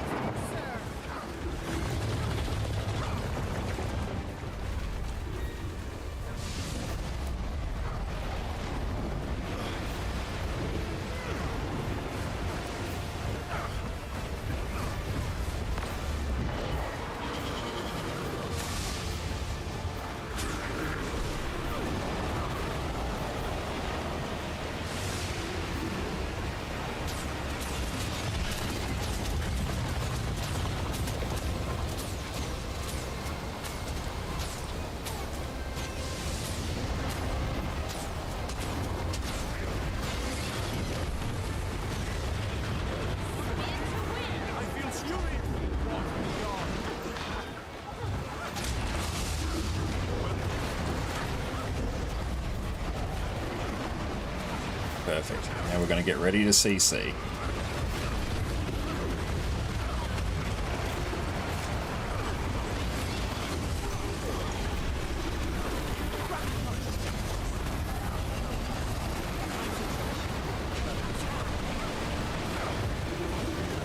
Just don't want to get hit by that.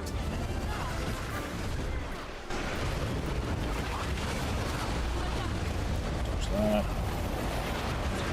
There we go.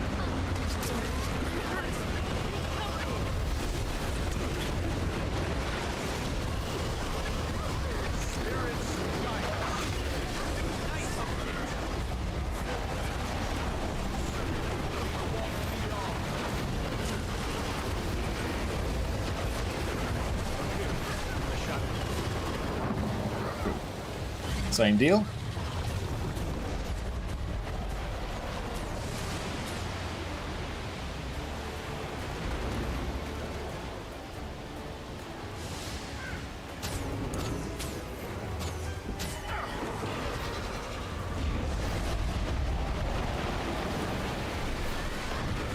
Coming in.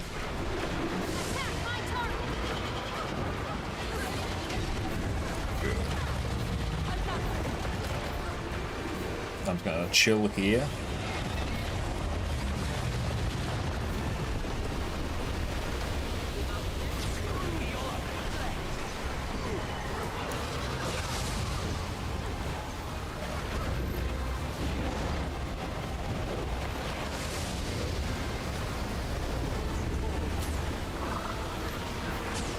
Need to kill these real quick.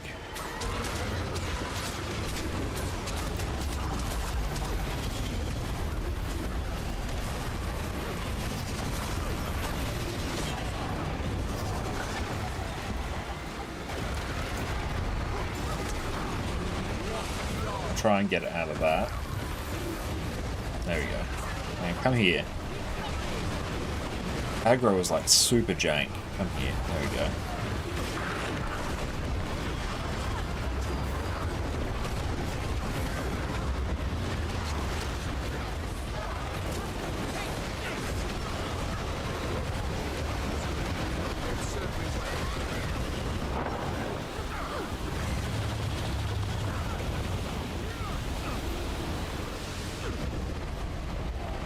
Two stacks, which I don't love.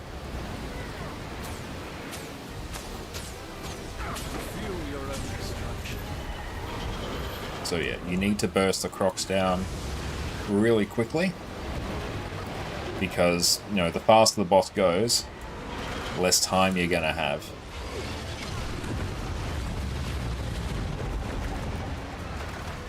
So you want to like just tunnel vision them. Like, they need to be instantly deleted. So it allows for far easier movement of the bosses.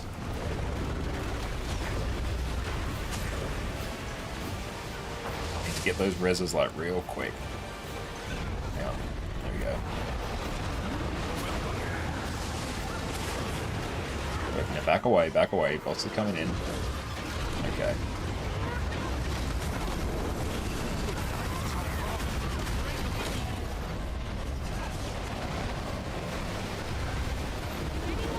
Try and go get these reses. Like, that was just awful there.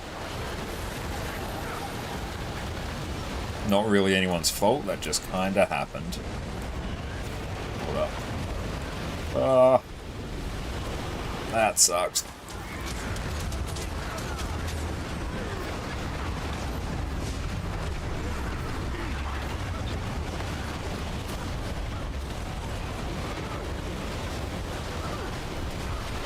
Yeah, so there I should have taken the bees from you.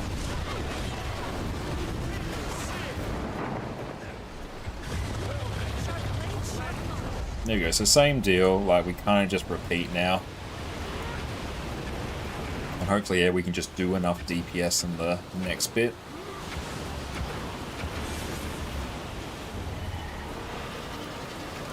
Coming in hot.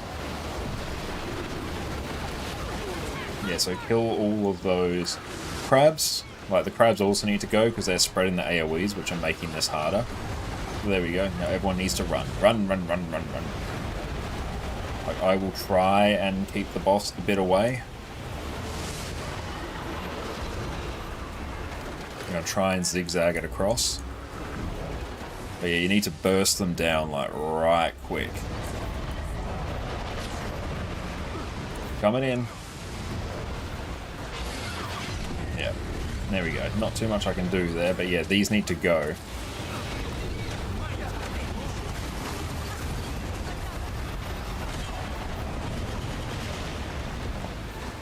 So I want to try and res.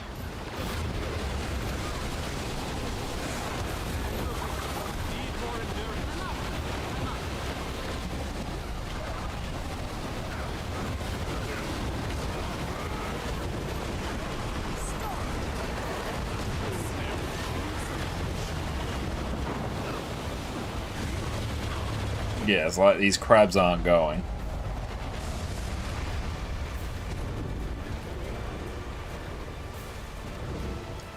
So, like, you need to burst the crocs down quick, and then you need to burst the crabs down. Like, just run into the AoE to kill them. Like, don't delay. Like, yeah, GG. This is... GG. Is this raid? Yes, this is a raid.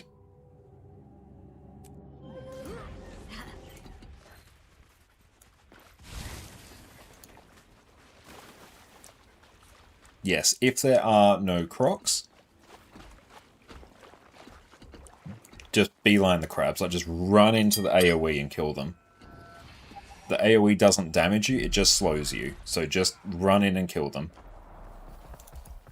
So you are totally safe just to run in. But yeah, that's actually what is wiping us there.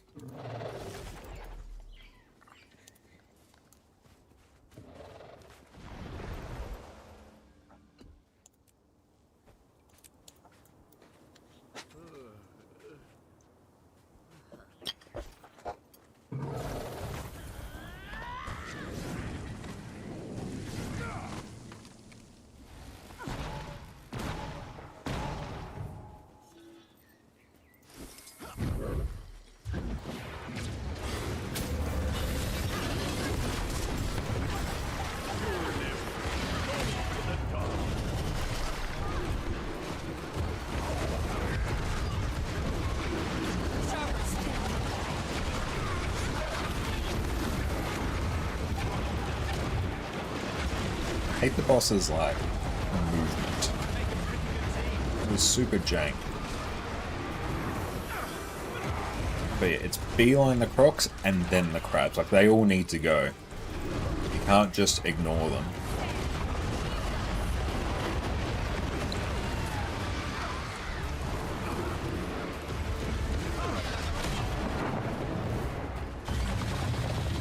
Good timing. But yeah, so you're all beelining it over there. Every one of you. And then you're bursting them down. As soon as like one's down, move away from it. Much better these dice spread out. It actually gives me more room to place the boss. Yeah, beelining, yeah. Yeah, literally run in and kill them. Like, yeah, just nuke them. Nuke them. Run in, don't worry.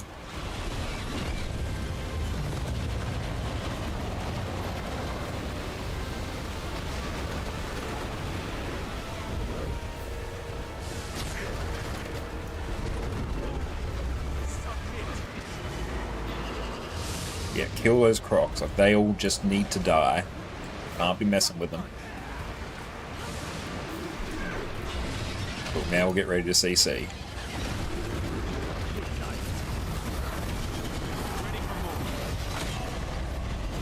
Good, that worked. Cool. That is basically a perfect phase.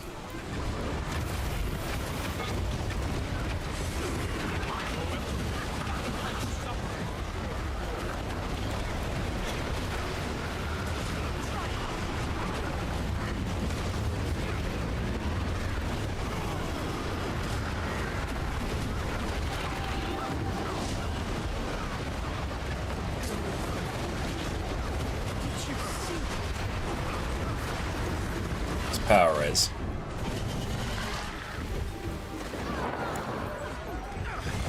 How'd they die? Still salvageable. I literally don't know how they died.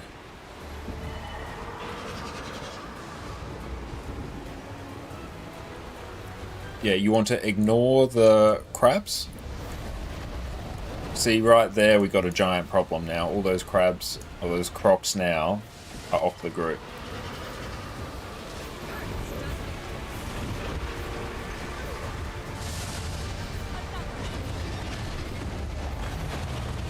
Because yeah, now you're trying to fight that one croc off the group. GG. GG.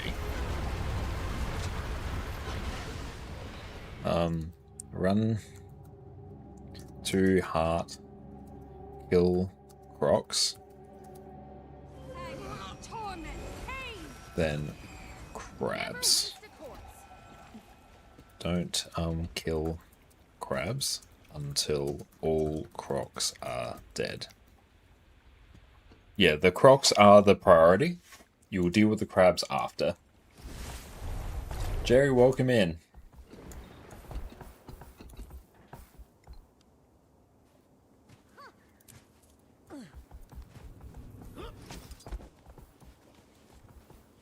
This is an annoying fight. It is, I'm not gonna lie.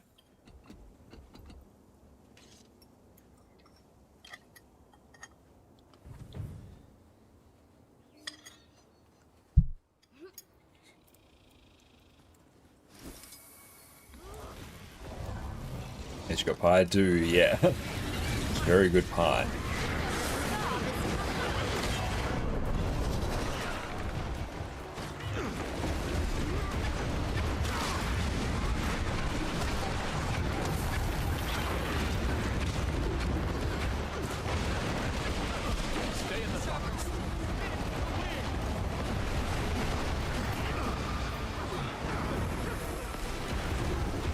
Yeah, you don't want to spread the bees too quickly, you don't want to panic.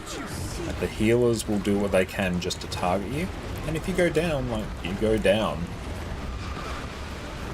It's fine.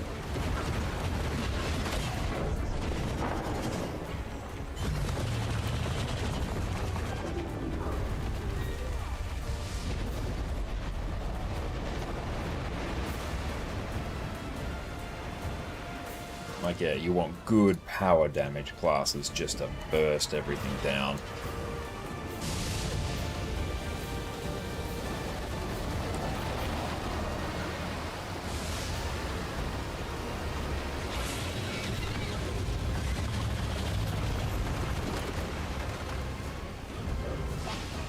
hate being right here.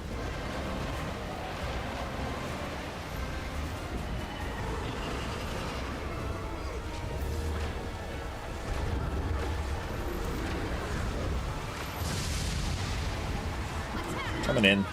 Hopefully these are dead.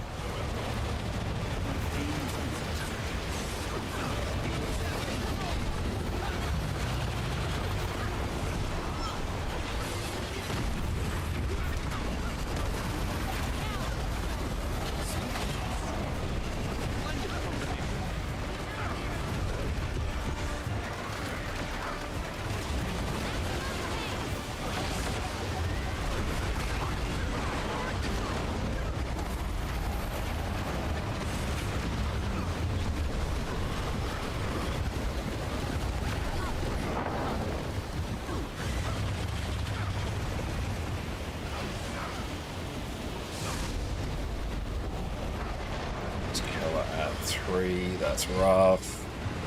Like, yeah, you can't be going down. Yeah, bringing things like Power Vert to this fight, very smart. Here, like, I'm about to probs die here.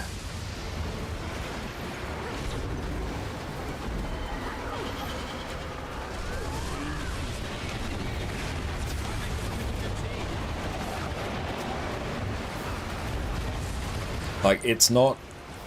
It's full DPS rotations on these Crocs. Like, these are, for all intents and purposes, for this point in the fight, these are the raid boss. These are not just little random mobs you can auto-attack and die. These things warrant full raid rotations. GG. Full DPS on the Crocs. Group up at heart. Arise, my creation. And burst them.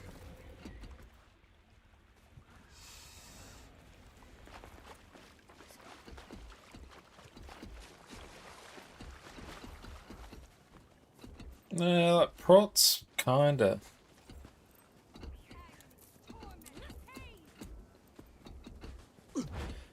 Hang on, I might even just straight up do this. There we go. You'll get a bunch more prot this way as well.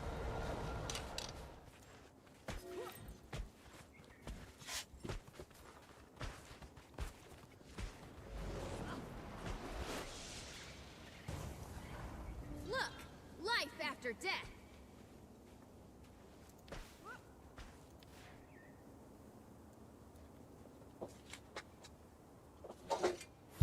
But you just always make a beeline for heart. Like, as soon as the boss starts going underwater, you are like sprinting there. Because we are trying to pull all the Crocs there. And if people are spread, the Crocs will just aggro onto random people. I'll get off this. And then, yeah, we won't be able to group them up and burst them down. And then the fight becomes like way harder. Let's go. Spread that.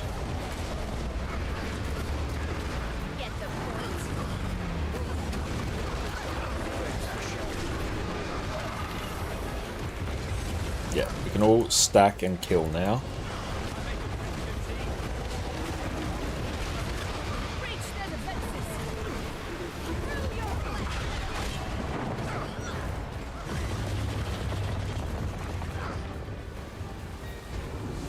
Yeah, see, like in that instance when the executor is... Executor or executor? I have no idea. When the crab's on the way, then yeah, you can sort of make the call of like, okay, I want to burst that down. But yeah, beautiful. These died quick. That's what we want. See, and as soon as these are quickly dead, then you're free to go and just kill all the Crocs.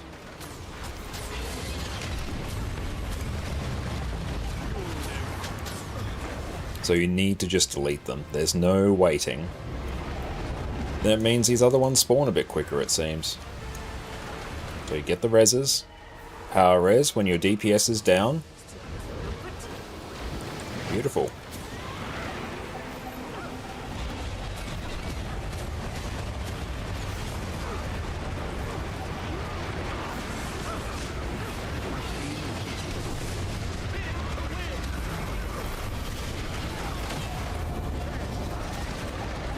Perfect. Back.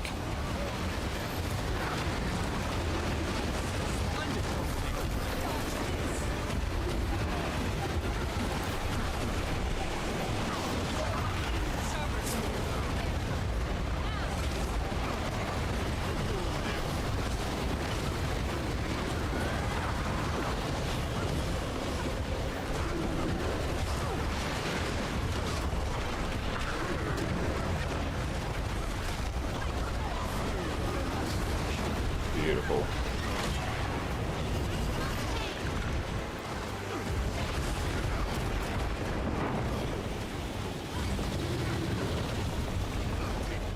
Interesting.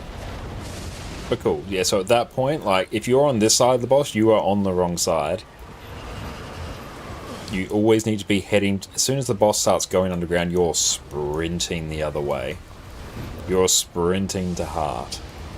There is no exception. Concentration. Because then this fight just operates kind of like clockwork. You sprint down here, Crocs beeline to everyone else, they group up, they die. See, right there, that's not what you want, not what you want. Very lucky you didn't die there.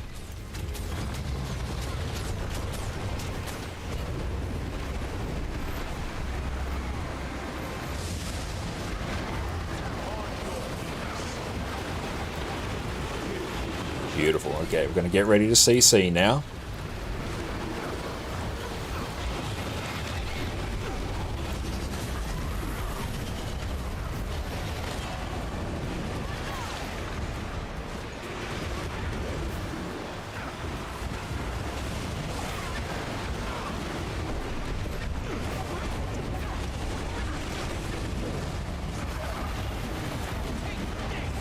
Now we'll take that from you. There we go.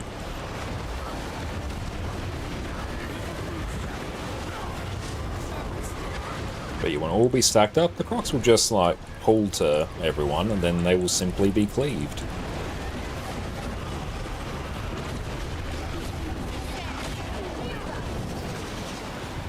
Cool, I didn't really get hit by that, that's good. 42%, this is good, this is better.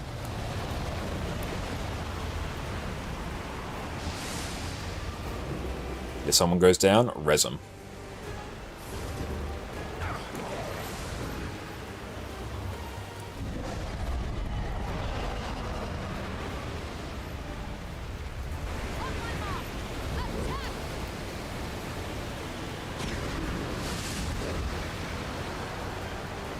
Beautiful. See, this is working well now. But yeah, ports are great, so you can get out of those really sketchy areas.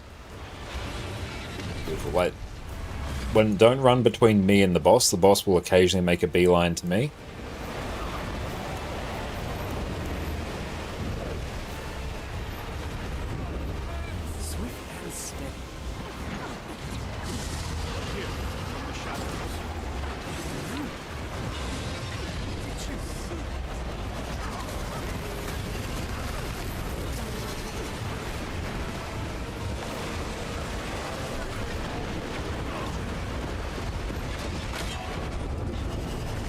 I hate that attack so much. Oh, that's so annoying.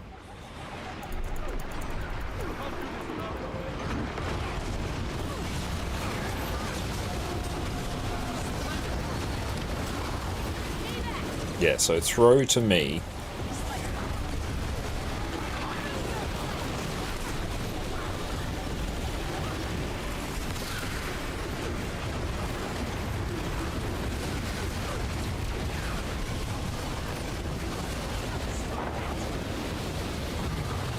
There we go, we got it. Nice. Alright, where's the boss? 4 is not great. I don't love that. 6. He's going to be speedy boy. Those Crocs need to die real quick. Oh. Oh boy. Don't know how I didn't die there. Ah. Oh, sorry, Sparse.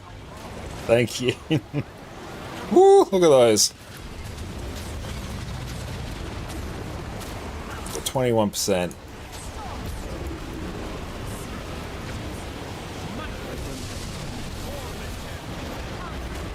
Yeah, need to like burst them down. They need to just die. Cool. I'm gonna bring the boss over here. Hate them. Why is that like AoE still here?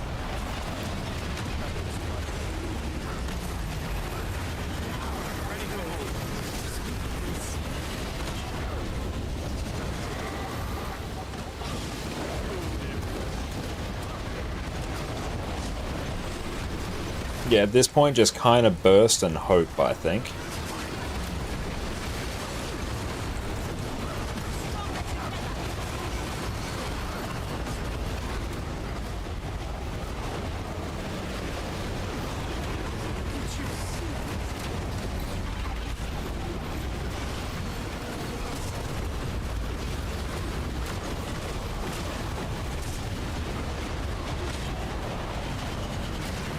Actually got pushed out of that. That's good.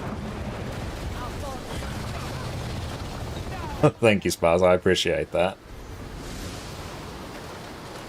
Okay, 10%. This is still doable. But yeah, like, burst them down. They all just need to die. They need to die so quickly.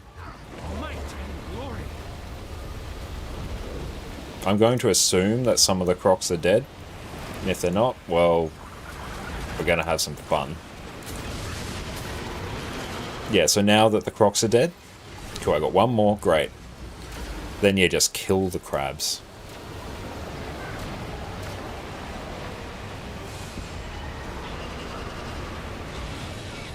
Perfect, now back on arrow.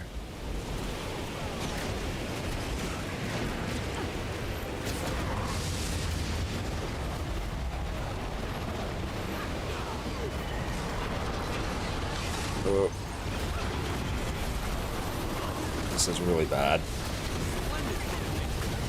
Like CC.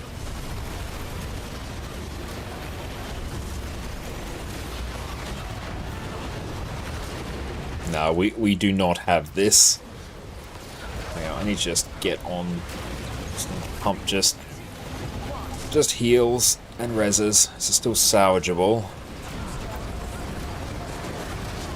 6%. Like, we all just need to stack and heal now.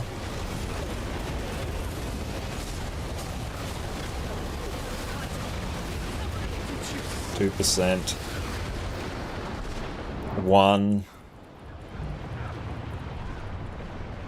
Oh. Literally. We did it. We shouldn't have got that. Shouldn't have got that.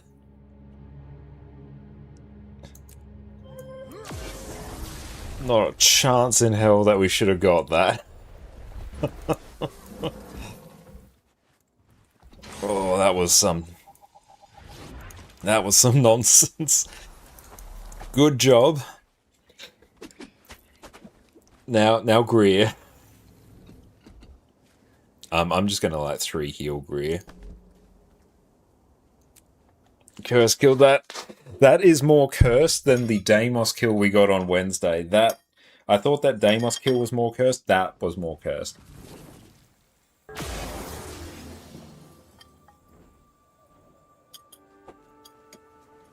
That was some proper nonsense.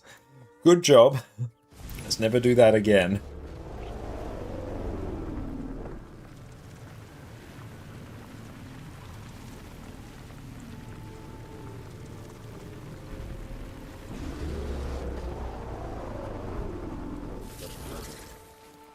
ADPS. Hang on. Raids. Here we go. Daily bounties. Minus. Oh, brackets. Minus Keller. Good job, we got there. ADPS.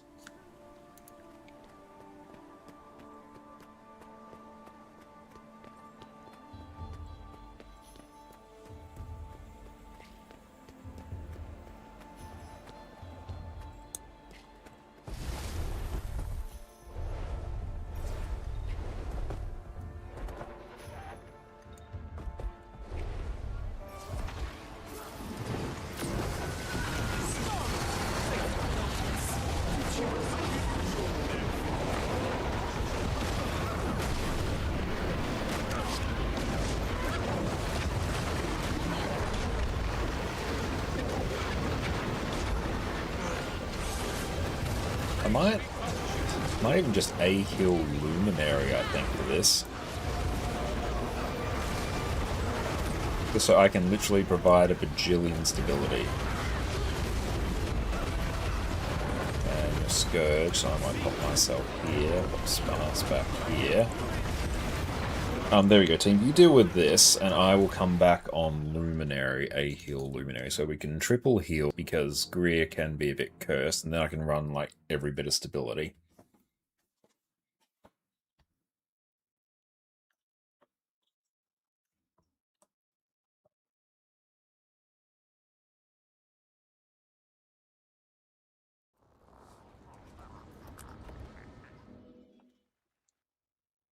But that was the single most cursed killer kill I've seen. And here we will run heal. Healer lack Luminary.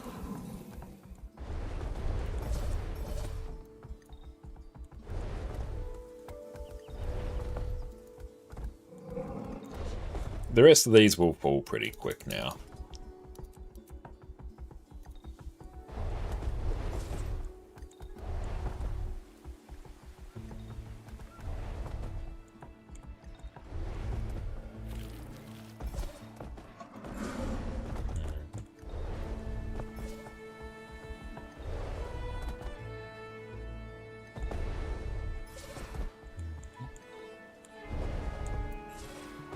Alright, so I'll pop down some food for people, unless there's already food down there. No, I'll just pop down some heal food for me, because I've swapped classes. Shoot Dagger Dagger memes again? Yeah, Dagger Dagger sounds utterly cursed on this. Or Daredevil, I presume. Let's go 1. Use, and then yeah, that will be Wall of Reflect.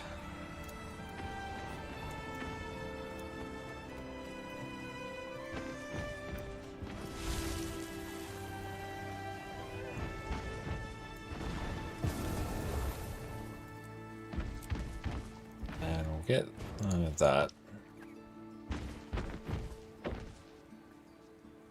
Cool, that does stability as well. Good. Yeah, so we should just be able to blast through this, I think, without too much difficulty.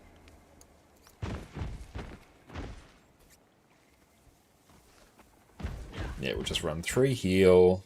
I'll just set myself as a utility.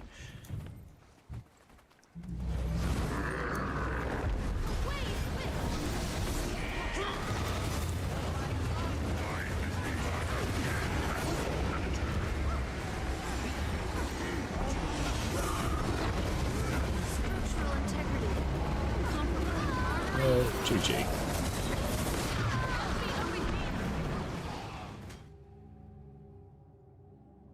Yeah, I had the wrong skill on anyway, so it's fine. Get the first wipe out the way. Let's actually run Wall of Reflect. There we go. Oh, I can refood. Nice.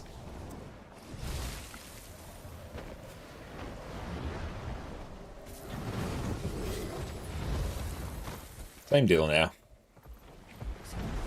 Oh, it also does stability. Sweet. There's like a bajillion things.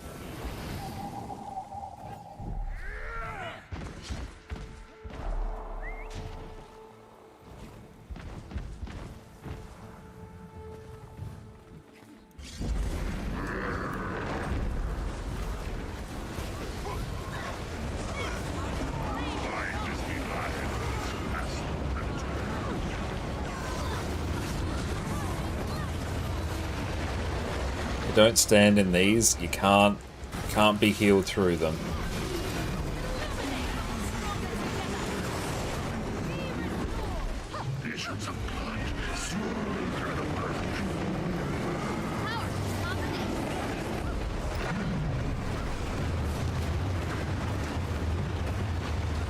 Why are we? Alright, I guess we can just stack here.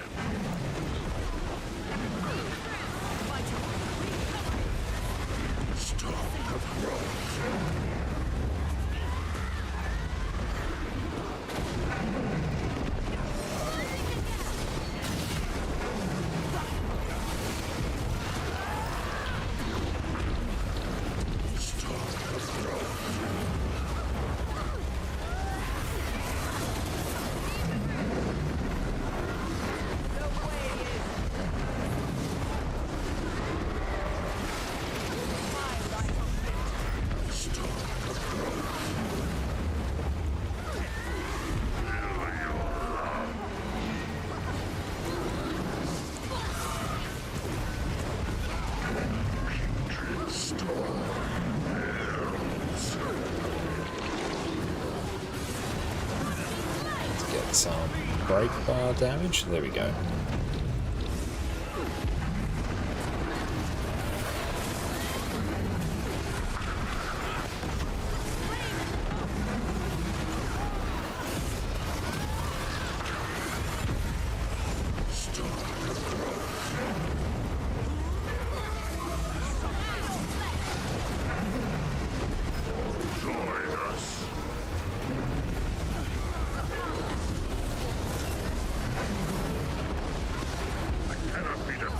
Like, don't just stand in that. Like, you will literally just die.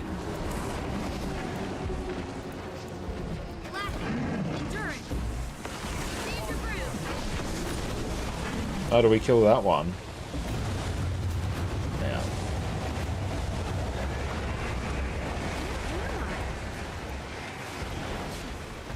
Or it's just killing the other one. Oh well. Doesn't really matter.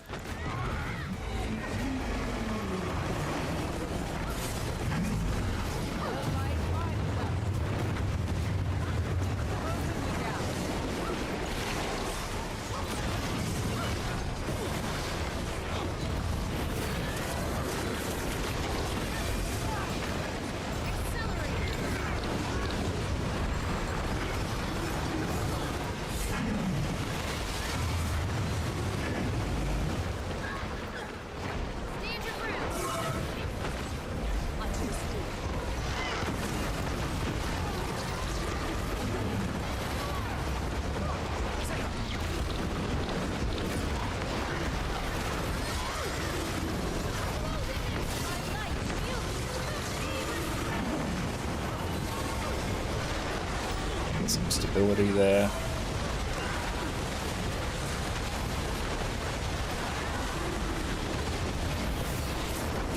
More stabilities.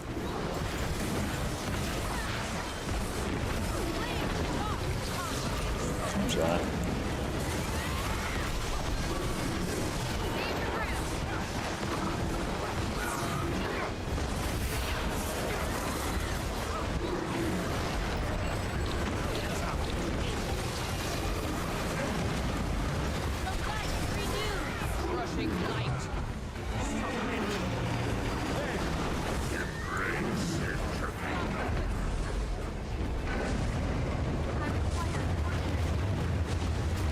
Some stability. Rage at maximum. Oh, this part's gonna really hurt. Yeah. Oh no, don't stack those. I'll just help solve this. Cool.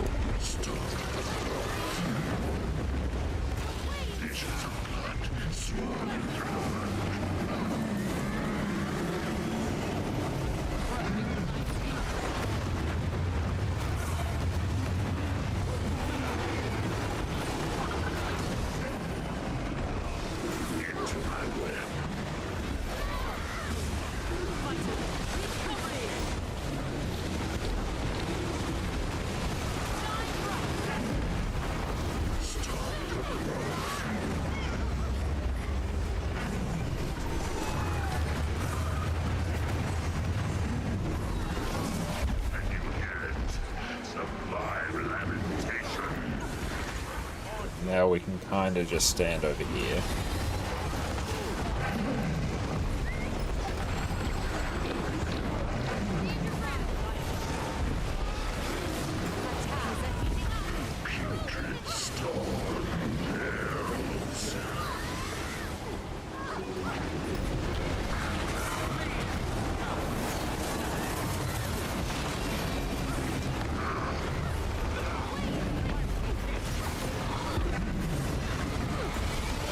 Stability.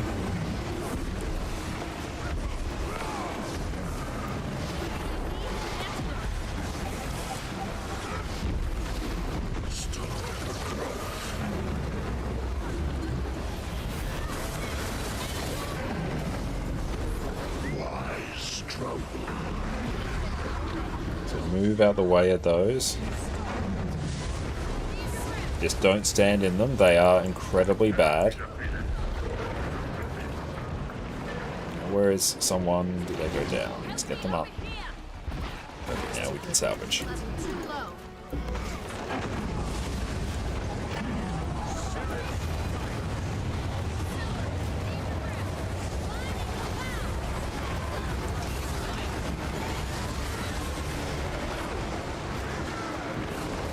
There we go.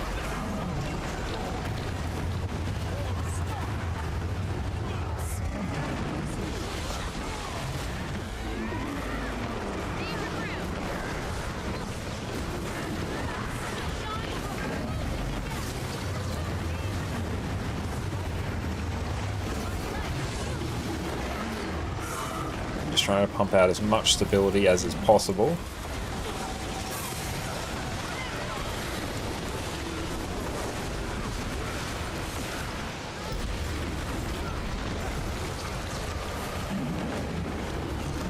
There we go. Stability that.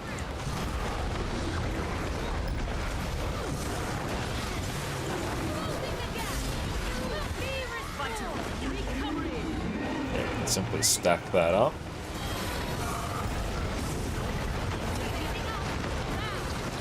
And dodge.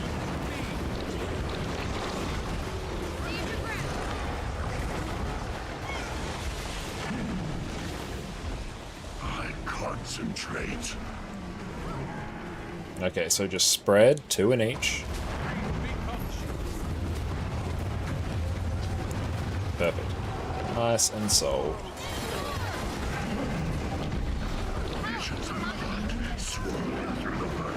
Just dodge through.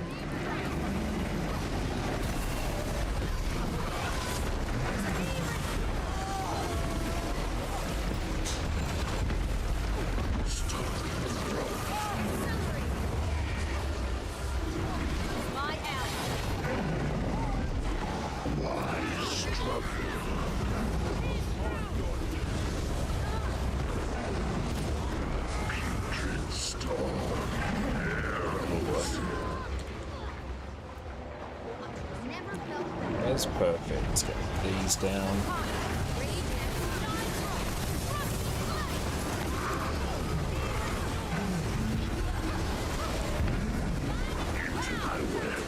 Stability.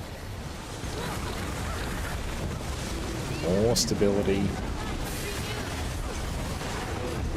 How much stability do we have? Just yes to everything. There's a few things happening on the screen. Yeah, there is. And also, it's basically like this AoE needs a stability. This one you dodge on the 3rd strike.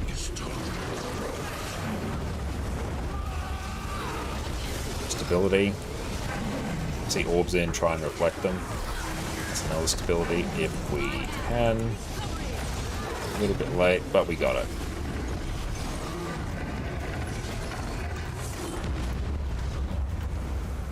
No Pankite for Deimos.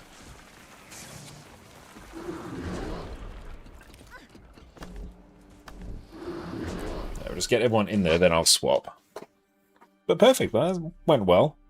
Ish.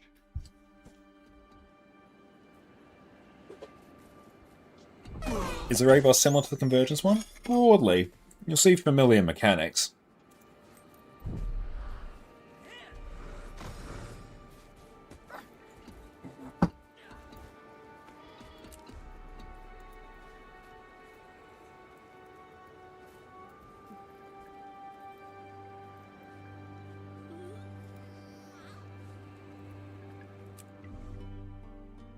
I'm doing this with a mix of sort of, static members, people from stream, and new friends.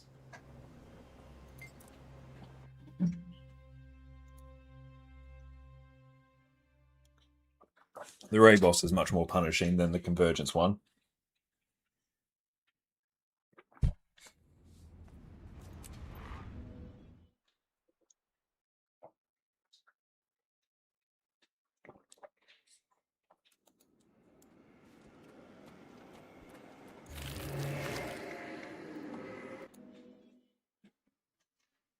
But yeah, we got there. Now Deimos should be hopefully pretty free. How am I doing? Yeah, I've got enough food. Presuming we just one-pull Deimos. Okay, you'll get the ready check. I can simply grab myself some extra noms.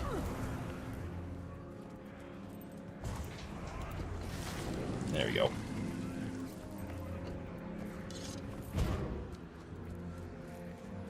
Doing? You'll let him out?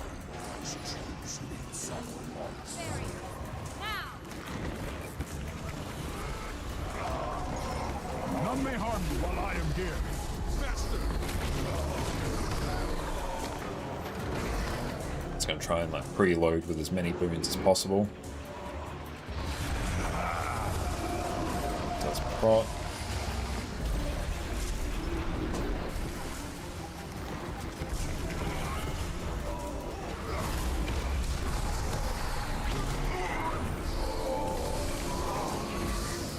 Just preloading with as many boons as possible.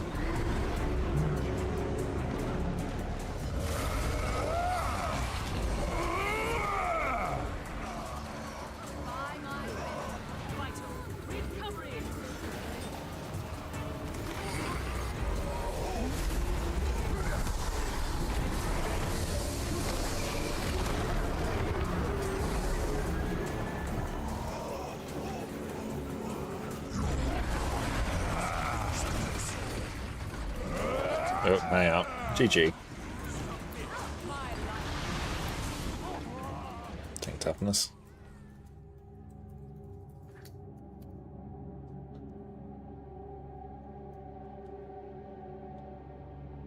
Not cursed down, it was instantly cursed.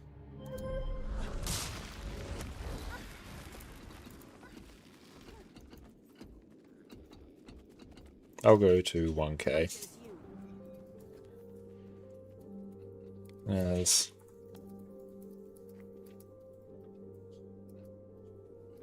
A bit more. Else, someone else is hand kiting.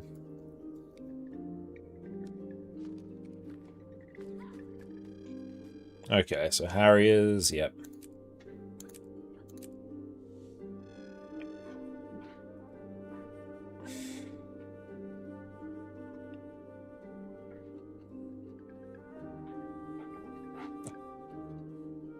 Actually,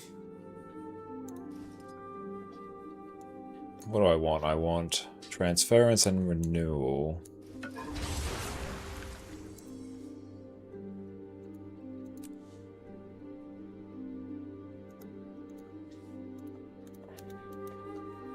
Harriers. Transference. Renewal.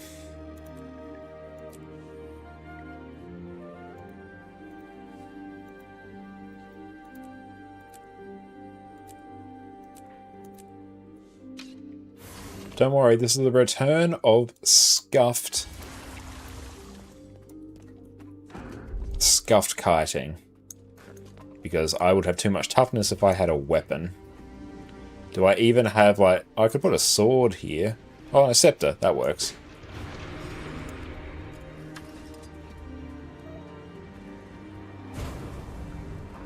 Now, I did this. Dang it, hang on. Customize. Areas. Transference. Renewal. Not frenzy.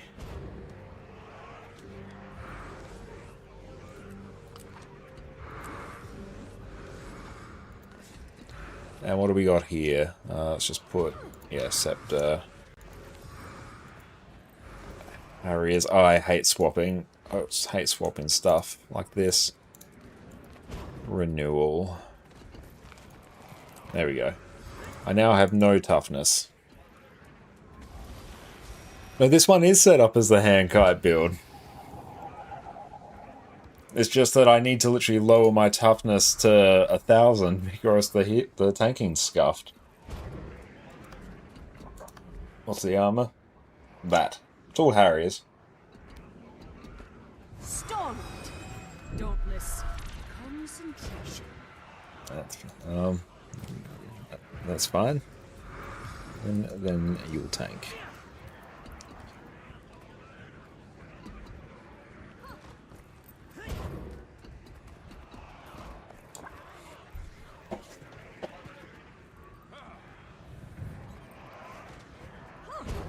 Yeah, just literally face him away. The boss is honestly pretty chill.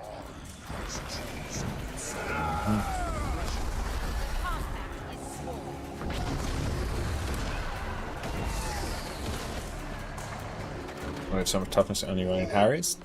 Oh no, I'm on 1,000 now. I was running like a mix of like givers and stuff before, givers and minstrels. So I was just actually swapping everything back to Harriers. Like normally I can run like 1,500 toughness on this and it's fine, but alas, that is not today. Raven, welcome in.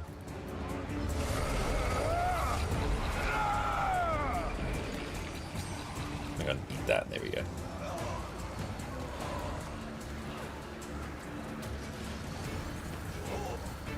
Oh yeah, I agree. I want toughness. It makes my life easier. But the issue is we don't have any one of the other healers that can go beyond like 1,179 toughness.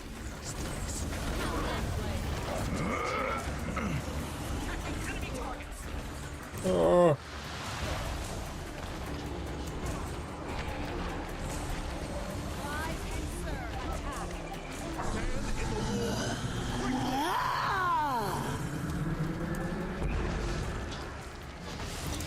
Karka potion rescue? Yeah, you're not wrong.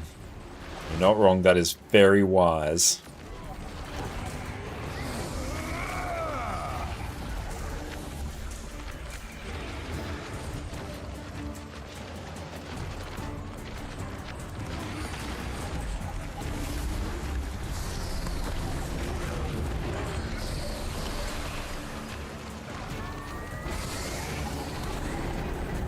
No, I don't think we'll do MO Overseer.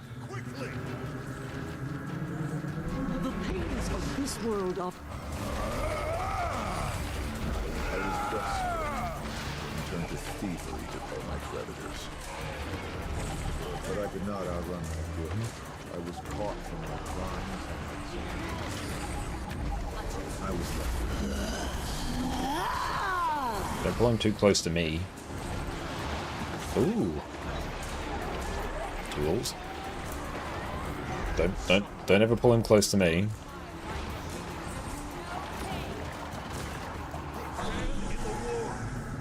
Buckle up, team.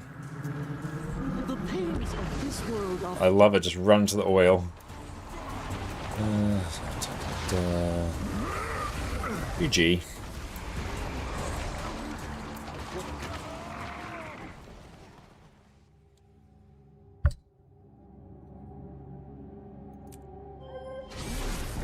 Actually get the grunts and the characters.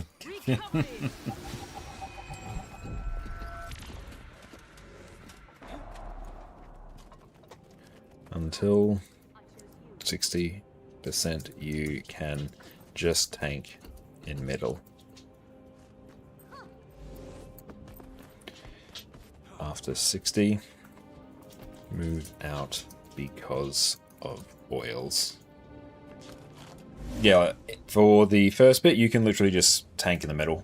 Just you don't even need to move. Aside from maybe like occasionally dodging the shockwave. That's it. You want to be right in the center. It's mine. Come here. I also think I think generally if you're a healer, even just getting a set of Giver's trinkets or Giver's armor or something, just something to crank your toughness a bit, or even just inherently running a bit of toughness is fine. In fact, preferable, because then it means you can actually tank. Or else you run into weird situations like this, where if you have none of the healers who can crank their toughness, that means a hand kiter has to lower theirs the bare minimum, which makes the entire raid run more unstable. And a healer's not getting judged on their DPS anyway, so generally don't try and DPS greed as a healer. It's not going to work. It's going to be very weird.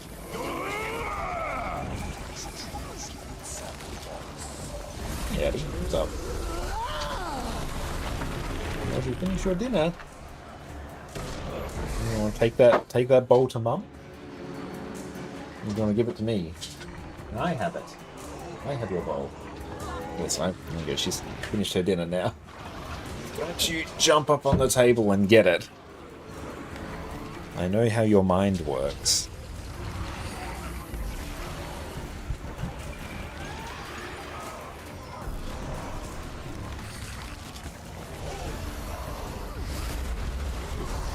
Yeah, I'm just chilling here, coming in.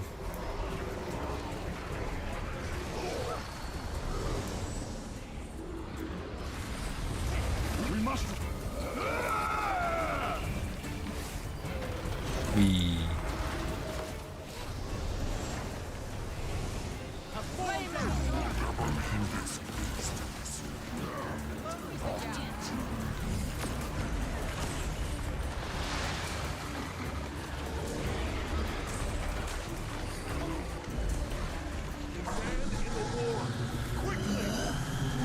And Glint heal.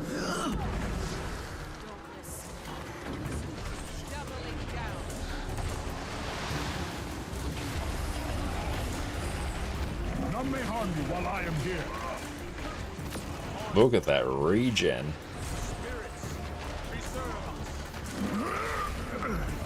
Our moment has finally come.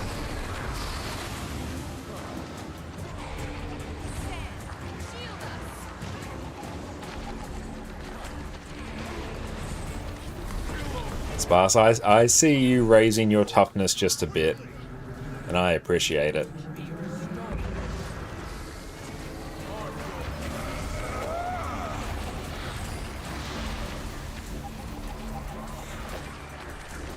Good job, Sparse. Thank you.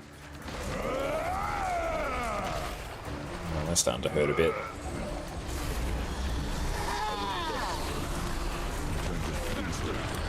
It's 100% the max boon duration? Yes. But I could not outrun the good.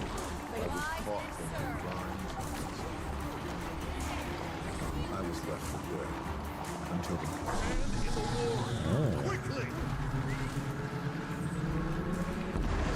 Oh, good job.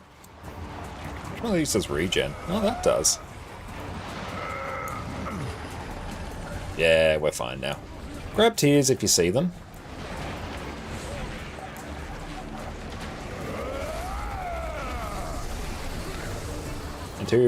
Lily made a Tyria Pride Spotify playlist. That is awesome. Good job, Lily. Oh, I'll grab that. It's mine. Nom, nom, nom, nom.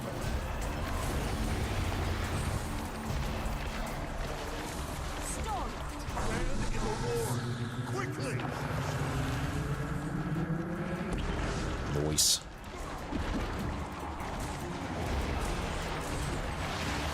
Oh, that's starting to sting a bit.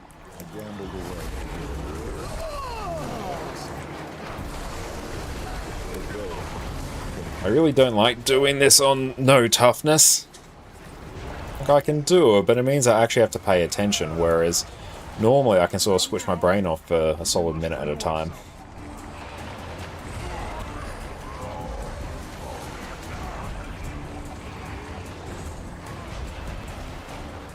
Yeah.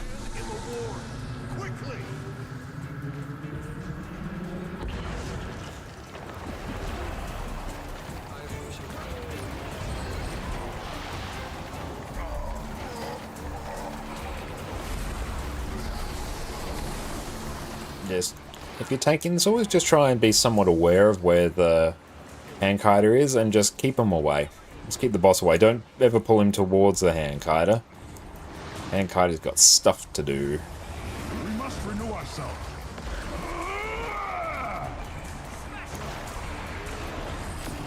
Yeah, like, actually, I'm just gonna make a beeline over here.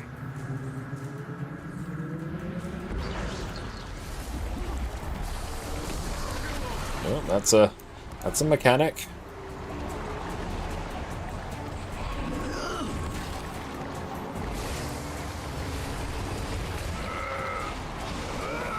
No, no. Oh, no, no, no, no.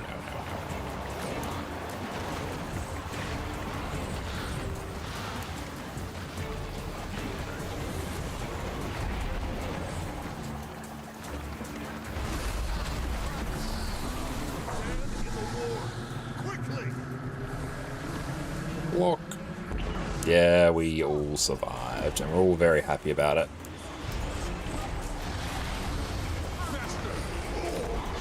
We can get him to 10%. Who's the boss? What's he even on? I have no idea. He's just going to kind of be done whenever he's done.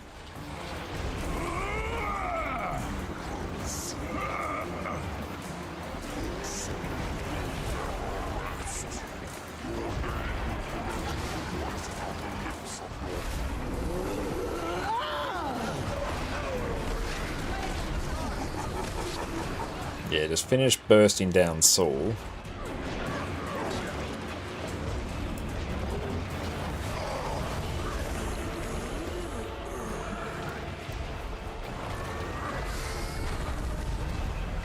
Shatter it. Stabilities. More stabilities.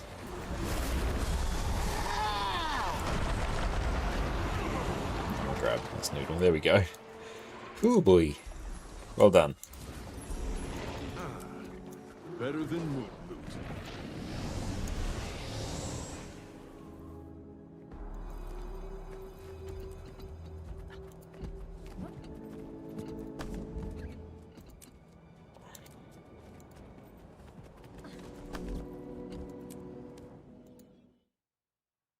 So we'll just exit out to OLC. Yeah, thank you for adding a bit of toughness there.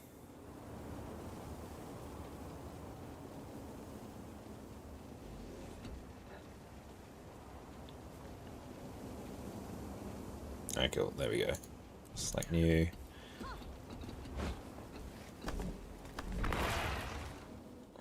You went full heal druid? Oh, thanks. It was needed. No, that's good. Yeah, thank you. I did notice the Celestial Avatar stuff being dumped on me. I appreciate it. What will I run now?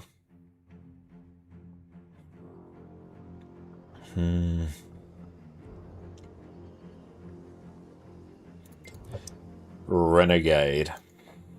Yes.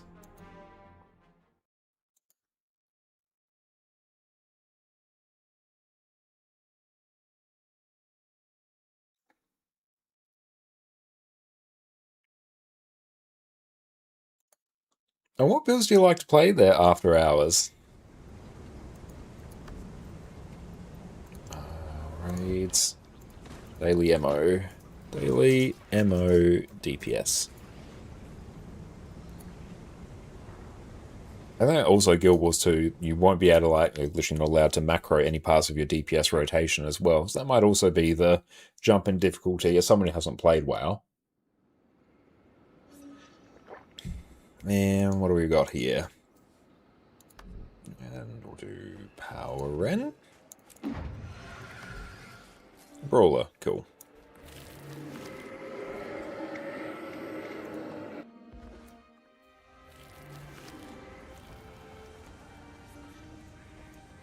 But yeah, there are definitely some really low intensity builds that can achieve like really good results as well.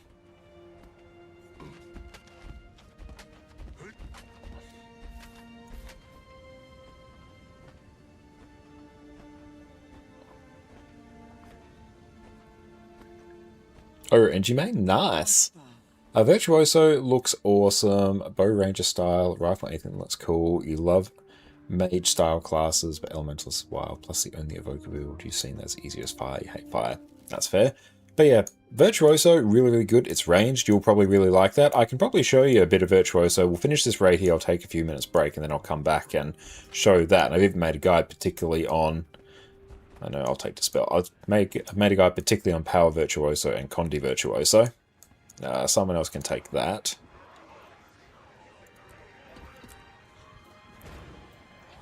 I'm auto running. Yep. Someone take claim. Thank you, Afaro. Appreciated.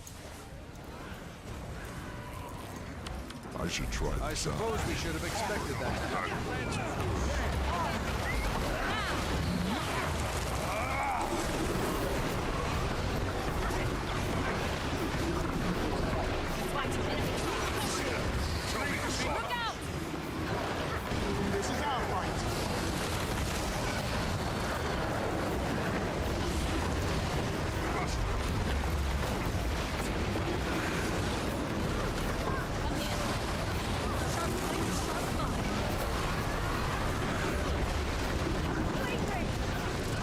snap target on.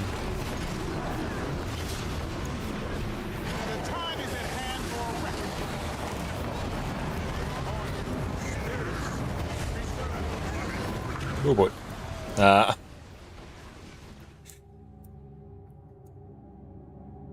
Nice. I was literally just hugging the thing. Hang on. Someone will take Dispel when it pops up. I'm responsible for the content now. Someone run and take Dispel. Just anyone. Literally anyone. Take Dispel. Take Dispel.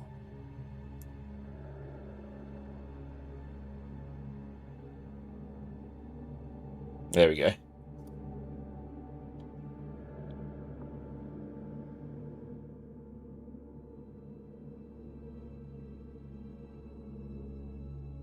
No, that's alright. No, learning a new class in Guild Wars 2 is honestly rather tricky. There we go. Nice. And there's a bit of a learning curve to it, and it also comes down to having good keybinds as well.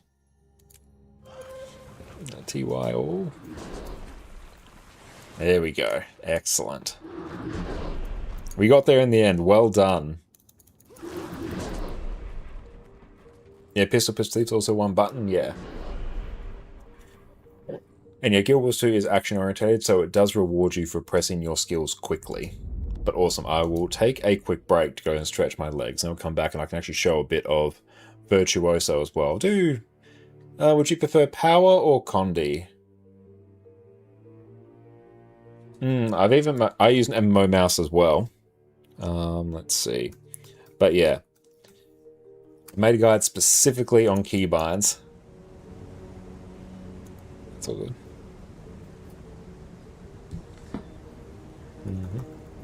That's all good. Glad you got the chance to learn. Takes a bit to get used to the flow of Keller. Great work. Awesome. Power opened everything. Nice. Yeah, most rotations in Guild Wars 2 don't need 12 buttons. Yeah, and I think Power Virtuoso in particular, even just getting the basics of it, will probably actually be surprisingly easy. I'll grab it in a moment. It's been a while since I've done the rotation, but awesome. Go stretch my legs for a bit. Be back. One of you, which will daze nearby enemies, and if it attacks an enemy, you'll follow up with another leaping strike that dazes enemies again. And for good measure, if you strike an enemy that is using a skill, you will gain Barrier. This skill gives Soul Beast access to huge levels of CC. Unleashed Hammer 4 will smash the ground in front of you and create 3 shockwaves that deal damage. And again, this will deal increased damage to disabled enemies, to fire enemies, and enemies with conditions. So a lot of our skills here are going to really benefit from attacking disabled enemies. So CC skills are a key part of your damage rotation. Remember that this build basically functions around them. Unleashed Hammer 5 will cause you to leap towards your target and slam the ground with your hammer and gain might and fury for each target struck. It's also a blast finisher, so you can use this to get some extra benefits from all your various combo fields. On certain encounters, if you do want to just have the regular Hammer 5, you can. It will give you some extra knockdown as well as still being a blast finisher. So here you're just making the trade between extra damage for the unleashed version and extra CC with the non-unleashed version. Next up, we've got our utility skills. For our heal skill, our default will be we heal as 1. So here you'll heal yourself and your pet, and you'll gain copies of each other's boons. Now the way this works with Soul Beast is that when you merge with your pet, any of the benefits that would apply to your pet, or any effects for that matter, instead apply to you. So here, this will extend the duration of any boons that you have applied to you. So this is a great way to extend your quickness and alacrity, which was really going to help your overall damage, and just make sure you have outstanding boon uptime, which will just eclipse the rest of your team. If you ever have a bit of downtime in your rotation, just feel free to use this skill, just for this boon extension.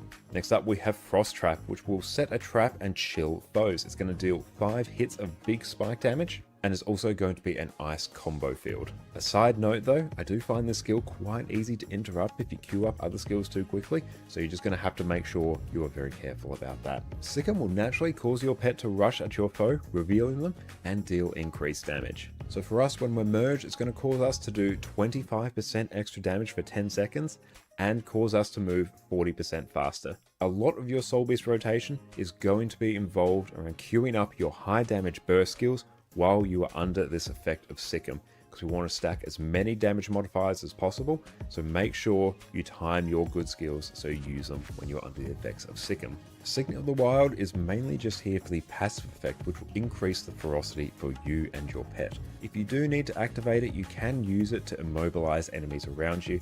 However, you're very rarely going to be doing this. One wolf pack is going to grant you a buff that when you strike a foe, they'll be struck again a second later for an extra packet of damage. This effect lasts for 6 seconds and it's just an extra source of burst damage. So for some alternative skills, you can swap Frost Trap and Signet of the Wild for Dolyak Stance, which will remove conditions like Immobilized, Chill and Crippled, anything that slows you down, apply damage reduction and grant stability. Not only that, it's also a stun break. Mower Stance will grant you boons and increase the duration of any boons that you grant while you're in this stance. So again, we have another form of boon extension here. And when you pair these skills with the trait Leader of the Pack in the Groundmaster slot of the Soul Beast trait line, these stance skills will have an increased duration and will also grant their effects to nearby allies. So this is a huge amount of support that you can grant your team for very little downside. You can swap your heal skill to Healing Spring or Bear Stance with Leader of the Pack for group-wide condition cleanse.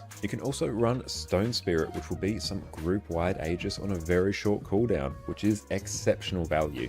You can also run Protect Me for group-wide stun breaks, which is incredibly useful on raid fights like Slothazor and Samarog. However, make sure you don't swap out Sick'em. This is a key part of your rotation, and if you're missing this, you're going to miss a huge chunk of your burst damage. Now it's time for our traits. Again, because we are a power damage build, we're going to be focused on cranking all our damage modifiers as much as we can. In skirmishing, the main focus of this trait line is to increase your critical chance and critical damage. Sharpened Edges will cause you and your pet to have a chance to inflict bleeding on critical hits. There's not that many other fantastic choices here, so this just gives us some extra damage. Strider's Strength will cause you and your pet to gain power and give you extra power when you're wielding a sword. And also when you evade attack, you'll also be granted some might. The extra power you get while wielding a sword does cause the sword version of this build to pull a little bit ahead in terms of damage. It's not game breaking though. Vicious Quarry is going to cause your Fury to grant ferocity and increase critical strike chance.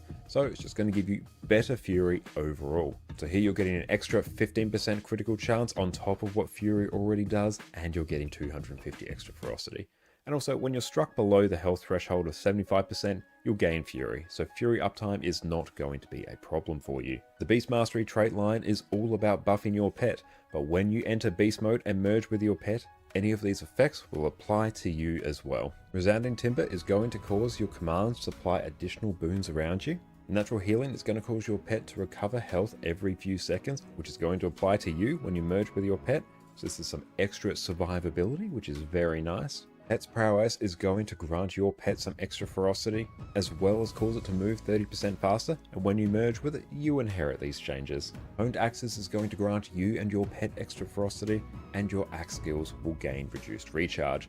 You also get extra ferocity whenever you are wielding an axe. The Soul Beast trait line is obviously required, and it's going to be loaded with damage modifiers and boon extension. Live Fast will grant you Fury and Quickness whenever you use a beast ability. Essence of Speed will make it so that whenever you gain Quickness, it will increase the duration of other boons that affect you, which is going to be incredible for making sure that you, as a Power Soul Beast, are flush with boons. Twice as Vicious is very important for Soul Beast. It's going to grant you 10% extra damage for 10 seconds whenever you disable an enemy. So we're going to want to make sure that we are disabling enemies at least every 10 seconds to upkeep this buff as much as possible. Oppressive Superiority will cause you to deal increased strike damage to foes at a lower health percentage than you. So as long as you are at a high level of health, this is just a free 10% damage modifier. You also get a condition duration bonus, but that's not really relevant for you as a power build.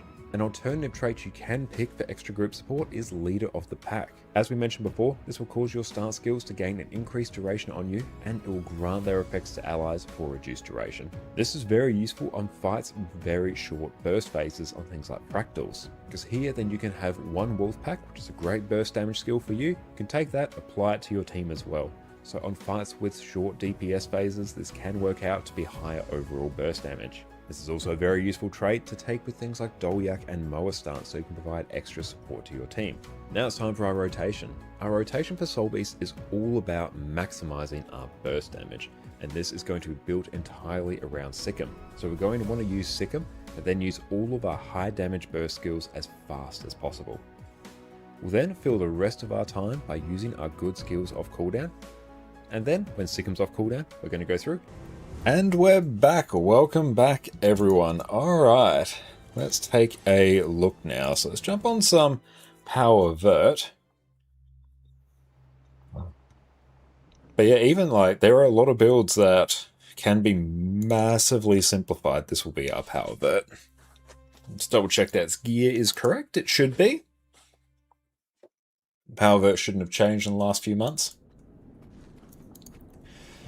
Yeah, you can do most high-end PvE content with long intensity builds. Yeah, you really, really can.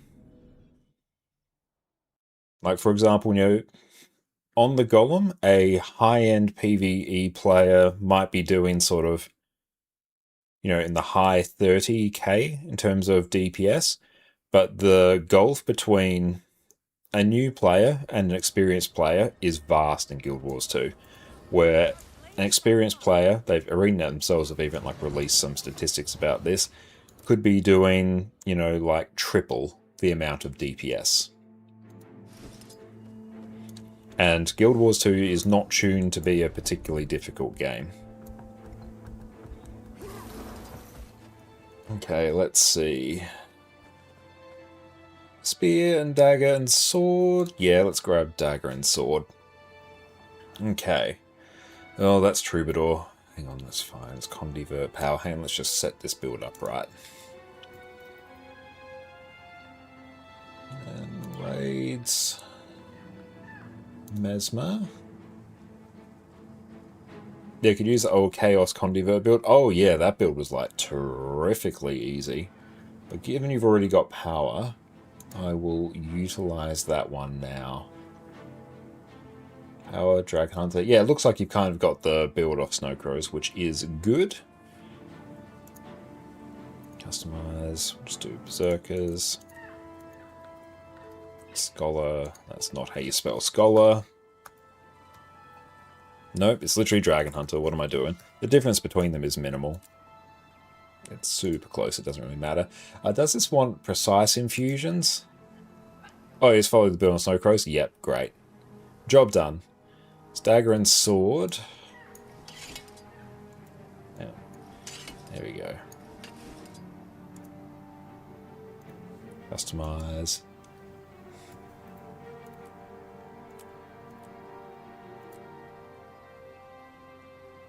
Yeah, legendaries I can change stats completely on the fly. Swap upgrades I can pick from any rune sigil. Yeah, that's one of the big draws of getting legendaries.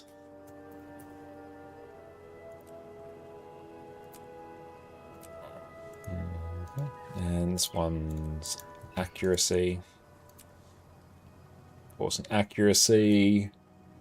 It wants 4 precise infusions. This is like a super minor optimization. It doesn't matter, but purely because I might have the means to do it.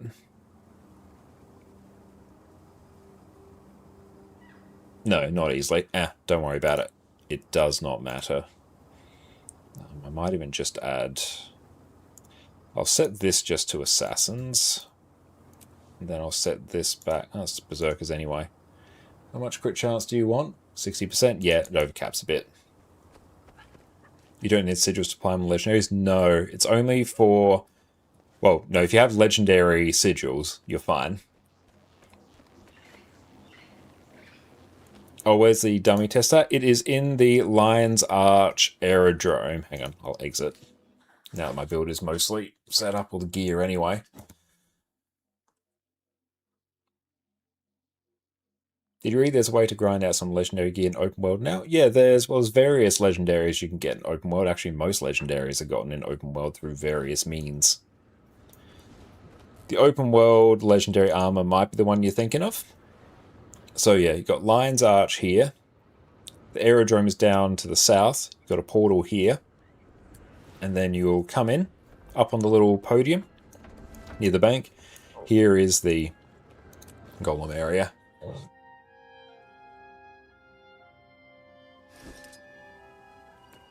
Yeah, I have legendary runes and sigils, which give me access to every rune sigil in the game.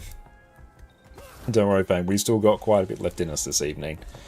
Okay, I'll just copy this build template. Troubadour Powervert? Is that literally right?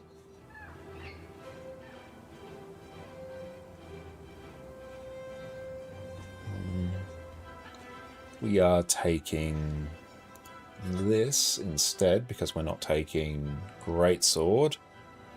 And yep, that looks fine. Okay, I won't run food just yet. Hi there. Use the console to begin Just self, add boons. Just for rule of thumb, just give yourself all boons. So that's kind of what you'll end up with in group content anyway. Spawn a golem. I just go big. Average, additional options, add conditions, all of them. Please spawn. I don't really like running Mantra of Pain. Is there literally anything else?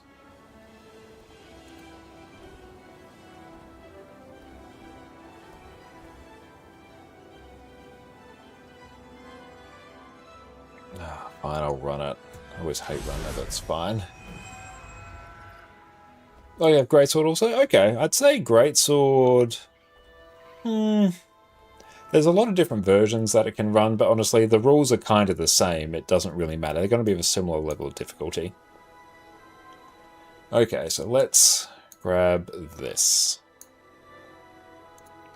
So we've got our build here. Or just check that my relic is right. Thief is also fine, but we'll do fireworks. You're doing Greatsword Spear? Yeah, that's what I was running on this one just before, but I am quite used to the dagger sword version. Okay, I think it's come for raids. They were good fun, if a little scuffed. Borrowed a fan from your roommate, you can breathe again. Excellent. Okay, so we've got our skills. It'll tell you what you can swap out, which is fine.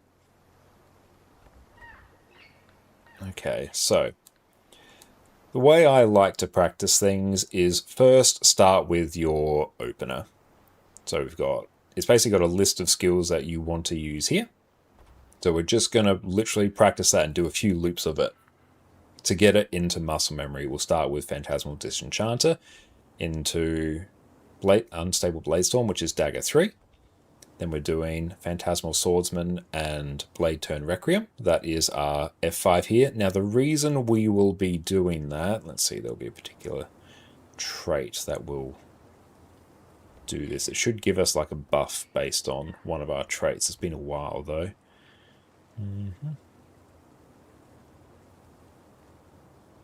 Phantasms of Fury. I'll just see where it lives.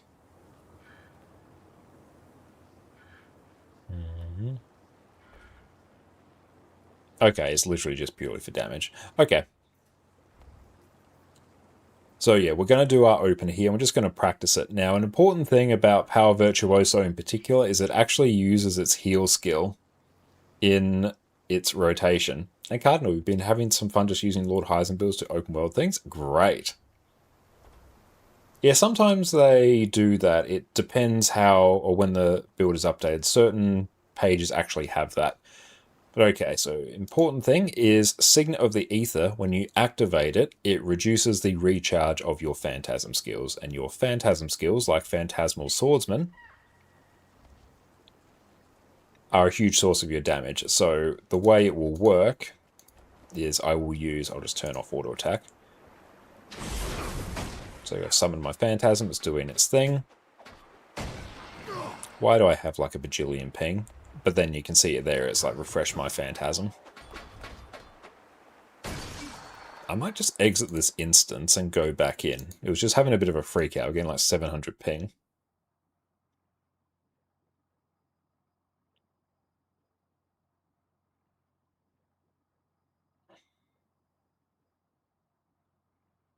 The streaming PC crashed. Oh, hang on. Yeah, that's interesting. Give it a minute.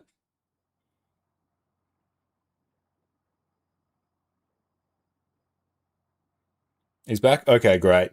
Yeah, it's good. It didn't lose connection, so that's good. We're all like internet connection issue there. Okay, we'll see if that light continues freaking out. It looks okay.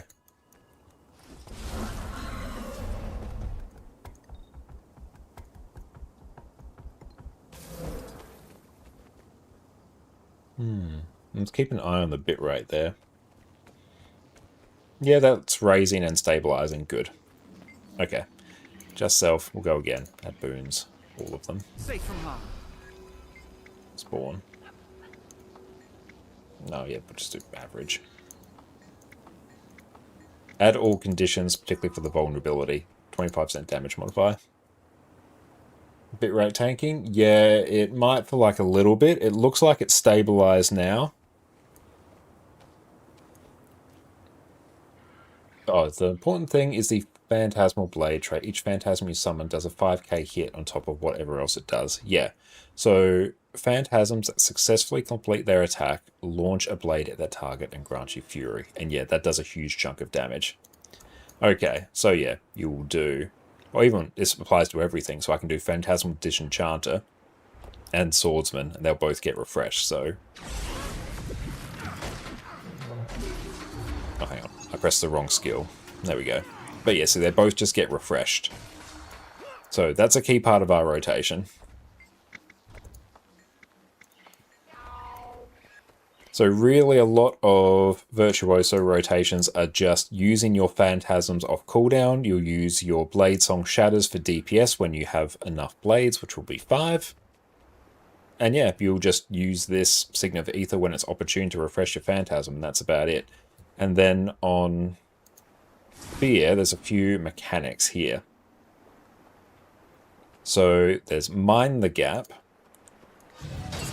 which does a big like AoE around you, and it will give you the clarity buff, which will empower your next attack. So what we will do, let's just check the actual rotation for it. So Spear Loop, it is using Phantasmal Lancer. I'll begin the Spear Loop from step 2. Okay, so we'll do Mine the Gap into Phantasmal Lancer because we will get the clarity buff, which will then cause this to summon a second Phantasm. So yeah, I'll just do 1 there. There you go, it summons 1 Phantasm. Now if I refresh my skills, and if I do 2, and then 4, we instead get 2 Phantasms. So yeah, that's sort of the main mechanic of Spear, and then we have Mental Collapse, which actually recharges R2. So then we can start doing something like 2, 4, 5, recharge our Phantasm, and 2 and 4 again. We got 2, 4 to buff it, 5 to recharge 2, heal to reset our 4 Phantasm, and go again.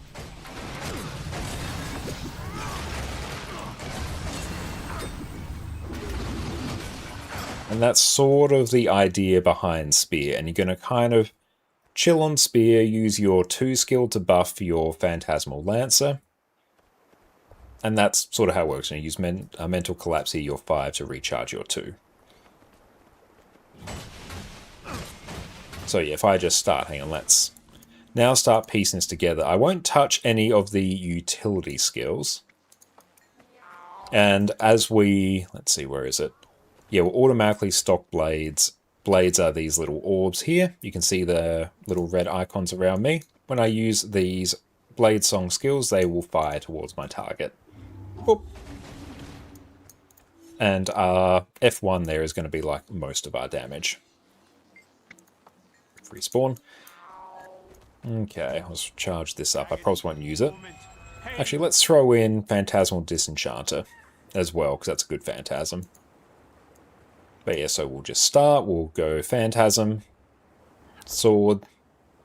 We're just going to press good things. So good things are the 2 Phantasms, our 3 skill, 5, and 2.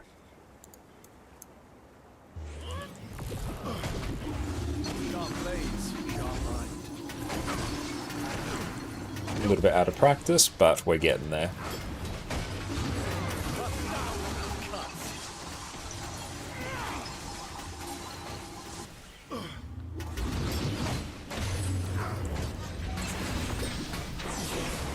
And generally, the first thing you should be doing when you are going into any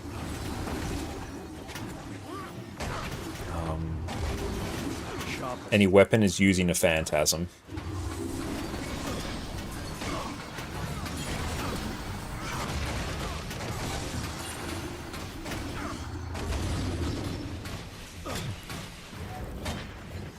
We'll just add a few more skills in for good measure.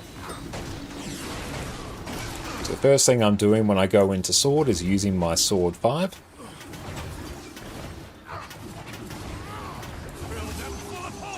And then last thing we'll do is use a little bit of a combo.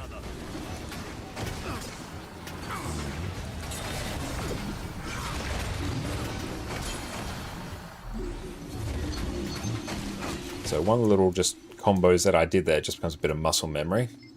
Yeah, always break it down into small parts. So what I'm also doing on sword, the combo I basically like to use, and you can sort of change the order of the skills around, is basically going 5, 2, and 3.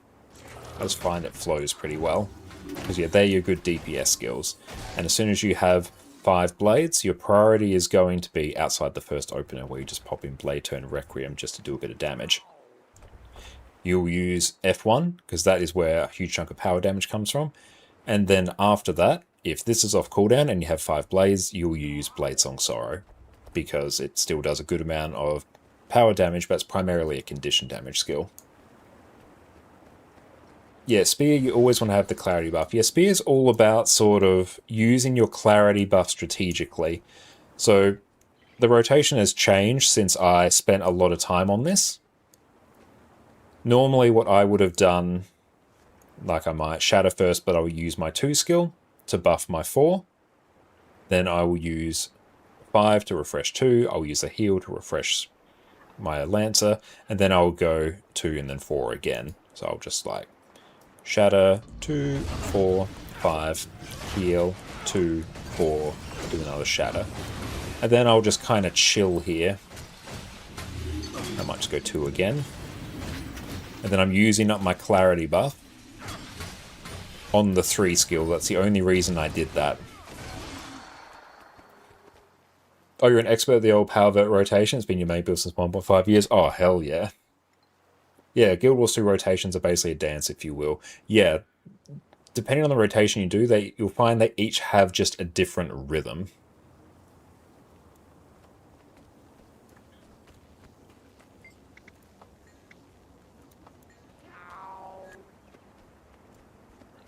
Okay, but yeah, so I was just using my imaginary inversion here, just so after I get like that random Mind the Gap off, I'm not using that clarity buff on my Mind the Gap when I use it again.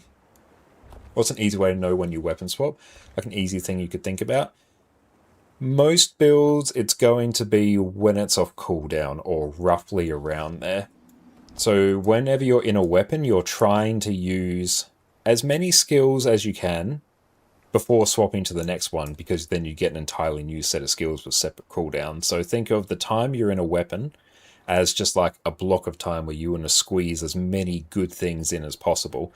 So the way it will kind of work is, as I've, done this loop, weapon swap will be off cooldown, and I'll be looking to swap as soon as possible. You might delay it sometimes. In my case, I'm delaying it a bit on Spear because I want to get the second Phantasm off.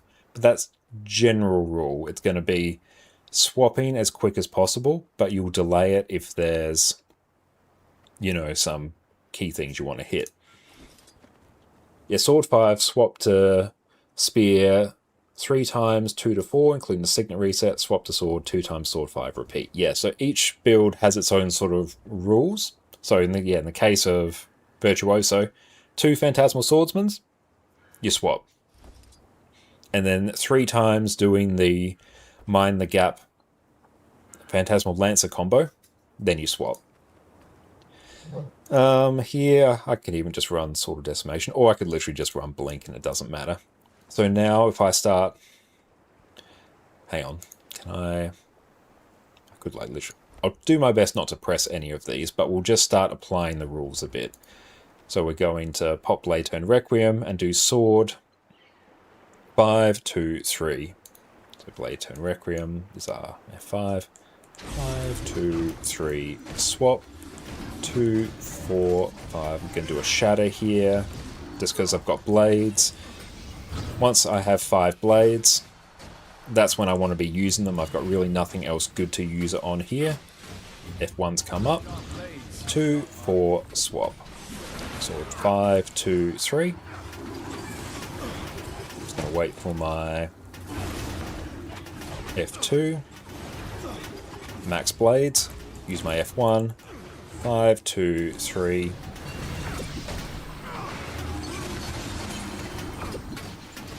I'm doing the 2-4 combo. Get a random 2 off. 2-4 again, swap. You always got DPS mantra or Rain of Swords to a stab mantra. Oh yeah, that's like insanely useful. That's kind of how it works. We learned to play Condi DPS. Tried Condi Soul Beast and Condi Mechanist. Even though you do the rotation fine, your DPS is stuck at around 30k for both classes on Golem. You don't know what you do wrong. Can you give tips for good DPS? And yeah, Condi Mechanist is one of the easiest ones if you go for the 1-kit version. 2-kit 1 is cursed. Yeah, just go for the 1-kit version. It's way easier. And do you have the golem set up properly? Yeah, make sure you have like food, utility, boons, and all that good stuff. That's very important. Okay. Let's see, we just go respawn. And then yeah, now that we have the rough loop going, then we can start adding in, you know, more skills. So even just ignoring any superfluous utility skills like 1,000 Cuts is just for damage. Rain of Swords is just for damage, so I can just ignore those for the start, and then once I'm comfortable, add them back in. And also important things, if a skill is instant cast, like Blade Turn Requiem here, so if we compare it to Blade Song Harmony, if you look in the top right, you can see it's got 3/4 on the left, where it's got the little clock there, and it's got a 12-second, well, it's got a 12 next to it. So what that means is it has a 3/4 second cast time, and a 12-second cooldown. If a skill is instant cast, if it has no cast time, then you can use it in the middle of other skills without interrupting them, or else things can overwrite each other. And great to do that. I am on EU right now. But yeah, so now I'm going to use 1,000 Cuts basically off cooldown. I'll use Rain of Swords where it's convenient and off cooldown, and I'll tend to use Phantasmal Disenchanter when I'm on sword. That's just where it kind of fits. Yeah, except Mesmer Dagger 3, it shows no cast time, yet it clearly has one. Yep, just general rule. Certain abilities are weird about it. Also, important, this is a Guild Wars 2 rule in general. Skills have priorities where if you cast, you know, if 2 skills have the same priority, if you cast one and then immediately go to cast the other, it will queue them. So, say if I'm in the middle of casting Blade Call, I can then cast, you know, Unstable Bladestorm. Bladestorm will cast after the first one. But if a skill has a higher priority, it will cancel the one you're doing. So things like blocks and heals are the big ones. So heals and blocks in particular have a higher priority because you want your heal skill to go off and you want your block to go off. So if you press, say, your Signet of the Ether too quickly, you will override your other cast. So you can run into situations like, if I just very quickly press this and go Signet of the Ether. See, my Phantasm didn't cast. It got interrupted, went on cooldown, and then Signet of the Ether instantly recharged it, so I didn't actually get it. And CC skills have a higher priority than normal skills. Yeah, CC skills as well. So certain builds, you have to be mindful of the priority to make sure you don't start cancelling things. But it will cancel if it's a higher priority. And yeah, Guild Wars 2's skill queuing system is one of the reasons why it's really, really good with high ping, because you can literally tee skills up if you know the order to do them. Which you sort of, the rotations are set up in a way, generally, where you can do that, and they'll flag if you can't. And also skills that used to have CC and they forgot to move the priority, like Greatsword 3. Yeah, there's a few edge cases like that. So yeah, you'll find if you're pressing too fast, you won't see the phantasms because you'll be cancelling it. But yeah, so now honestly we can kind of just stack the rules together. So we have our combo of generally doing sword 3 or 5, 2 and 3. Use our F1 and F2 off cooldown. Use F5 if we've got nothing else to do. And then we have our combos in spear as well. Then we basically just stitch them together.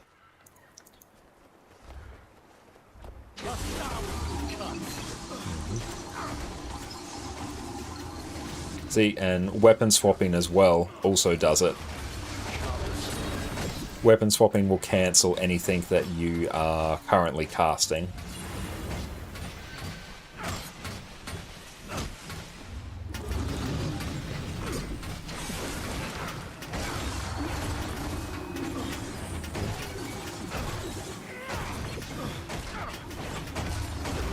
And then sword 5 is coming off cooldown again. Jay Oddity, welcome in. Welcome in, Raiders. My name is Connor, or ConnorConCarne, and you may also know me from my YouTube channel where I've got a bunch of Guild Wars 2 guides. What is up?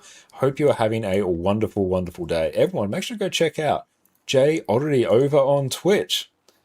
But what did you guys get up to today? Can't remember. Have a great stream. Thank you. I really appreciate that, mate. That is super kind of you. Thank you. Welcome in, Raiders. I hope you had a great time with Jay.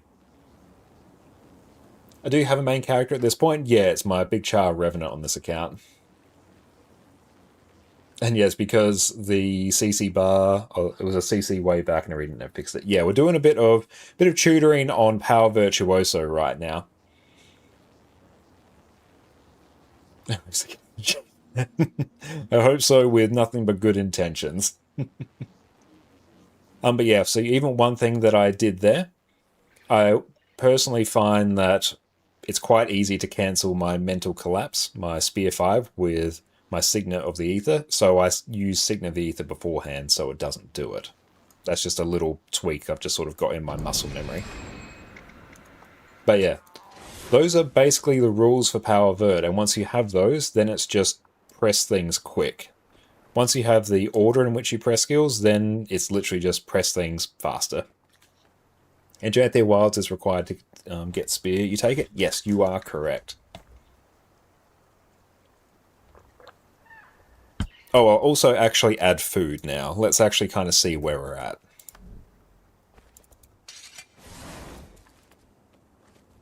Your Power Vert's a very Q-heavy build. You need to Q skills. Yeah, it is. Like, you really need to press buttons quickly to Q skills, or else you'll... If you don't press them quick enough, you'll start getting auto attacks in, and say if you... Auto attacks are generally lower damage compared to almost anything else, unless it's a defensive skill, so any extra auto attacks you slip in beyond what is necessary to fill time will be a DPS loss. So that's why it's important to press skills quickly. And then, yeah, let's use that. We'll actually run some food now. Okay, so let's go and start blasting.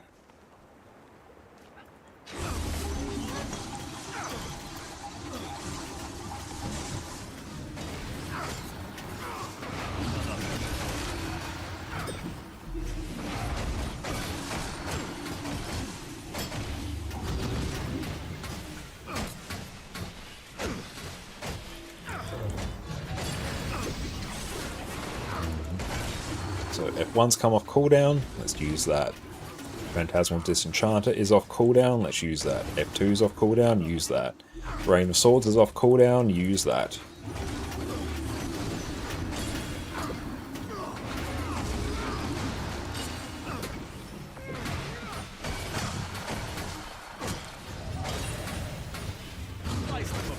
I've got my Clarity buff, I'm going to use my Spear 3 to remove it so I can get it again with my Spear 2. And then use that Spear 2 buff to buff my Spear 4. Yeah, cancel Rain of Swords. Yeah, it hurts like hell when you do it. I feel it in my soul.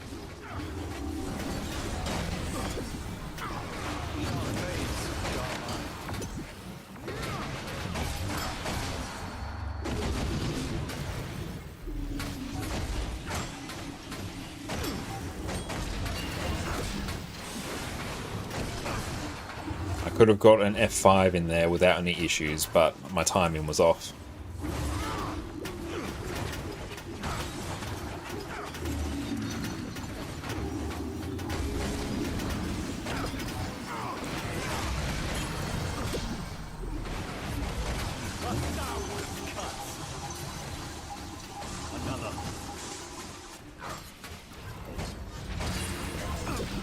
Oh, I did a random dodge because my keybinds are a bit funny. Yeah, the 4 blades F1, I felt that too. But yeah, so that right there, that was with quite a few mistakes, and we're at 33.6k, and the benchmark is, we're just going to say 39. So yeah, what, 33.6 divided by 39. Yeah, we're at 86% of the benchmark there, and that is without, I presume I don't have any infusions on this build, which adds a little bit more. And yeah, that's with quite a few cancelled skills and not being as quick. But yeah, so normally whenever I pick up a build, you're most welcome, man. I'm happy I can help. But yeah, normally what I'd do is I'd spend probably about half an hour or so just doing that on the golem, just sort of trying to get its rotation into muscle memory. I was actually making a few changes to this because I used to play this build a lot on Harvest Temple Challenge mode. I was Power Vert or Portal Virtuoso, so I was just sort of going off what kind of felt more comfortable to me. And yeah, my guide there on getting good at Guild Wars 2 is basically an expanded version of all this and much more refined and actually scripted and has less rambling. One thing about Power Vert is that during actual encounters it feels very volatile DPS wise. It's a burst orientated build. There's a period of very low damage. If the boss phases at the end of that period, your DPS will be terrible. If you phase just after the burst, it'll suddenly be good. True.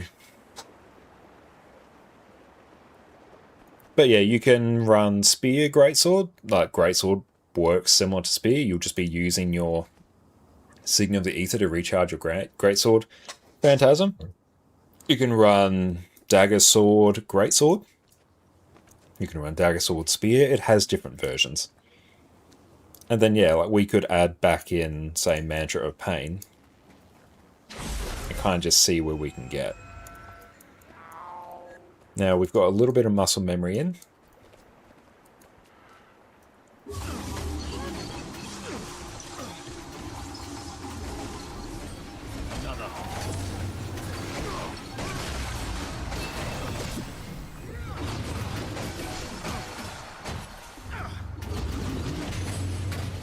So whenever Mantra of Pain goes off or gets up to 2 charges, then I'll use it.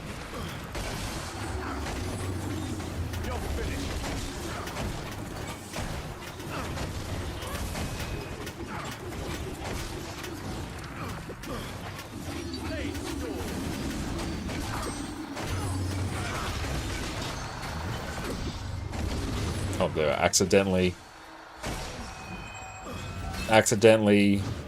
cast the last charge of Mantra of Pain when I really didn't want to. Very sad. And then another 4 blades F1. Suck myself out.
There we go. We're exactly at 34k. Literally 34,000 exactly.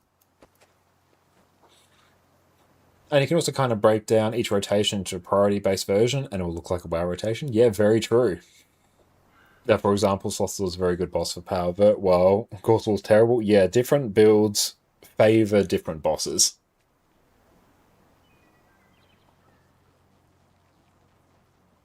Another funny thing Virtuoso can do is skip certain mechanics by distorting, like on Sloth. During Tantrum, you continue blasting, just distort the stuns. Yeah, so you can use distortion there, so you're immune to all conditions and damage, and depending on the number of blades you use, this can last for quite a bit. And yeah, the multi-classing in Guild Wars 1 is very, very cool. And yeah, that's kind of how it works for every sort of build. But yeah, Power Vert I find is a build that I don't necessarily know if it's easier. It's a comparable level of difficulty to Condivert. Condivert generates blades far quicker, so you're actually using your blade song skills much more, just because of how the build works. It generates blades, I think, whenever it inflicts bleeding or something like that. It does it really, really quick.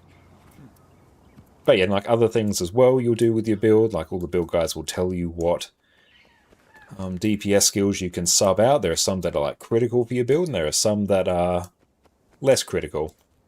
Like say Phantasmal Disenchanter, quite important, big source of damage, but you know, the build guide says you can replace Rain of Swords and Mantra of Pain. I don't like running Mantra of Pain. Yeah, Condivert gets punished much more for not keeping up a strict weapon swap pace. Yeah, that build really, that one you really want to swap off cooldown. However, you can sort of adjust and play with the rotation. Yeah, I found that as well, that this one is a bit more flexible in terms of, you know, how you can adapt your rotation. And also because it actually does have a much more, not a strict, but it has a more formal sort of optimal loop, where what I'm doing on Sword and Spear just repeats. It's the same loop every time. And I'm kind of just shuffling around my blade song skills depending on, I don't know, what feels appropriate. Whereas something like Condi Scourge, that is entirely just a priority based rotation, and at the moment is very high APM as well. On some bots you extend your spear rotation to another 252, so about to phase soon. Yeah, like there's little changes you can do on bosses like that, and that's another thing that goes beyond just practicing on the golem. It's what does each boss need and what are little optimizations you can make, like things like that.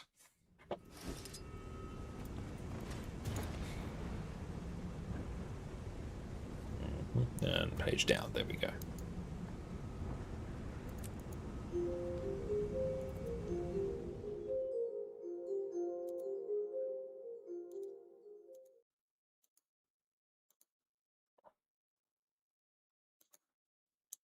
Yeah, I'm really glad I could help you there.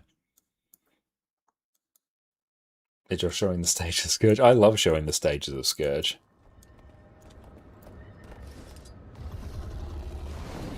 Whee! They need Linker to show the masterclass. Yeah, then we'll watch Linker just like demolish me.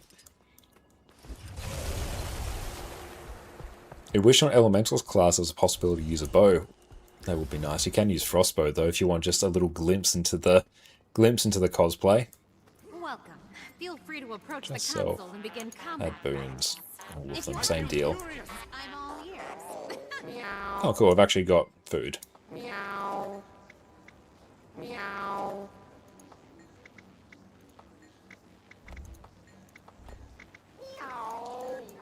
So where Power Vert had much more of a strict rotation, this one, it's priority based, but I like to think of it as there are just rules. There are rules that must be applied. Let's just check that. Oh, that ain't right. That ain't right, Chief. There we go. That looks more right now.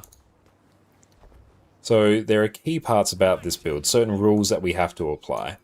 We always want to have a shade up at every point. Doesn't matter. A shade must be up because of this trait. Sand Sage, we get concentration and expertise, so condition duration, if we have one up.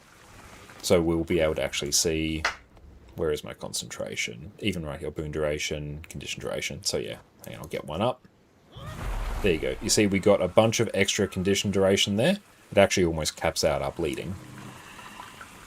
It does sort of have a pattern, except it's around your 2 and 3 skills, not 5 like Mesmer. Yeah, the rules sort of form together to make the loop. Whereas if find, yeah, this one is basically those rules stacked on top of each other, whereas Power Vert is basically set around almost sort of combos on your weapons, for lack of a better term.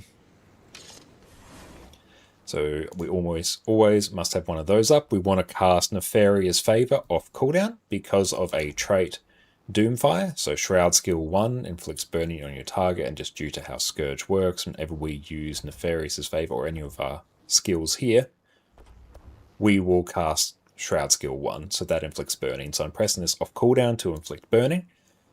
We have a trait Plague Sending here. Your first attack after entering Shroud inflicts conditions. Yeah, like always want to shade up. Yeah, that is true.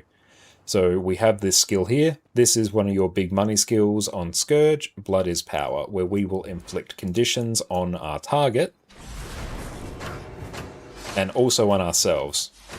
So we will want to enter Shroud, and then they disappear, because due to this trait Plague Sending, they get sent from us over to our target. So we're inflicting conditions on ourselves and then sending them back. So a big part about Scourge is doing the combo of Blood is Power into Desert Shroud. So those condies just end up on the target. And then we want to use R on Scepter. 2 and 3 skills off cooldown. On Pistol Torch, we'll use 2 and 3 off cooldown. We're basically using all of these off cooldown. And we're using Plague Lands off cooldown, Signet of Spite off cooldown when it's convenient, and the Blood is Power Desert Shroud combo as well. Yeah, the Relic is wrong. Yeah, Cruel Overseer. So that will go to Fractal. Must have been doing some open world stuff with it. Oh, hang on. No, that's actually fine. Yeah. Yeah, that's right, I know what you meant. Yeah, just cast Blood is Power and press F5 in the cast bar. You can cast it way earlier, actually. The Plague Sending buff lasts for quite a while, actually, a few seconds at least. But yeah, we'll start just stacking them together. Yeah, you can precast F5 and Blood is Power if you're sure you won't get any other condies. Yeah, it depends on the fight, but you can do that. Very good to do on Cerus. And cool. Let's go and start blasting. Yeah, I'm running... This is what I ran on Cerus Embodiment of Sin. I ran a little bit of extra Trailblazer gear for a bit of survivability. But yeah, so let's go and just start blasting.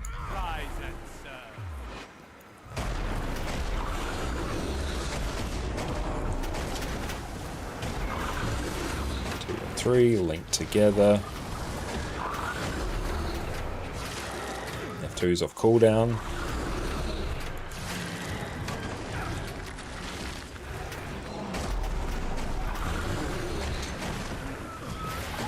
Always keeping a shade up. Using my 4 and 5 when they don't interrupt anything else.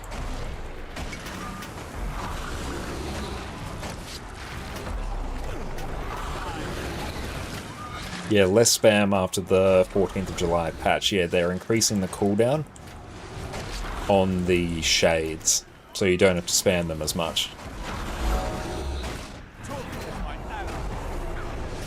So I'm basically just stacking those rules on top of each other. I'm delaying my weapon swap so I can get another pistol 2 and 3 in.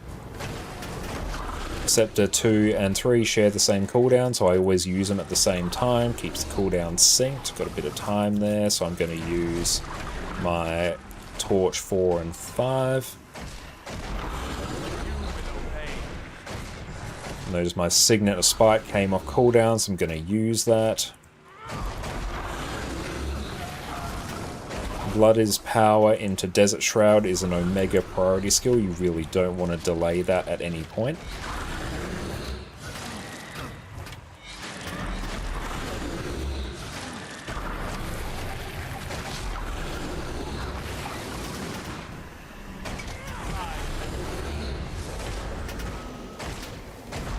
And you'll notice whenever I use a Shroud skill, I am consuming this bar. That is my Life Force, or Desert Shroud, I can't quite remember what the actual term is.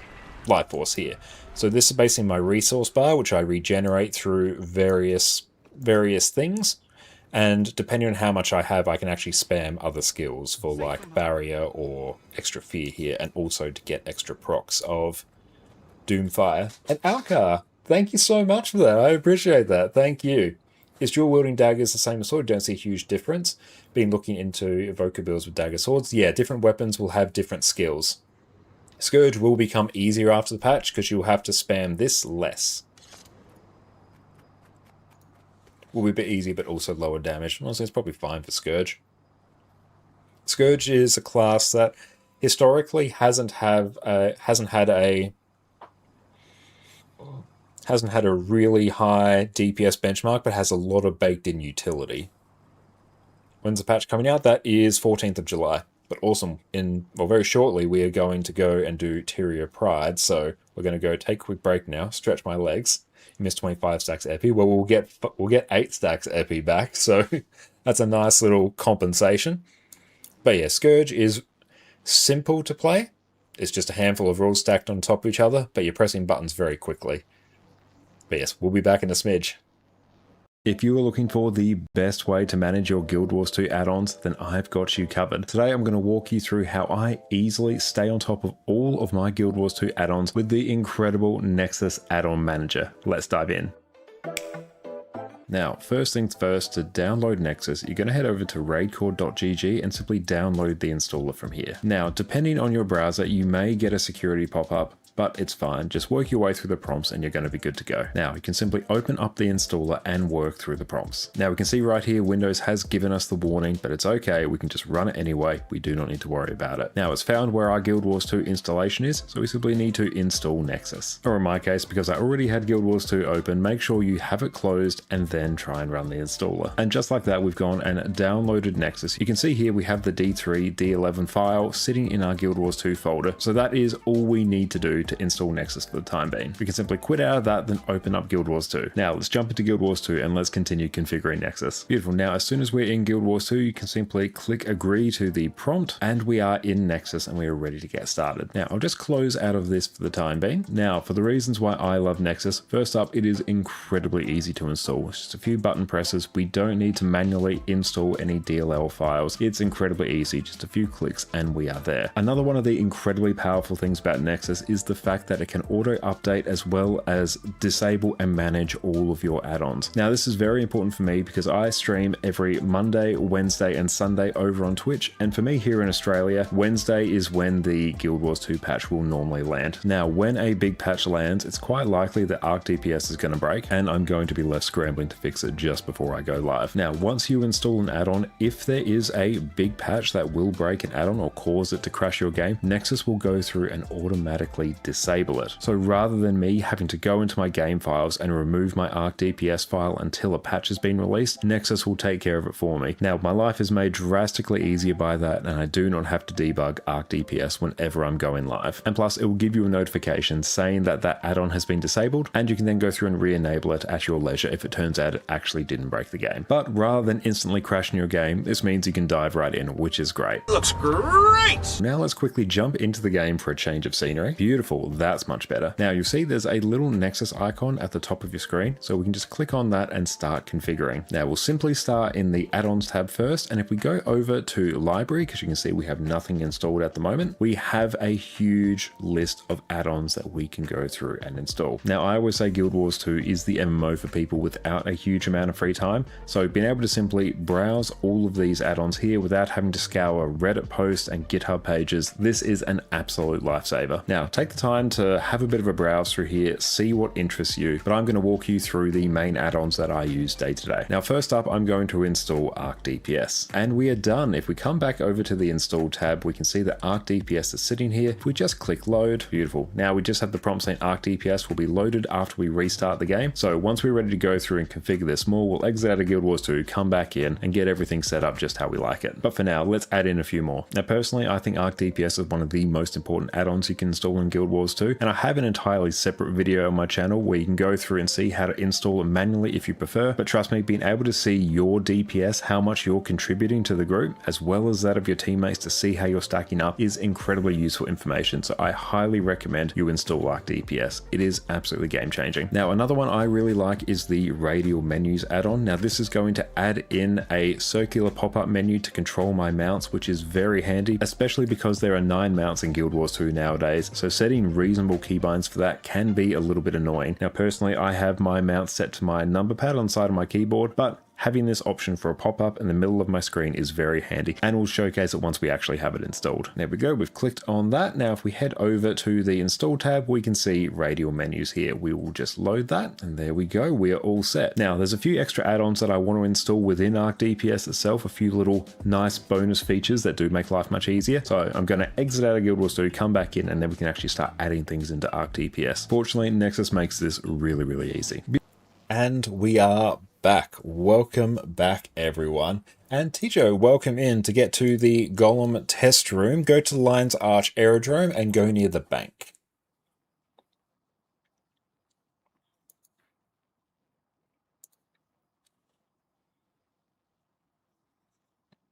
Okay, so let's go and actually start, I think, making our way to Tyria Pride now. And huge thank you to particularly Lelling and Parazona, some amazing streamers, for organising Tyria Pride, and particularly Lelling for organising it for many, many years as well. They do amazing work. Let's go on a character that is worthy of it. We'll go on our main characters, looking very dapper. And a huge thank you as well to everyone who has donated for Tyria Pride this year. So all proceeds donated towards that go directly towards the Rainbow Railroad, a great charity that helps support LGBT youth. They do amazing work. Okay, so let's go, make sure for this one. We will start at Field of the Fallen in Lion's Arch.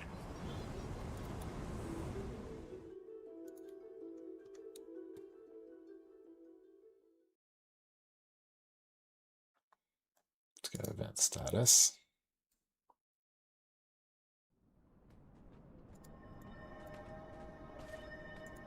Okay, let's see if we can just find it here.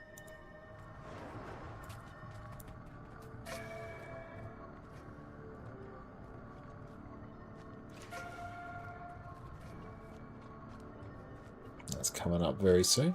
Okay, so squad join. Let's see, Pride Day 2.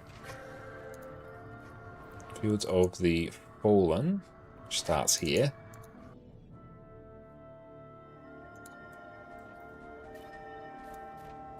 Here we go.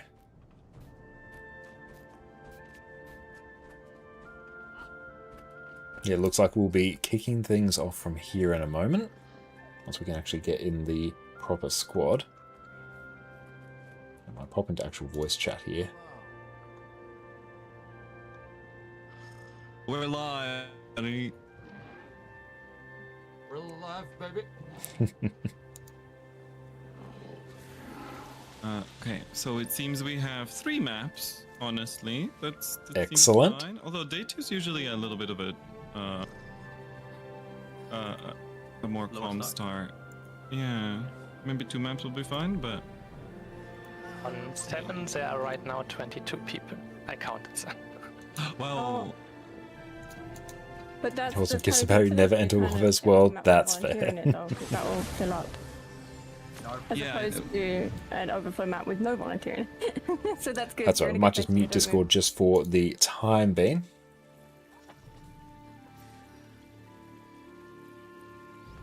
And Nakan, you've been trying to get your elite spec, but you can't understand the Tez Trails. How do you choose hero points only, and where is the start of the route?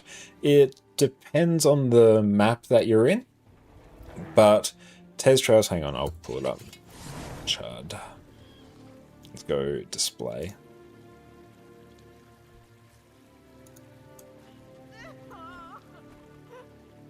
Yeah, Tez Trails assume you get the hero points on World vs. World, just use Tech it. Yes. There's the Fallen. Central Tyria squads looking for group menu. Okay. But yeah, so for pathing, they have a specific pathing pack for hero points, so you'll want that one, or else the other TES trails will assume you're getting the hero points from World versus World. So yeah, you'll want the hero points version of TES trails. Hopefully that answers it. Lend me your daring heart.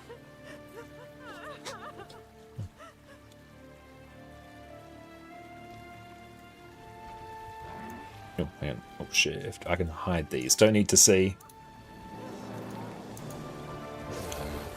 Is it Control H? Or is it Control Shift H? Oh no, is it Control H? H? Command H? What is the thing to hide it?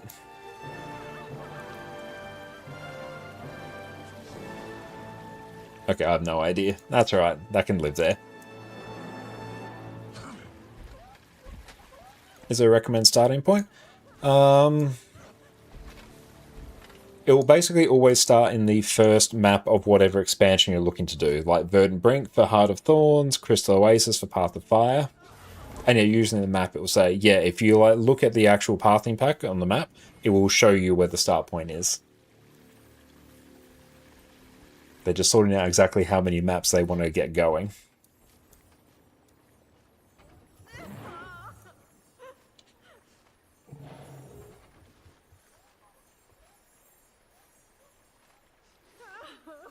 Yeah, usually the first waypoint in the map, yeah.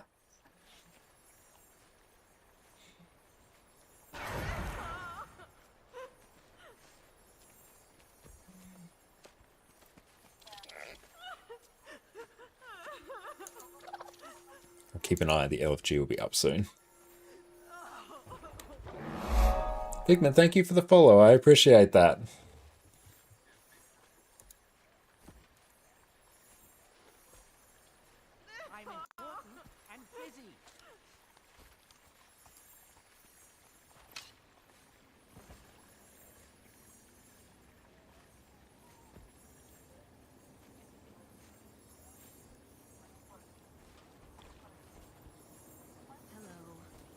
In terms of my favourite build websites, Snowcrows is sort of just the go-to for like Guild Wars 2 builds in general. They're the most up-to-date, and they have them for basically every game mode. Okay, so we'll join on in... Let's join this one. There we go.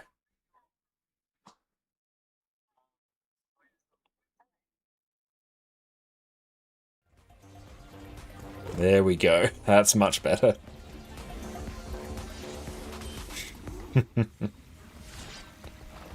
Thank you, Leline. You do amazing work. Hang on, there's a bit much going on here. Let's turn off character names.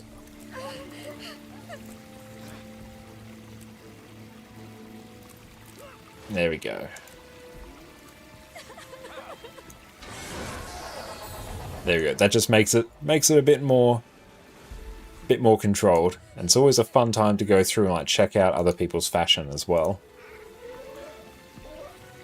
Because yeah, there's always some great fashion going on as part of Tyria Pride.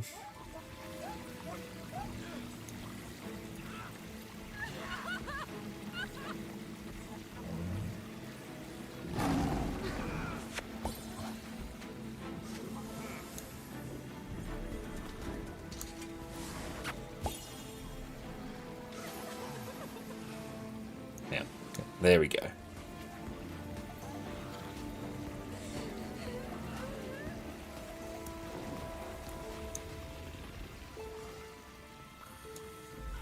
It's always really fun going through and checking out other people's fashion.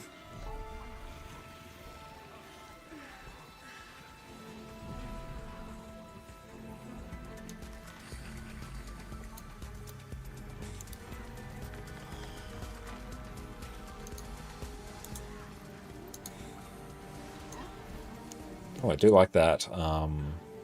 The Dreamwalker longbow, that's very cool.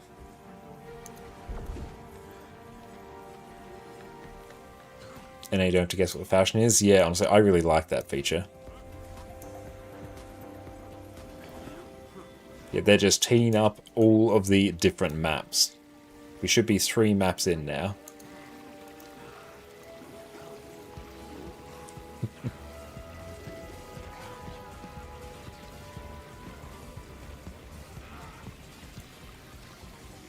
Do inspections when? Give us time. And Zez, you finally finished the auto loot mastery? Nice.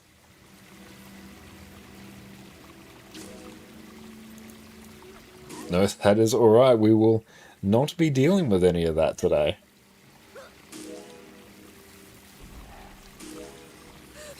The auto loot is huge. That should be like the beeline thing that all new players go for.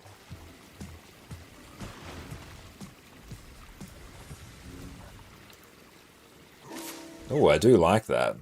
Oh, that's the obsidian armor.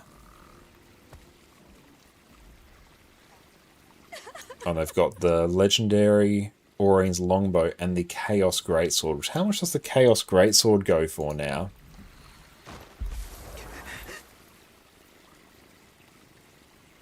$600 gold, nice.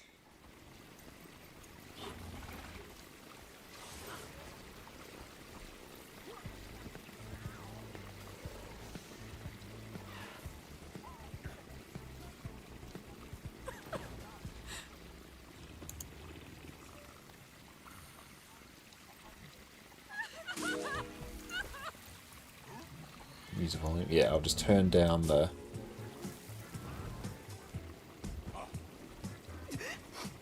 So let's make sure the music bot that's going in Discord doesn't like come through ours. I'm just setting that up in the background. You remember the Chaos Spear prize when Janthi came out? Oh, I remember them being absolutely wild.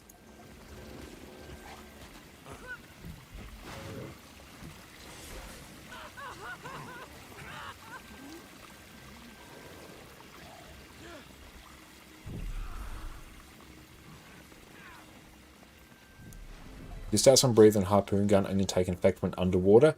Yes, only when they are underwater.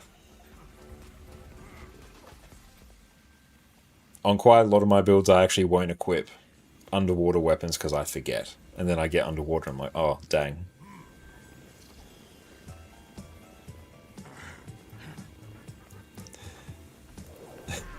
There is always some fun fashion just in Guild Wars sewage. Admire the confidence. Yeah, and the breather replaced your helmet, yes. That's why eventually I did make the legendary underwater aqua breather as well.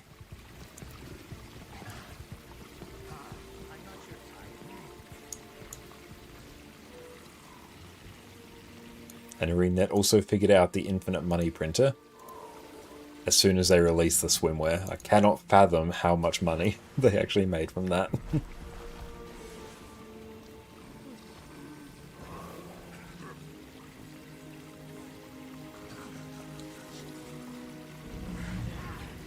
Yeah, infusions, broadly, yes. There may actually be an exception with certain exotic back pieces, but generally, yes. Yeah. I think certain exotic back pieces can actually have them, but generally don't worry about it.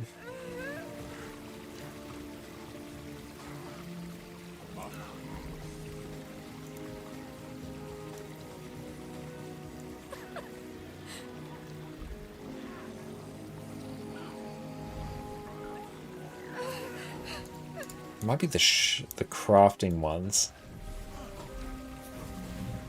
Yeah, I always forget that for some exotic backs. Yeah.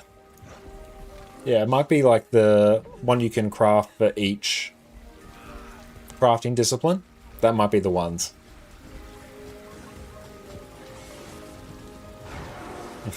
Happy Pride, everyone.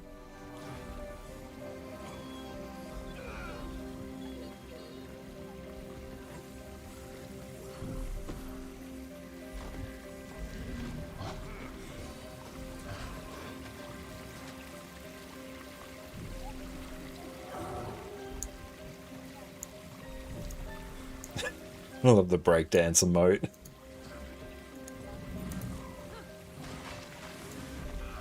Good char fashion, actually. I quite like the overall outfit.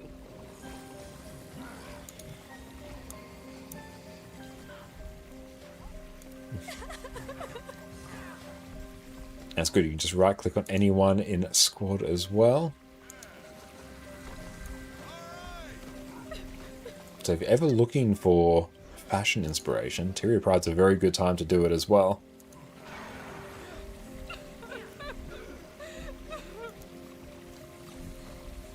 Yeah, Charles breakdancing is always fun to see. It is.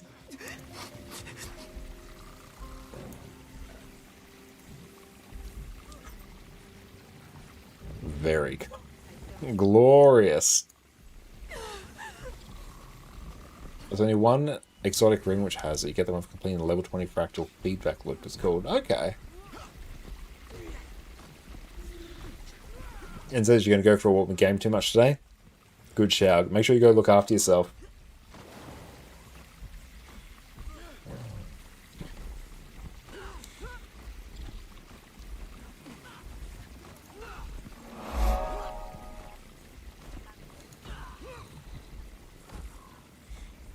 Quite like this chest piece, actually. Claim Militia. Yeah, I think that's solid. And then down here we've got the steam-powered legwear. Oh, it's an actual cyberpunk, like steam-powered or steampunk leg. That's cool.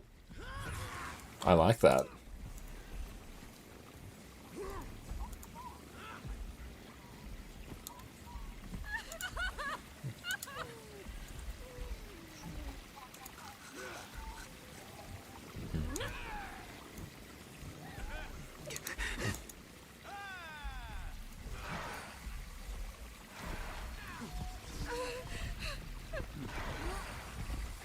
Good use of the colour scheme, actually.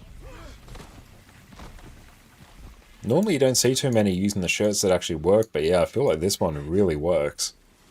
They've matched the Silvari skin tone with the shirt very well.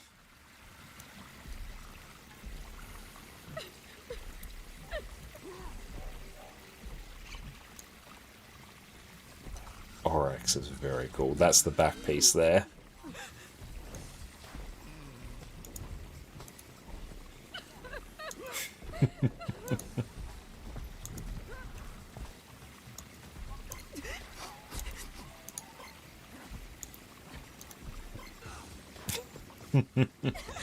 That is peak Guild Wars 2 fashion. Oh, outstanding.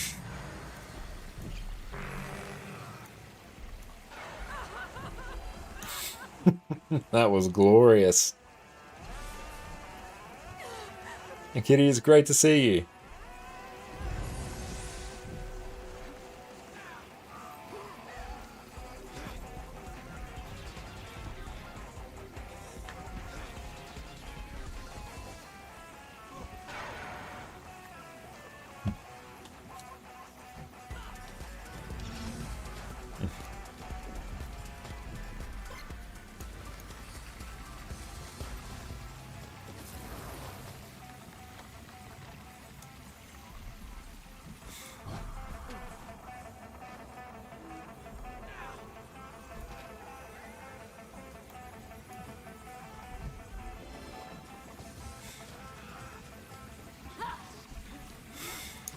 Apparently there's a bunch of mentor tags floating around.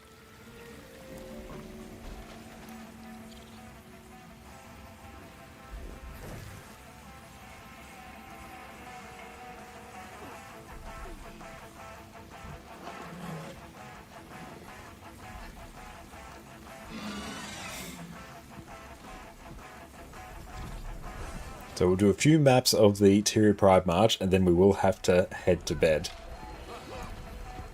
I'm Second Wind, welcome in, it's great to see you. Hope you're having a good day.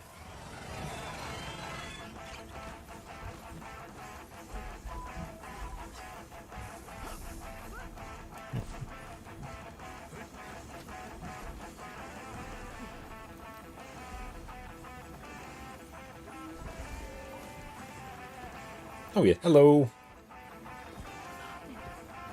I am streaming, yeah.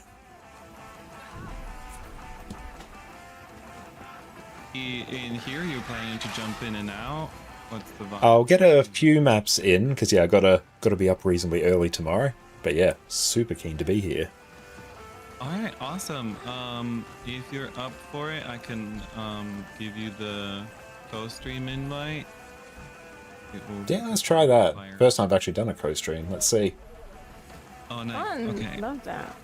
Yeah, it's very simple. So I'm just gonna Yeah, let's see this. Let's go. send you a knock, and then you should get a little invite. And if you click on that invite, go. it'll give you a pop-up, and you could just block all the audio in the pop-up because we're here on Discord, so you don't actually need that for anything other than just Twitch knowing that you're in a co-stream.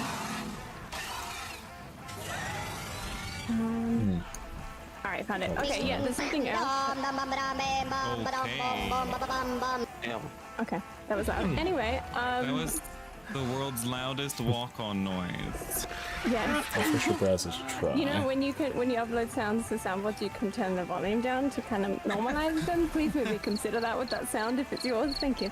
Anyway, something I did forget to say, and someone whispered me. Thank you so much. If you're Twitch not co-op, seeing all yes. these commander tags, and you're like, where is this rainbow? What is going Where's, on? You might have a Lelane? setting changed in your Guild options. If you open your options, you head to general options. You want to go right to the bottom. Under groups, you will see show all commander tags. You want to make sure that it's ticked. And then you should see the rainbow appear if you didn't see it previously. Okay, that's much more of it. In Nice, that's good. IP7, I think we're still short some commander tags. We don't have as many as we'd like. Oh. All right. Does someone need to put something in safe chat? Yeah, I'll just whisper them again to resend it. On IP7? Yeah. You can Maybe we could just say it here for now. If there are people in voice who could hop over to 7 instead. Mm-hmm. And where's So Lelane? that we don't have everybody abandoning these. Yeah. I mean, we have three colors of every tag, or 3 tags of every color at least. So.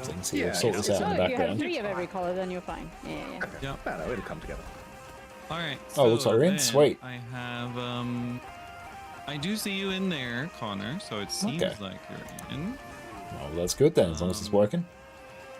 Yep, I will activate the co-stream shared chat feature. So, just a little heads up for people who have never seen that. If you're on Twitch, there will be a few more messages, maybe some names you don't recognize. Generally, it's not that different. The streamers will be able to see which channel you've sent the message in, but sometimes somebody will reply to a message in a different thing if it makes sense. And sometimes bots might fight each other. I don't know, Connor, if you have like links blocked and stuff. I do in mine, yeah. Never gives up. Yeah, I that like could that. sometimes result in some warfare between bots, but it's nothing that we cannot deal with. It's a little bit of adjustment for streamers. Honestly, a lot of streamers who've come to Tyria this is the first time they were doing shared chat, so we'll just activate it. We'll see how it goes. Yeah. There we go. Oh, there we go. So yeah, there you go. And Connor, you Nice. should There be it able is. to see little icons next to people's chat now. There we go. Yes, And it thanks for tells that. you- Awesome. There you go. Chatters can't see those bubbles, which is a little weird, but at least we know. We'll see. Very nice. We can keep an eye out. Or at least I try to with every. It's one of the joys of me running a virtual machine for my chat boxes. Things get a little bit funky. It's fine. I don't But think yes, we've ever thank you so much everyone for joining us for Tyria Pride. So keen to be here. Let me send like. If we do get it. I want to send a link. We are. If it breaks. And I probably did I get yeeted by. That looks okay. Okay, nice. Okay, cool. That's good. Nice. So you're safe. We are You safe. pretend that works first time. Yes. Literally the first time I've ever done like co-stream, so I think if there's anything else. I'm glad it actually We worked. have explained how this works basically. We have a screenshot thread up in the screenshots channel. We have everything ready to go, I think. Nice. So as long as the maps are sorted, then yeah. Wait for Lelling's okay, of course. Yeah, everybody, are we ready to march? Yes, let's go. How's everybody feeling? Very Yes. excited. Yes. Do it. Yep. All right. And yeah, thank you so much to everyone once again who donated money. Ben? I really, really appreciate I don't it. even have to scream. And you're supporting Nice. an amazing cause. Yes, definitely. I always say let's go very confidently, and then I realize I don't know which way to turn in the very first. Thanks for that, Annie. I appreciate that. Which way, Gandalf? Is Mordor left or right? It's left. Yeah. Yeah, let me just open. There we go. I'm actually so excited to be on Nerdy's map and Nerdy doing Say Chat because I didn't experience that at all yesterday. And Nerdy's Say Chat is always like really hype and slightly unhinged, and I love it. Thank you so much for the shout out. It's just beautiful. We love it. Nerdy, you're amazing. Left? Are you sure we're going left? Do I need to... Yeah, we go left, and then we go right at the speed boon. I feel like I've always. So Rocket from home. Let's turn up our character. Turn out our character model. My own destiny. Character model We can limit. go check on those Highest. crates if you want. Oh God. There we go. Let's not get lost in a cave. We not just get made lost. this beautiful rainbow. Yeah. We'll leave the getting lost to the end of the line. Not visiting this. Yeah, we can wave in their direction again. Street pizza or something. A sheer number of people. If you notice anybody that's not walking, you can always pop in the Say Chat fee. Finding a There is a walk lot. scene. We've naturally found our spot in the There is rainbow. way more purple than any color, I think. Yeah? I think that happens a lot. People like purple. Purple is there. But it's been an amazing month of supporting Tyria Pride. Yeah. Thank you all so It's just a much. very purple heavy rainbow. I'd go purple, but I can't, like...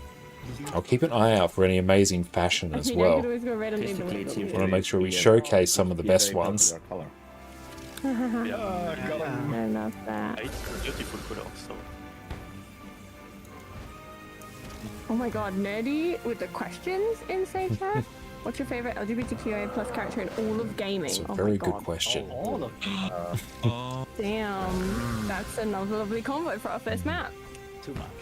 I like Lloyd from Warframe because Yes. I was about to say. I feel like it might be Ellie from The Last of Us. Yeah. Wait, there's twigs in Warframe? Yeah, I feel like that's mine. mine. It's Ellie from The Last of Us, particularly the first Last of Us. Twinks in Warframe. Warframe is 60% Twinks by dry weight. I mean, yes, but like, Yep. I love that Lloyd was the first one mentioned in voice chat too. This is great. We discussed Warframe yesterday. We're discussing Warframe today too. On an A, we Did y'all discussed know Warframe. that It was the great. developers of Warframe are also donating to Rainbow Railroad, and they, as Yeah. a company, That is donated amazing. 20,000 Canadian dollars, and we absolutely smoked them. We'll make an aerial video. Oh yeah. Yeah. It's their fault for using Canadian dollars, but it isn't their fault for, I mean, yeah, I saw them do it at the start of the month because they announced it and they just do Look it. at that. And then I was like, ooh, we got 17 last year. I think we can break 20. I think we can do it. I think we get to Also- 20. But now we're at 26. Excuse We me. already beat them because this Canadian dollars is like 14,000. Absolutely amazing. Oh, okay.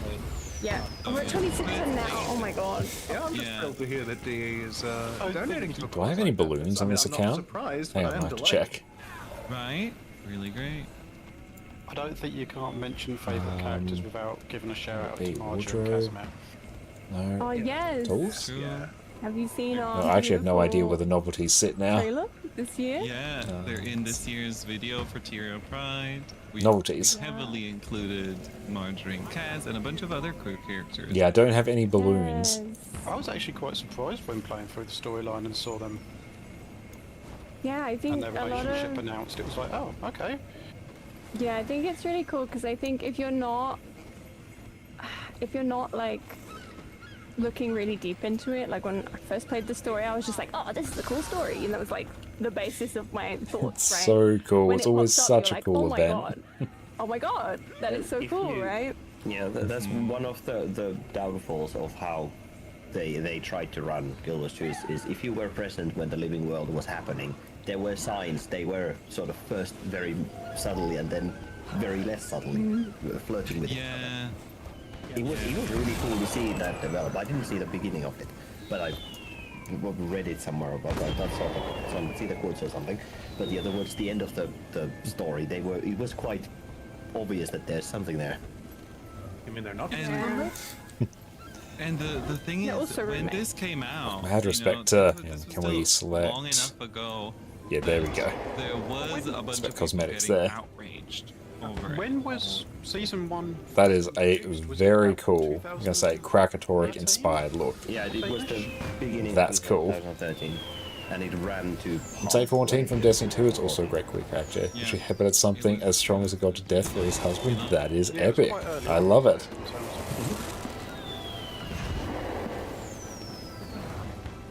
Yeah, I feel like, okay, if we're talking LGBTQ characters in gaming, I feel like for me a huge thing was Dragon Age 2, but everyone in Dragon Age 2 is just kind of bisexual by default. Yeah. Which is like, are they, I mean, they are Dragon obviously... Age 2. I did enjoy Dragon they're Age just 2. I really programmed did. to not really remark on gender. Which is, I mean, in It's cool, Inquisition, but, if I remember correctly, isn't Dorian gay? So if you're a female character, you cannot date Dorian. in Inquisition they did more specific stuff, but Yeah. honestly I kind of prefer it when it's a video game and it's like something like a game like that. I think it's nice. Just make Sometimes everybody I do. imagine the world. So Shira Impossible Wars doesn't do anything for toggling warp. I prefer it when it's show don't tell though, because I feel like when they tell it. I wonder how long it would take to do map comp with toggle warp. Sometimes in games, yeah, it can be clunky, but I like Yeah, I the think opposite effect. Yeah. Yeah, I think an example of where pull you behind. have the Scooch up. opposite and where I think it's really powerful, and I'm glad Aina included it, is with Yao. Because when we first meet Yao, Yao's like, "Hi, I'm Yao, your most friendly agender engineer," and it's like just a way of introducing that felt so natural, but would also make the bigots be like, "Excuse me."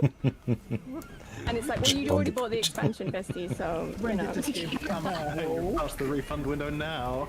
And wait till you get to the epilogue, you know. Also, speaking of 2014, I had to look this up. 2014 was when the finale of Avatar Korra aired. And the most they could get away I with remember there that. was the two female protagonists holding hands. Oh They my were god, holding don't hands even get me longingly. started. Holding hands, goodness gracious. Oh my god, the amount Oh of, the amount god, of, how many people did they turn with the holding of hands? the amount of Okay, not a joke. complaining Not a that joke. people have This about was that pair. this was seen as being like forcing LGBTQ stuff on Yes. What the fuck? For doing that in the Nickelodeon show as well, like that was a big thing. Oh, actually, That's so goofy, or that's so goofy. do we visit Sia or not? Yeah, we go to the right now Yeah. because we're gonna walk past Saya. All right. And I mean, speaking of LGBT characters in gaming, we're about to see our first one. And there she is behind this pillar, or whatever this. What is this? Yeah, it's a little statue, monument thing. Saya is over there. She has some lines about being trans, which is really cool. And she Really was cool a- that they've added in trans She characters. was an in Guild aid Wars too. worker during the assault on Lion's Arch, and she was like, you know what? I'm not gonna hide who I am. Diva. It's like left here, so we. Hello, Saya.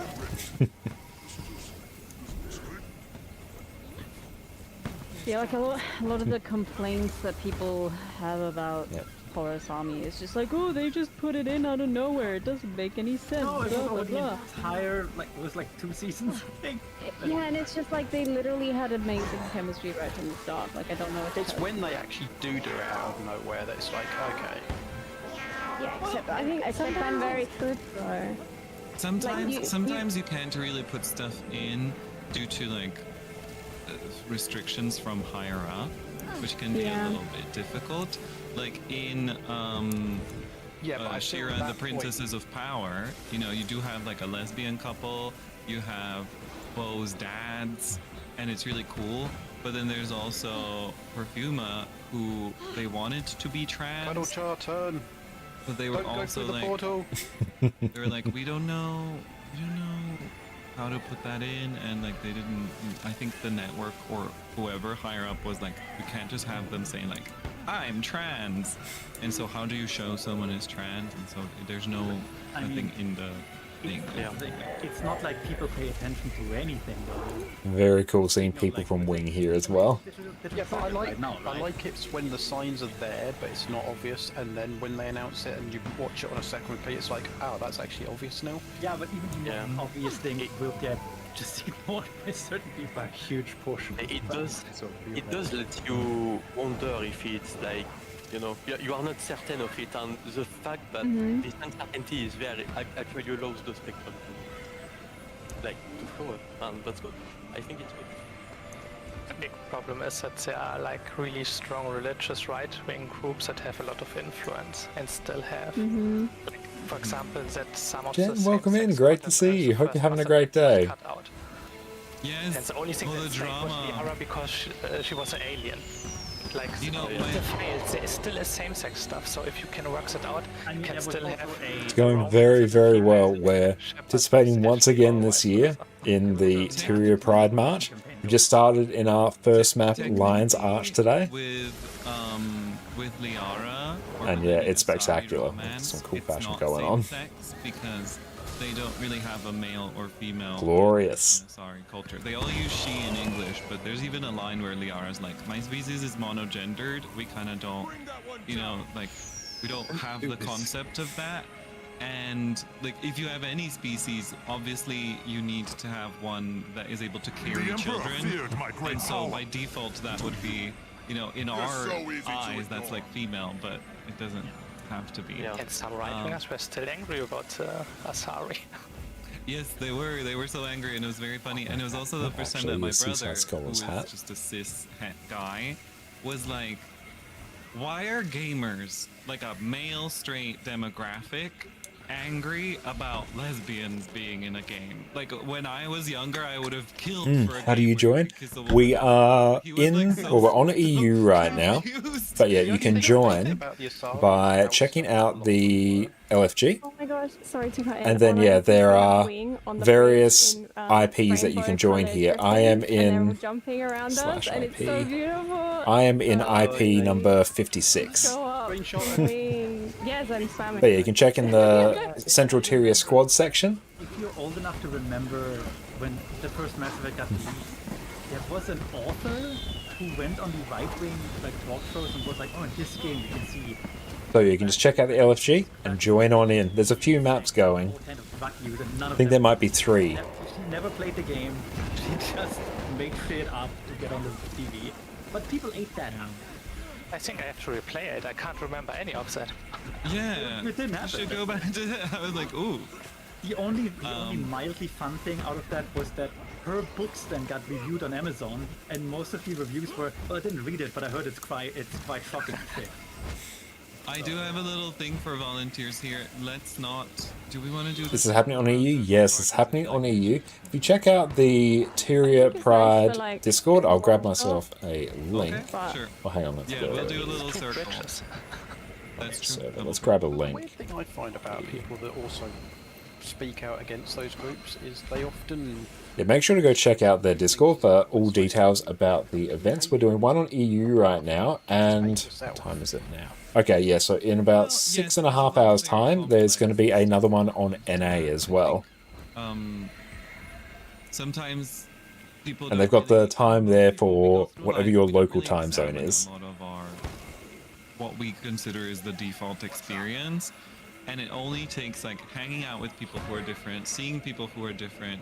Is there a way to get on EU from the US? Yeah, you'd have to transfer your account. But yeah, if you check out the Discord there, make sure you join, because they could be in like a mega voice chat as well. But yeah, they'll have the link on, or they'll have the march on NA. That is always a good example, and I think very important to mention. But yeah, you could transfer to EU, go to your character select screen, go down to region selection, the bottom left, and then transfer, costs like 400 gems. Pushing it, but if you have like talk shows and stuff from 40 years ago, like the 80s.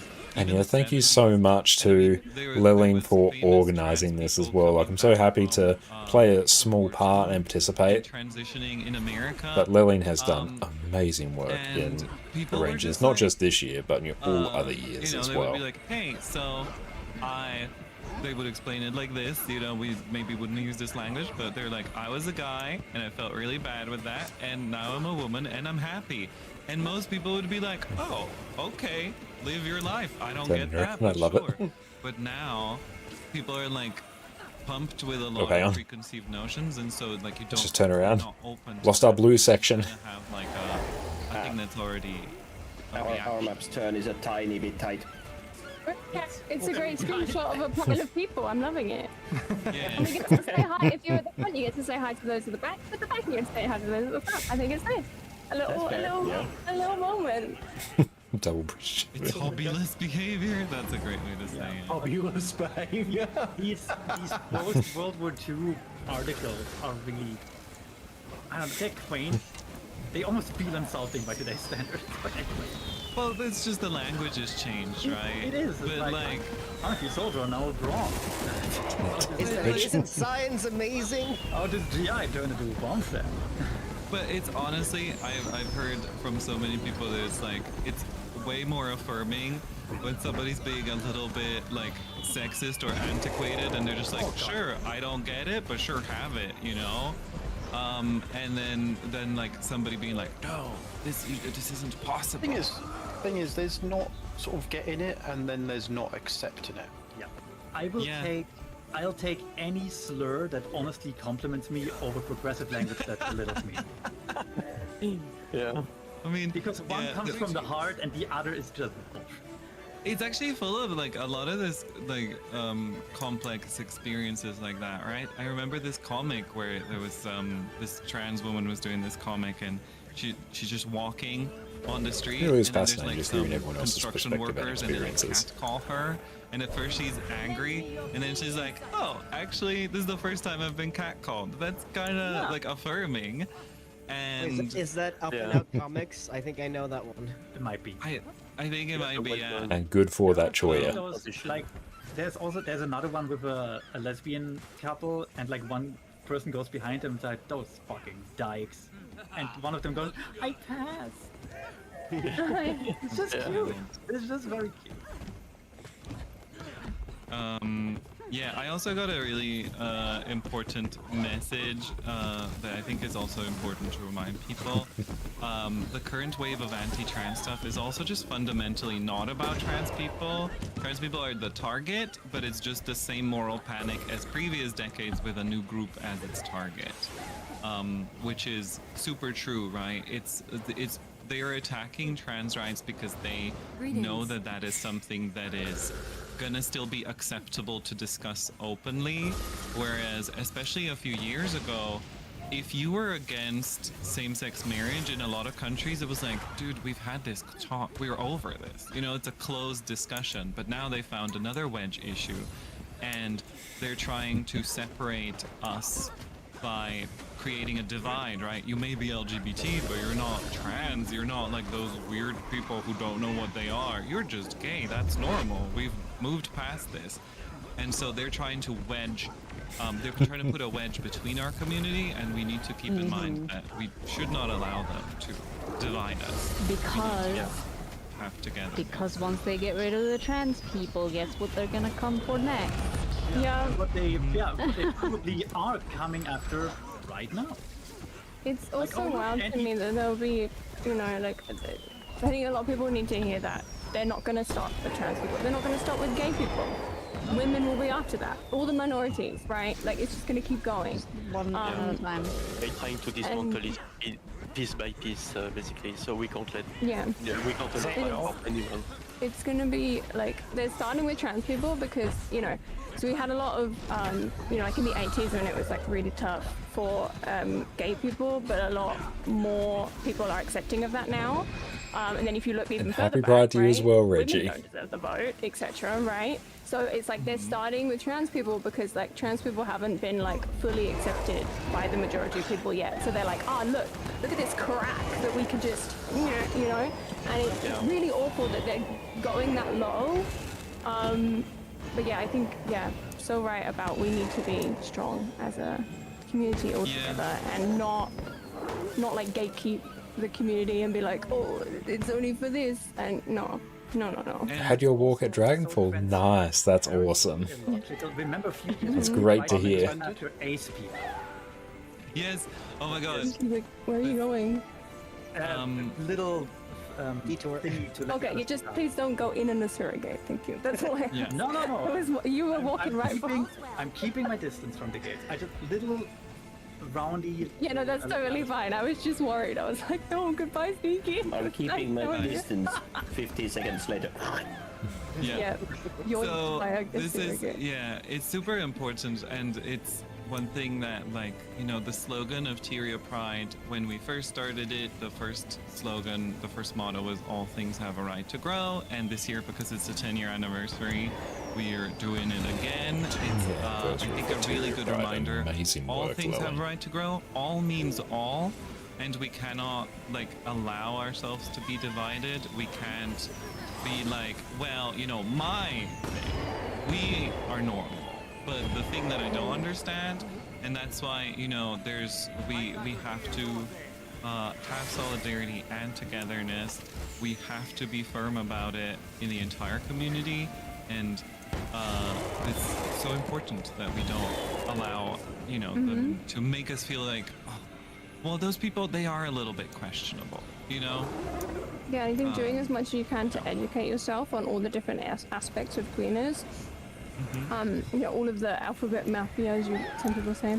I think it's really important. But even if you read about a sexuality or a gender and you're like, I don't understand this, like, I get it, because a lot of the time some folks will only be able to understand what they feel, and that's okay as long as you are respectful to them. You know, you don't, as I said, gatekeep the community and stuff like that. So yeah, doing research, but if it is something that's confusing for you, just being understanding and respectful and kind and being lovely, you know, goes a long way. Yeah. But sometimes the lack of understanding is because Frey, welcome in. You actually Happy recognize Pride. yourself in it and you think that's just normal. Yeah, you're right. Very true. Yeah. My arc to realize that I am ace is me looking at, like, demisexuality. And I'm currently also marching. Happy Pride to you. That is great to hear. Oop, gotta jump. Honey. Yeah, the call is coming from inside the house. Yeah, I think a lot of people had that as well. Like, I talk about my biness, right? As a teenager, I was like, oh yeah, everyone loves women, right? Because, you know, all the straight men love women, and then you see all the, you know, the straight girls who are friends are like, oh my god, you're so beautiful, I love you, like that kind of stuff. And I'm just like, oh, everyone thinks they're stunning, right? Everyone's like attracted to women. This is normal, right? No, you're gay. Yeah, so it's really I love fun. that so much. That's a really common AFAB thing I've heard, is like, girls are just pretty, right? It's like, oh, bestie. Yeah, I think I had a friend. They are. I think that was the sentence. I just said, okay, but they are. Yeah, very true. But yeah, I think one of my friends was like, yeah, my mom said that to me, like, but everybody thinks women are pretty and want to kiss them all the time, right? It's like, You're guarding with your fellow wingmates. No one's chopped this while we're here. A lot of people though. Thank you, Kitty. That is really considerate of you. Practice kissing your Guardians of Pride, that is should be a phenomenal guild name, actually. Yeah. But yeah, Who when just I dropped? An extra layer to this of also And vouch. would want to be a woman if given the choice. Of course. Oh yeah, this is one of my things that I had as a kid, was like, oh yeah, I'm sure everybody spends a lot of time thinking about, like, oh, if I was born a girl, here's how I would look, this is what I would do, this would be my hobbies, this is how I would live my life, this would be my name. You're like, I don't think everybody does that. Or just that, like, I'm sure everyone hates their body the way that I do, and the way it changed during puberty. That's just normal to hate your body, especially if you're a woman or like a girl. You just hate your body because you're taught to. 26. Like, Yeah, oh, no, we'll there get was ready. something more, actually. All right, everybody, we're about to stop before the first portal. Get ready to stop. No, I figured you meant the guild wing. Stop and say chat before we walk through. Let's see if Just listening to Guardians of Pride would in and of itself be like a good guild name, but I figured you guys were part of Wing. Oh, it's a lion. I can't tell if that was someone part of the group or just went blitzing through. Some people do just Swaggy, thank you for the follow, mate. I appreciate that. Someone is out to walking into the portal. Oh no! Right that you said that. Alright, so it's the first time that we're doing this. Alright, let's get the big shout going. Let's do it. A little a map shout all together, so don't do it yet. But what we're gonna do is we are going to prepare, so don't press enter, but just write it in your map chat. Oh, in map chat. Send hashtag Tyria Pride 2026. And Map then chat, you not can say append chat. any Let's go. message, any thought you'd like. So Tyria Pride 2026. And then we'll say, there we go. I got mine. And we'll do a little countdown. If you're watching through any of the streams, don't listen to voice. Look in say chat for the go from whichever volunteer there we go. Is on your map. But if you're with us on Discord, you can hear the voice cue as well. On streams, there's a delay, right? So just listen to, or just look at the say chat. All right, we're gonna do it. 3, 2, 1, go. Look at that map chat go. Stunning. Outstanding. All right, that's our little farewell to the map. And now we can walk through.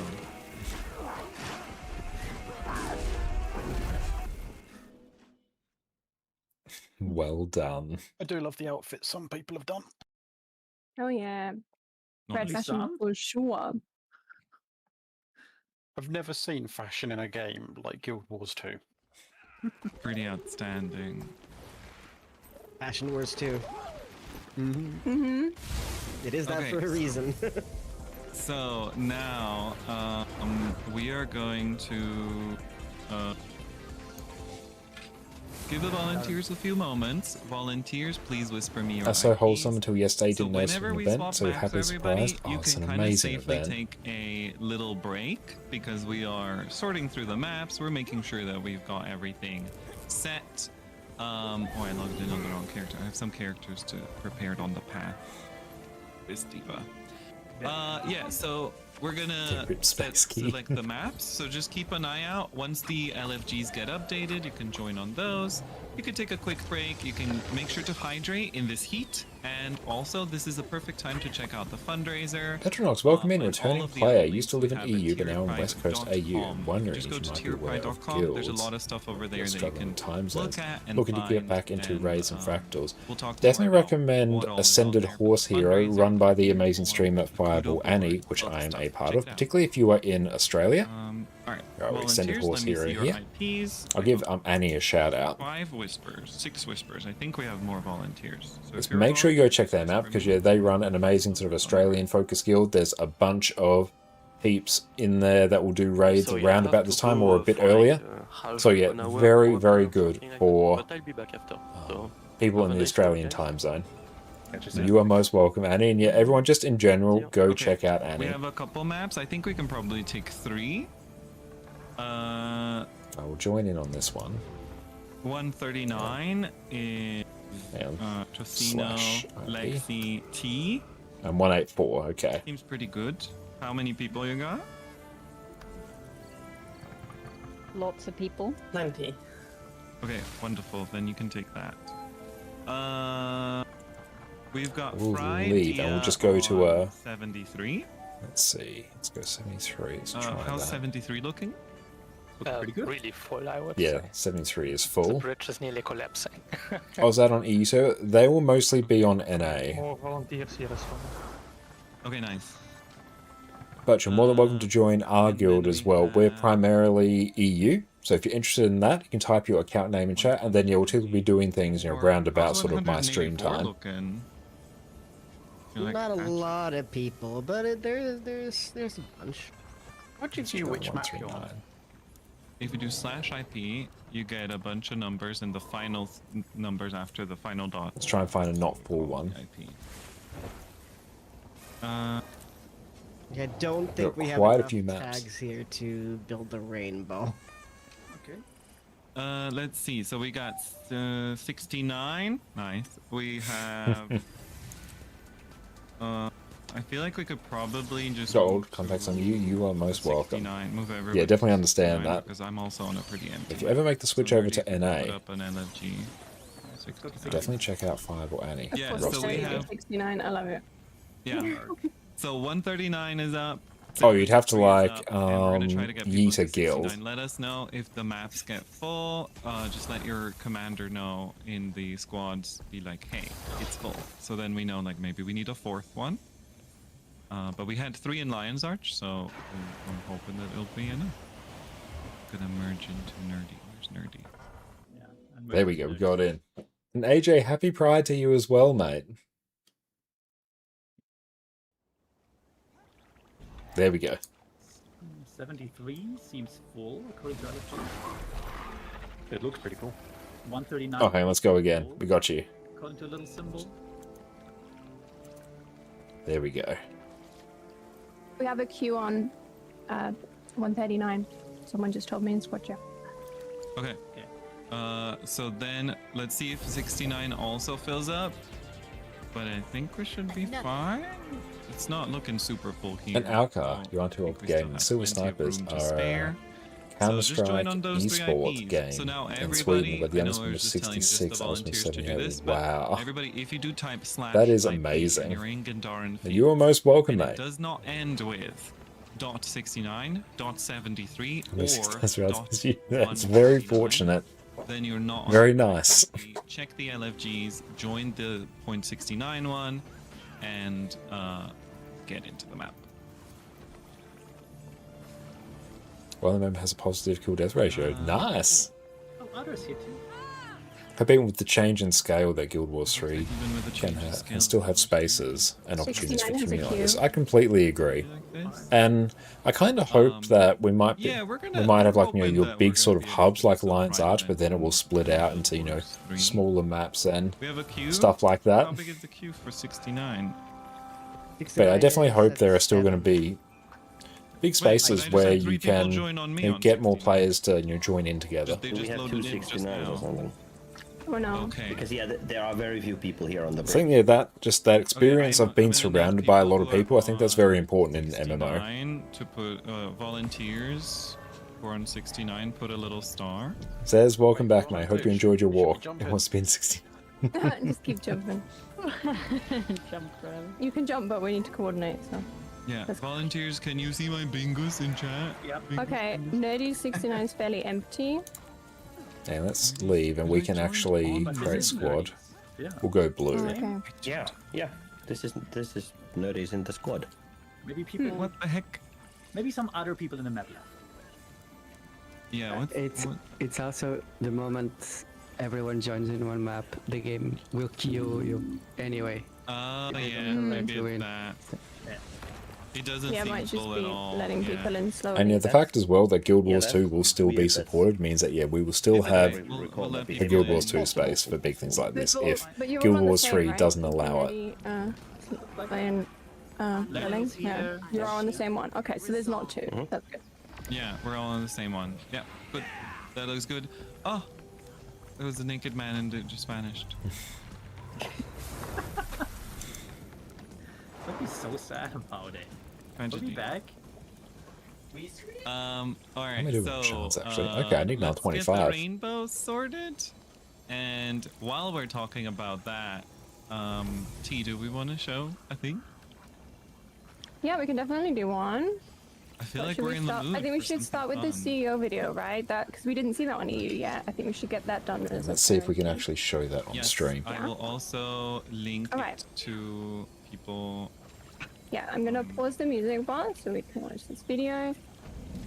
So everybody this year, so last year, Rainbow Railroad actually joined us on the EU side of the march for a bit, and they did a little Q&A. this year they actually have an event at the same time as we have this event, so they were not able to spare anybody to join us in game, but they did send us some lovely videos, and we posted this one on the Discord already, but I'm also going to we're also going to share it here. I will so link it in the chat. I'll just link the Blue Sky link, I think.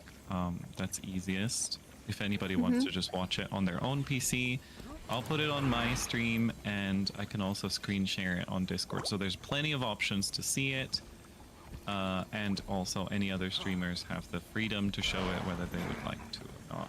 Yeah, let's bring. It's a little message from the CEO of Rainbow Railroad. So just gonna put that up on my screen and share it on the Discord. Perfect, there we go. Let's bring that up. I might have to swap over just to minimal display. Yeah, there we go. Okay. It's shared on Discord, and hi, Tyria Pride community. My name's Ilana, and I'm the CEO of Rainbow Railroad. We're so grateful for your I'm just going to support press play over for a the moment so that years, we and can we're so test the excited audio. to be- I'll just bring it back to the start so we can get it without the Discord audio. Okay, we're going to play it in Hi, 3, Tyria Pride 2, community. My name's Ilana, and I'm the CEO at Rainbow Railroad. We're so grateful for your support over the years, and we're so excited to be celebrating your 10th anniversary alongside you. Amazing work, The Lowen. time, the energy, and the passion that you've put into being a part of this fundraiser year after year means the world to us, and to those that are supported by the funds you have raised. We strongly believe that until every member of the LGBTQI+ community is free to be themselves and live freely, our work is not done.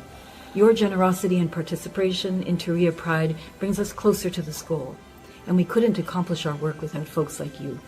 So thanks again, and enjoy your Tyria Pride Month. Hi, Tyria Pride community.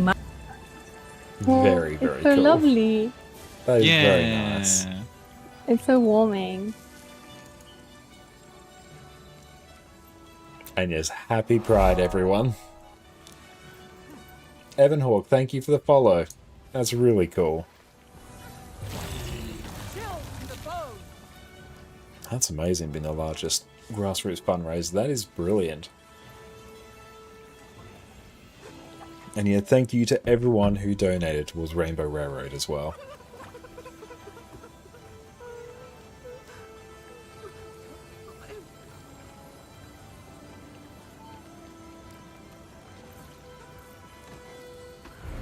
Oh, we'll bring back Discord. There we go. We don't want to keep y'all waiting too long, so I hope in the meantime... This event only on NA? No, this event right now is on EU. I'll give you a link to the Discord. Everybody ready? Other maps ready? Let's post it. Yep. Yeah. My GPU just overheated and my game has crashed. Oh no! Me last year. Oh no. You might have to put down the right now. character But- model limit to Yeah, lowest, later. and that will preserve a little bit. But also for GPU saving, shadows and shaders on lower is what your GPU is mostly going to be dealing with. So shadows and shaders, putting that down. I'm glad PC has actually held up. All right, then we're going to start marching. You can catch up with us when you reconnect. Let's go.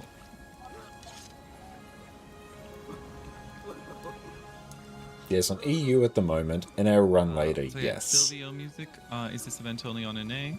Yep. Yeah, we are currently on EU, and then we start on NA in... Let me do the math.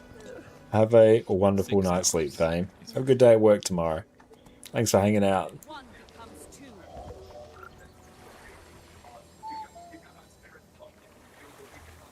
I think we're getting a lot as a question actually this year on the Discord specifically. Is like people, we tell people to share screenshots and then they're like, oh, I can't because they're trying to make a new post in the forum thread as opposed to using the pre-existing threads. So I don't know, should we change our language on it? Well, how do we say it? What do we say? Or on Discord, I just link directly to the thread when they ask. I say you can post in the thread and send to the thread, but I think Yeah, I think people go to the channel and then at the top where it says like new post, it's grayed out. So people are like, oh, I can't post. You know? Oh, I can actually toggle auto run. Nice. It's rather peaceful just walking through I Tyria. feel like this shouldn't be that hard to see that there's a thread called. But we have had like 5 people already ask about it. Okay, So, we'll think about it. Yeah, just something to think about. We don't need to change anything now. As someone who has worked customer service, you'd be surprised how hard some things are for people to do. People Things that do a should lot be of the very times. obvious. Yeah, we do get told a lot of the times by people who have worked customer service, don't stress. There's always going to be people who don't know. Like, you can put information in 10 places, but some people will miss it. So I think we can we refuse to follow it. Yeah, we can look about adjusting the language. But yeah. You can tell them to their face, you can have it in writing, you can have a like instruction video, and they will still do it wrong. Good reminder. That's how it is.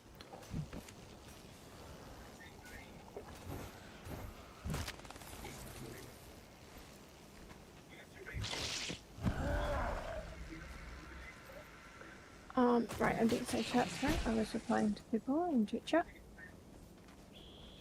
Okay. Meanwhile, yeah, remember to drink. Remember to hydrate. Yes, thank you for the reminder. Hydrate or die straight. Mm-hmm. Okay. I have nerdy. Very nice colouring there. I like what they've done with the outfit. Quickly, because we talked about this at the mini march actually. So it literally does the A lot of the opposite. time. Oops, sorry. The fact you even have one on hand is impressive enough. Definitely needed. Yeah, a lot of the time we're all like, oh, we can't walk straight, we're gay, you know, and stuff like that. But we got to remember there are lots of straight folks that are in the LGBTQ plus community. We've got straight trans folks, straight ace folks, etc. Right? It continues. So yeah, I know it's definitely fun. I love the whole like, oh, we have to turn, you know, we're not straight. But yeah, I think definitely the die straight thing is maybe a phrase that at least I'm personally not gonna use, because it's I don't know, what do people think about it?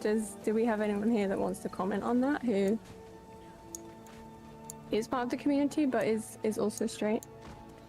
Let me know. I think it's an interesting conversation to have. As a straight person who just said it, I honestly don't care. Okay. I think there's a big difference between homophobic and straight. Definitely. Yeah. Very true. Oh, 100%. Those are very different terms. Absolutely, there's a difference. Like, straight is just validation. Like, it's not automatically homophobia. I don't know what. Yeah, I think the main thing is for me like the origin of the term straight, is like you're on the straight and narrow, right? Like you are the normal. You're doing the right thing by not being gay, and so it has a lot of history that's pretty heavy, right?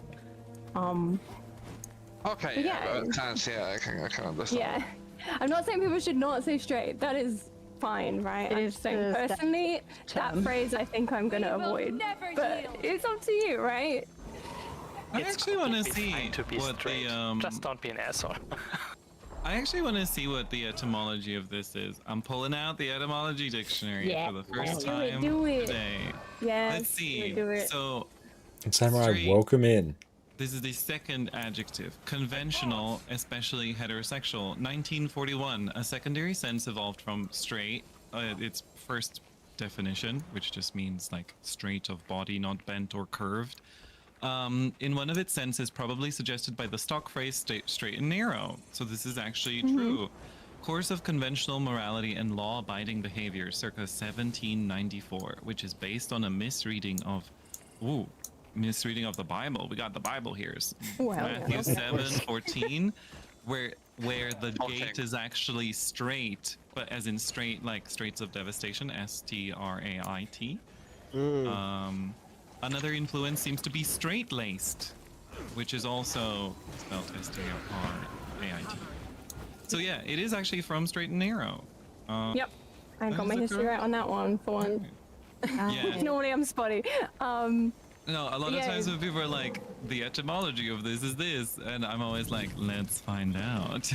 No, honestly, fact check. Let's just slow it down. There we There's so go. much misinformation just on everything in the world going around. A lot of it is harmless, right? It's like, you know, blue means pink, kind of doesn't really matter, right? Yeah, it's But, interesting, like the yeah, etymology of where all these terms come from. Pink actually used to be the boys' colour.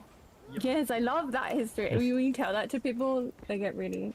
Yeah, they hate yes. And also, I've heard this before. A lot of feminine things now where male accessories like heels or petticoats. The heels were originally created to help archers have good posture with their backs for shooting arrows, and then it eventually transitioned to feminine.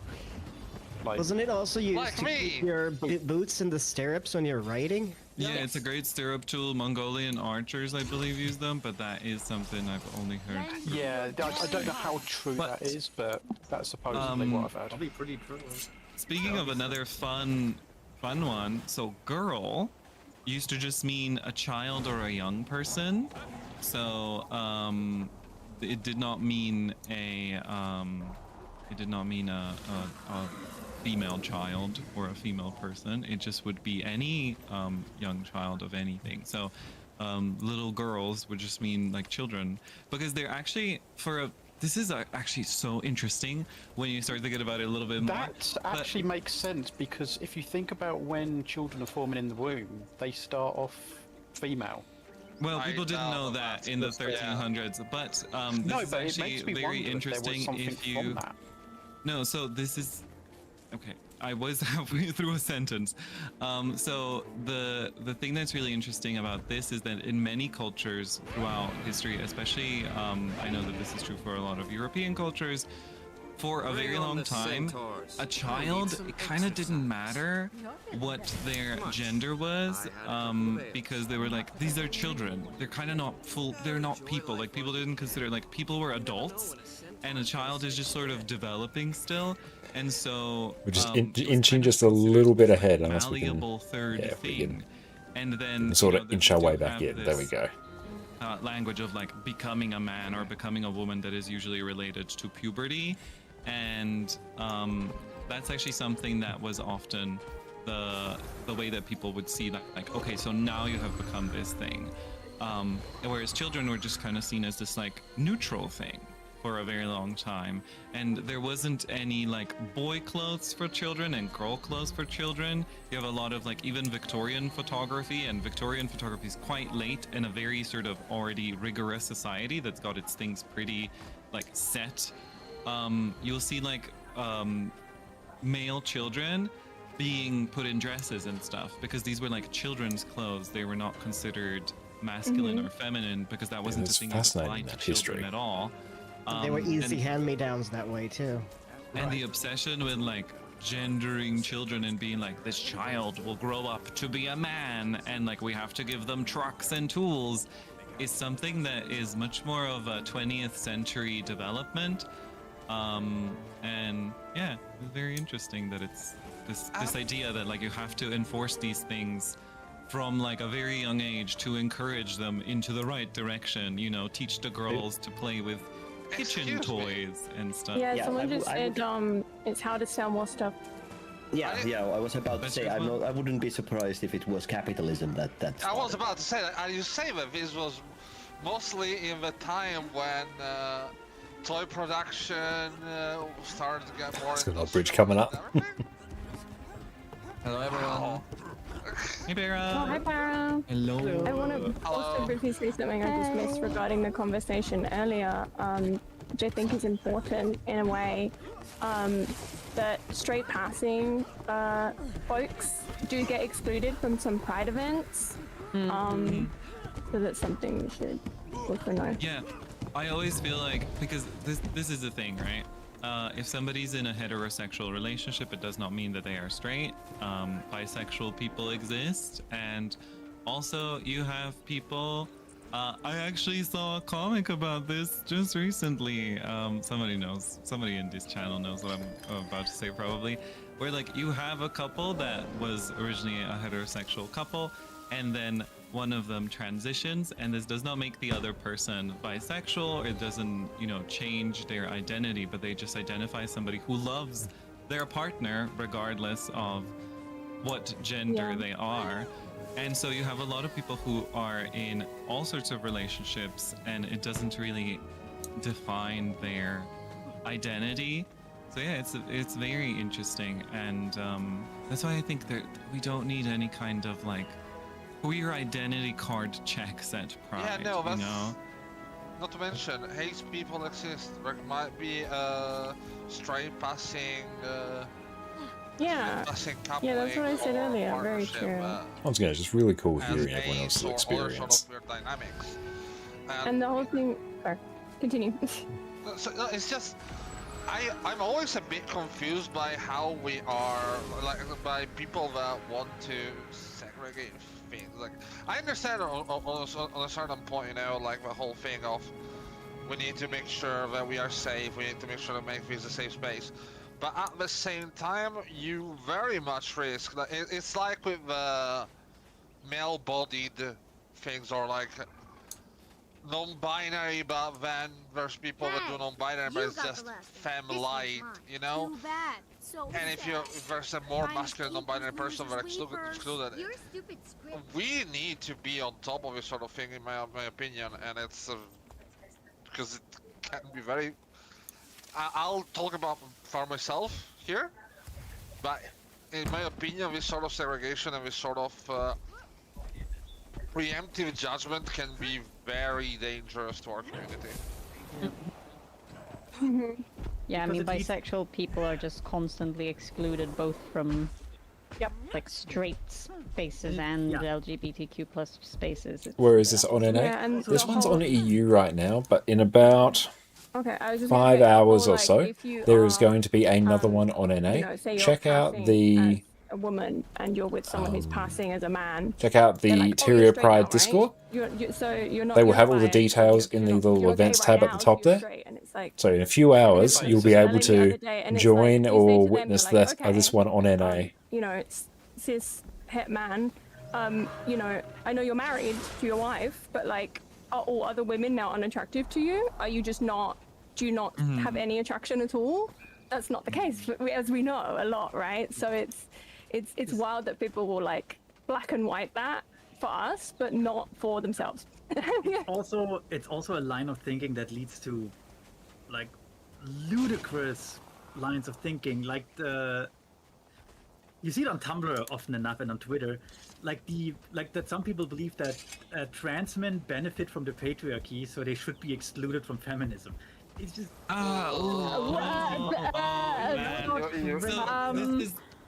this is the thing. I think, I mean, already even cis men benefit from feminism, right? Even cis men benefit from the fight to erase gender inequalities. Also, we need men. Well, and there is a huge, as in, it's very important for men to be outwardly and fully feminist. Like, it helps a lot. Completely agree. Also, the thing is also, like, feminism doesn't mean you're against men. It means you're for equality. Yeah. But I wanted, like, if feminism is good. I want to make sure I'm not talking over everyone, because I know everyone's like sharing their experiences here. That's fascinating to listen to. Let's talk about Pride events. What if, like, I'll be a bit radical here. What if they're actually straight? Why should we exclude them just because? Yeah, I love how lively voice chat is. Say, yeah, no, it's fantastic. Yeah, honestly, it's really interesting. Voices would need to be heard. If they're willing to be good allies and everything. I don't know. I mean, welcome in as well. Yeah, I don't think there's anyone excluding allies. We have a lot of allies here at Pride, and so many. Sometimes there's this instinct that, like, you know, being an ally is like, oh well, just, you know, shut up about it. It's not something you need to be congratulated for. But I think that's maybe a very privileged stance that I only hear from people who live in places where, like, that's just considered to be like, oh, this is the default. You just should be an ally. But there are many places. Nerdy, where are you going? There are many places where. Nerdy's letting the other map catch. Being in the other map catch up. You come in. Okay. Then we go over there. Sure.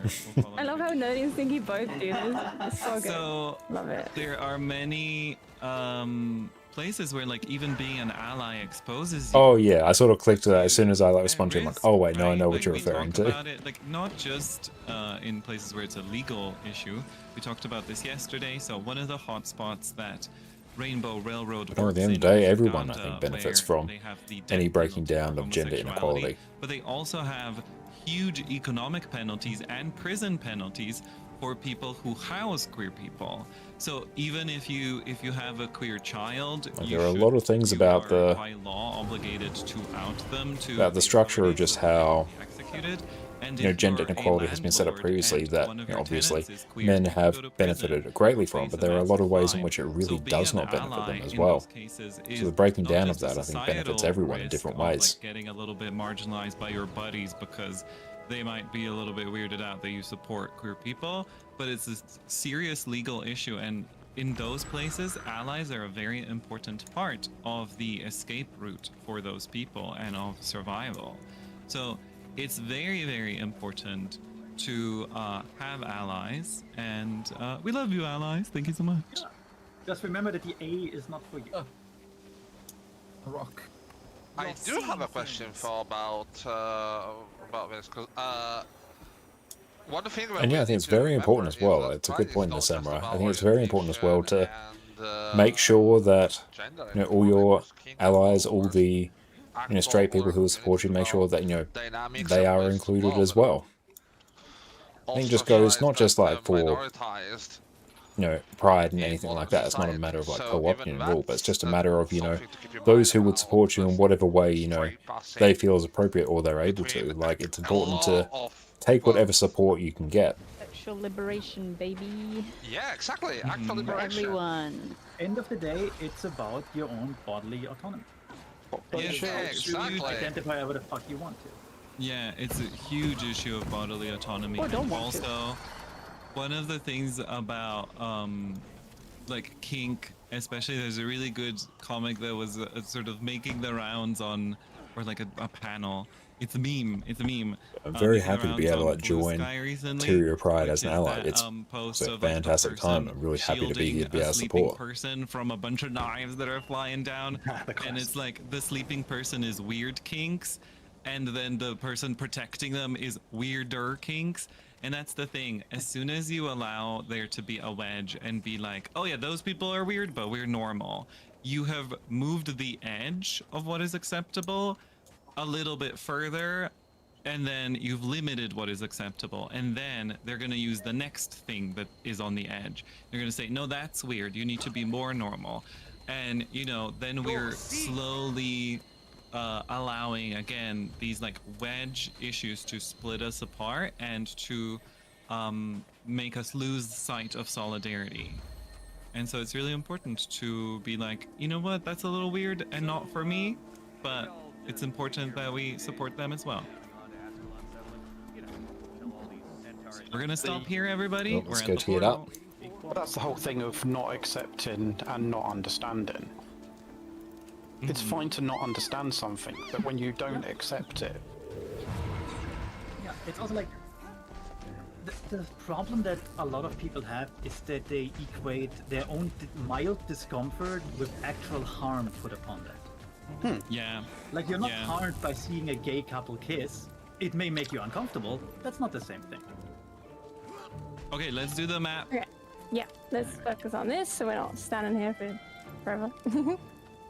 There we go. Okay, so everybody, we're gonna do another map shout. We've made it to our second exit of the day. So remember, we're gonna type. We're not gonna send until we have a go, but just type in your message box, but don't press enter just yet.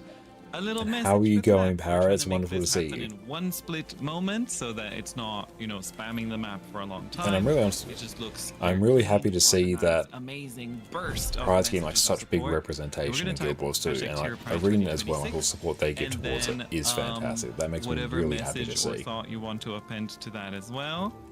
So I'm giving everybody a moment to write something. Something. And if you're watching through streams, don't listen to my voice. Please check in Say Chat for the go on the from your volunteer, because there is a voice delay. RSF, so good to see you. Happy Tyria Pride. Send it in 3. Apologies if I fumble on my words. We are very tired. Well, let's go. Oop. Look at map chat go. That is amazing. I actually recorded this yesterday for you, Lelling, so I have a recording of this.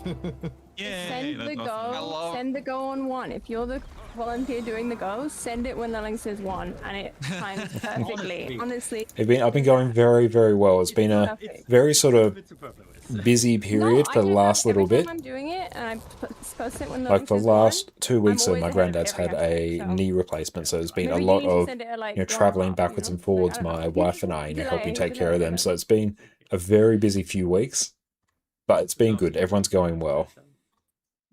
And yeah, so excited to be partaking in Tyria Pride again. Let's move. And yeah, it's been absolutely okay, so fantastic. Volunteers, please whisper me your stuff. Yeah, things are totally okay. It was like surgery that needed to happen, but yeah, it's good to be able to be there to support family. But yeah, it's been a lot. I'm live. Your family's going very, very well. Oh, wait, do we get to see? Oh my god, do we get Is it a the drag team? Give us the drag. I'm going. I don't care. Are you in drag, Alrune? Okay, volunteers, you need to whisper me. We're gonna sort maps, but everybody can already go check out Alrune's stream. Yeah, well, we're sorting them out. Go check out Alrune. For those who don't know, Alrune had a little just goal. Just a second, I'm just joining you guys on the map. Yup. Yeah, you have time. Don't worry. We've not sorted out the map yet. Just finished the map, so yeah. Thank you all very much for having me. I got to duck off and head to bed. It's been absolutely amazing. I hope you enjoyed the rest of the march. Thank you so much for joining, Connor. Excellent. Take care, everyone. Happy Pride. Bye bye. Happy Pride. Happy Pride. Happy Pride. Very nice. Well done. That was really, really good. I wish I could stay longer, but yeah, do have a fairly busy day lined up tomorrow. So we will have to get to bed. But let's make sure we go and tee up a raid. Oop, I maximized all of that when I shouldn't have.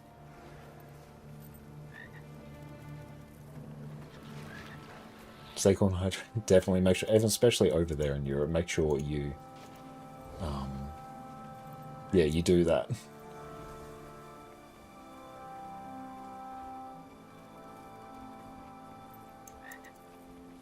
Yeah. Let's go tee this up.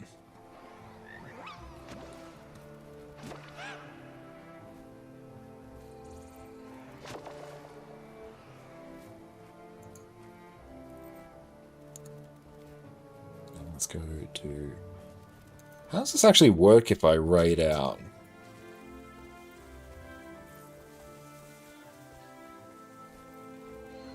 But personally, I think it's always good to see more representation for different marginalized groups. Even if it is small, just the act of being represented helps normalize things and expose people to different, experiences and ways of life and ways of thinking.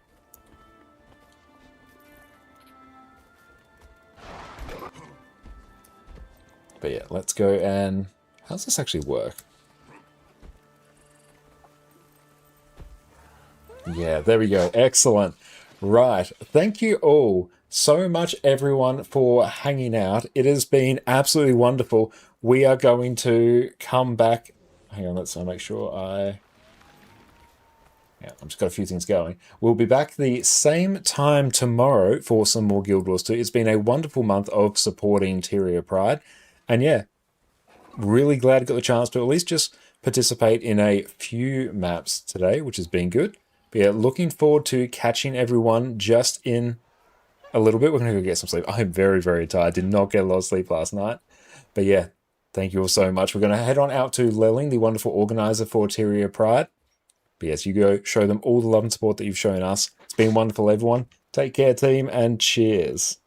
Welcome back, everyone. We've covered every other Revenant spec, so now it is time to cover what is undoubtedly the most fun of all of them, Power Vindicator, whose entire purpose is to crush your enemies beneath your muscly calves. superhero landing. Yeah, that's really hard on your knees. Power Vindicator is the single best DPS spec that Revenant has access to, and we've been building to this one for a while now. Vindicator is simple to play, has outstanding damage, lets you nuke your enemies from orbit with the single most powerful dodge in the game, has blocks and evades on every weapon set that you're going to be using, and with a few slight tweaks, lets you run around with basically infinite endurance in open world, pinging from mob to mob, growing your fortune with every dodge. Revenant has been my main class for years, so it is time, my friends, to finally cover what is its single greatest damage build. Let's dive in. So quickly, what is Vindicator? Vindicator is the Revenant specialization that came out with End of Dragons, which gives you access to Greatsword, and it replaces your dodge with 3 different powerful variants depending on what Grandmaster trait you pick. You also get access to the new Alliance stance, which you can toggle between your offensive Arkamora skills and your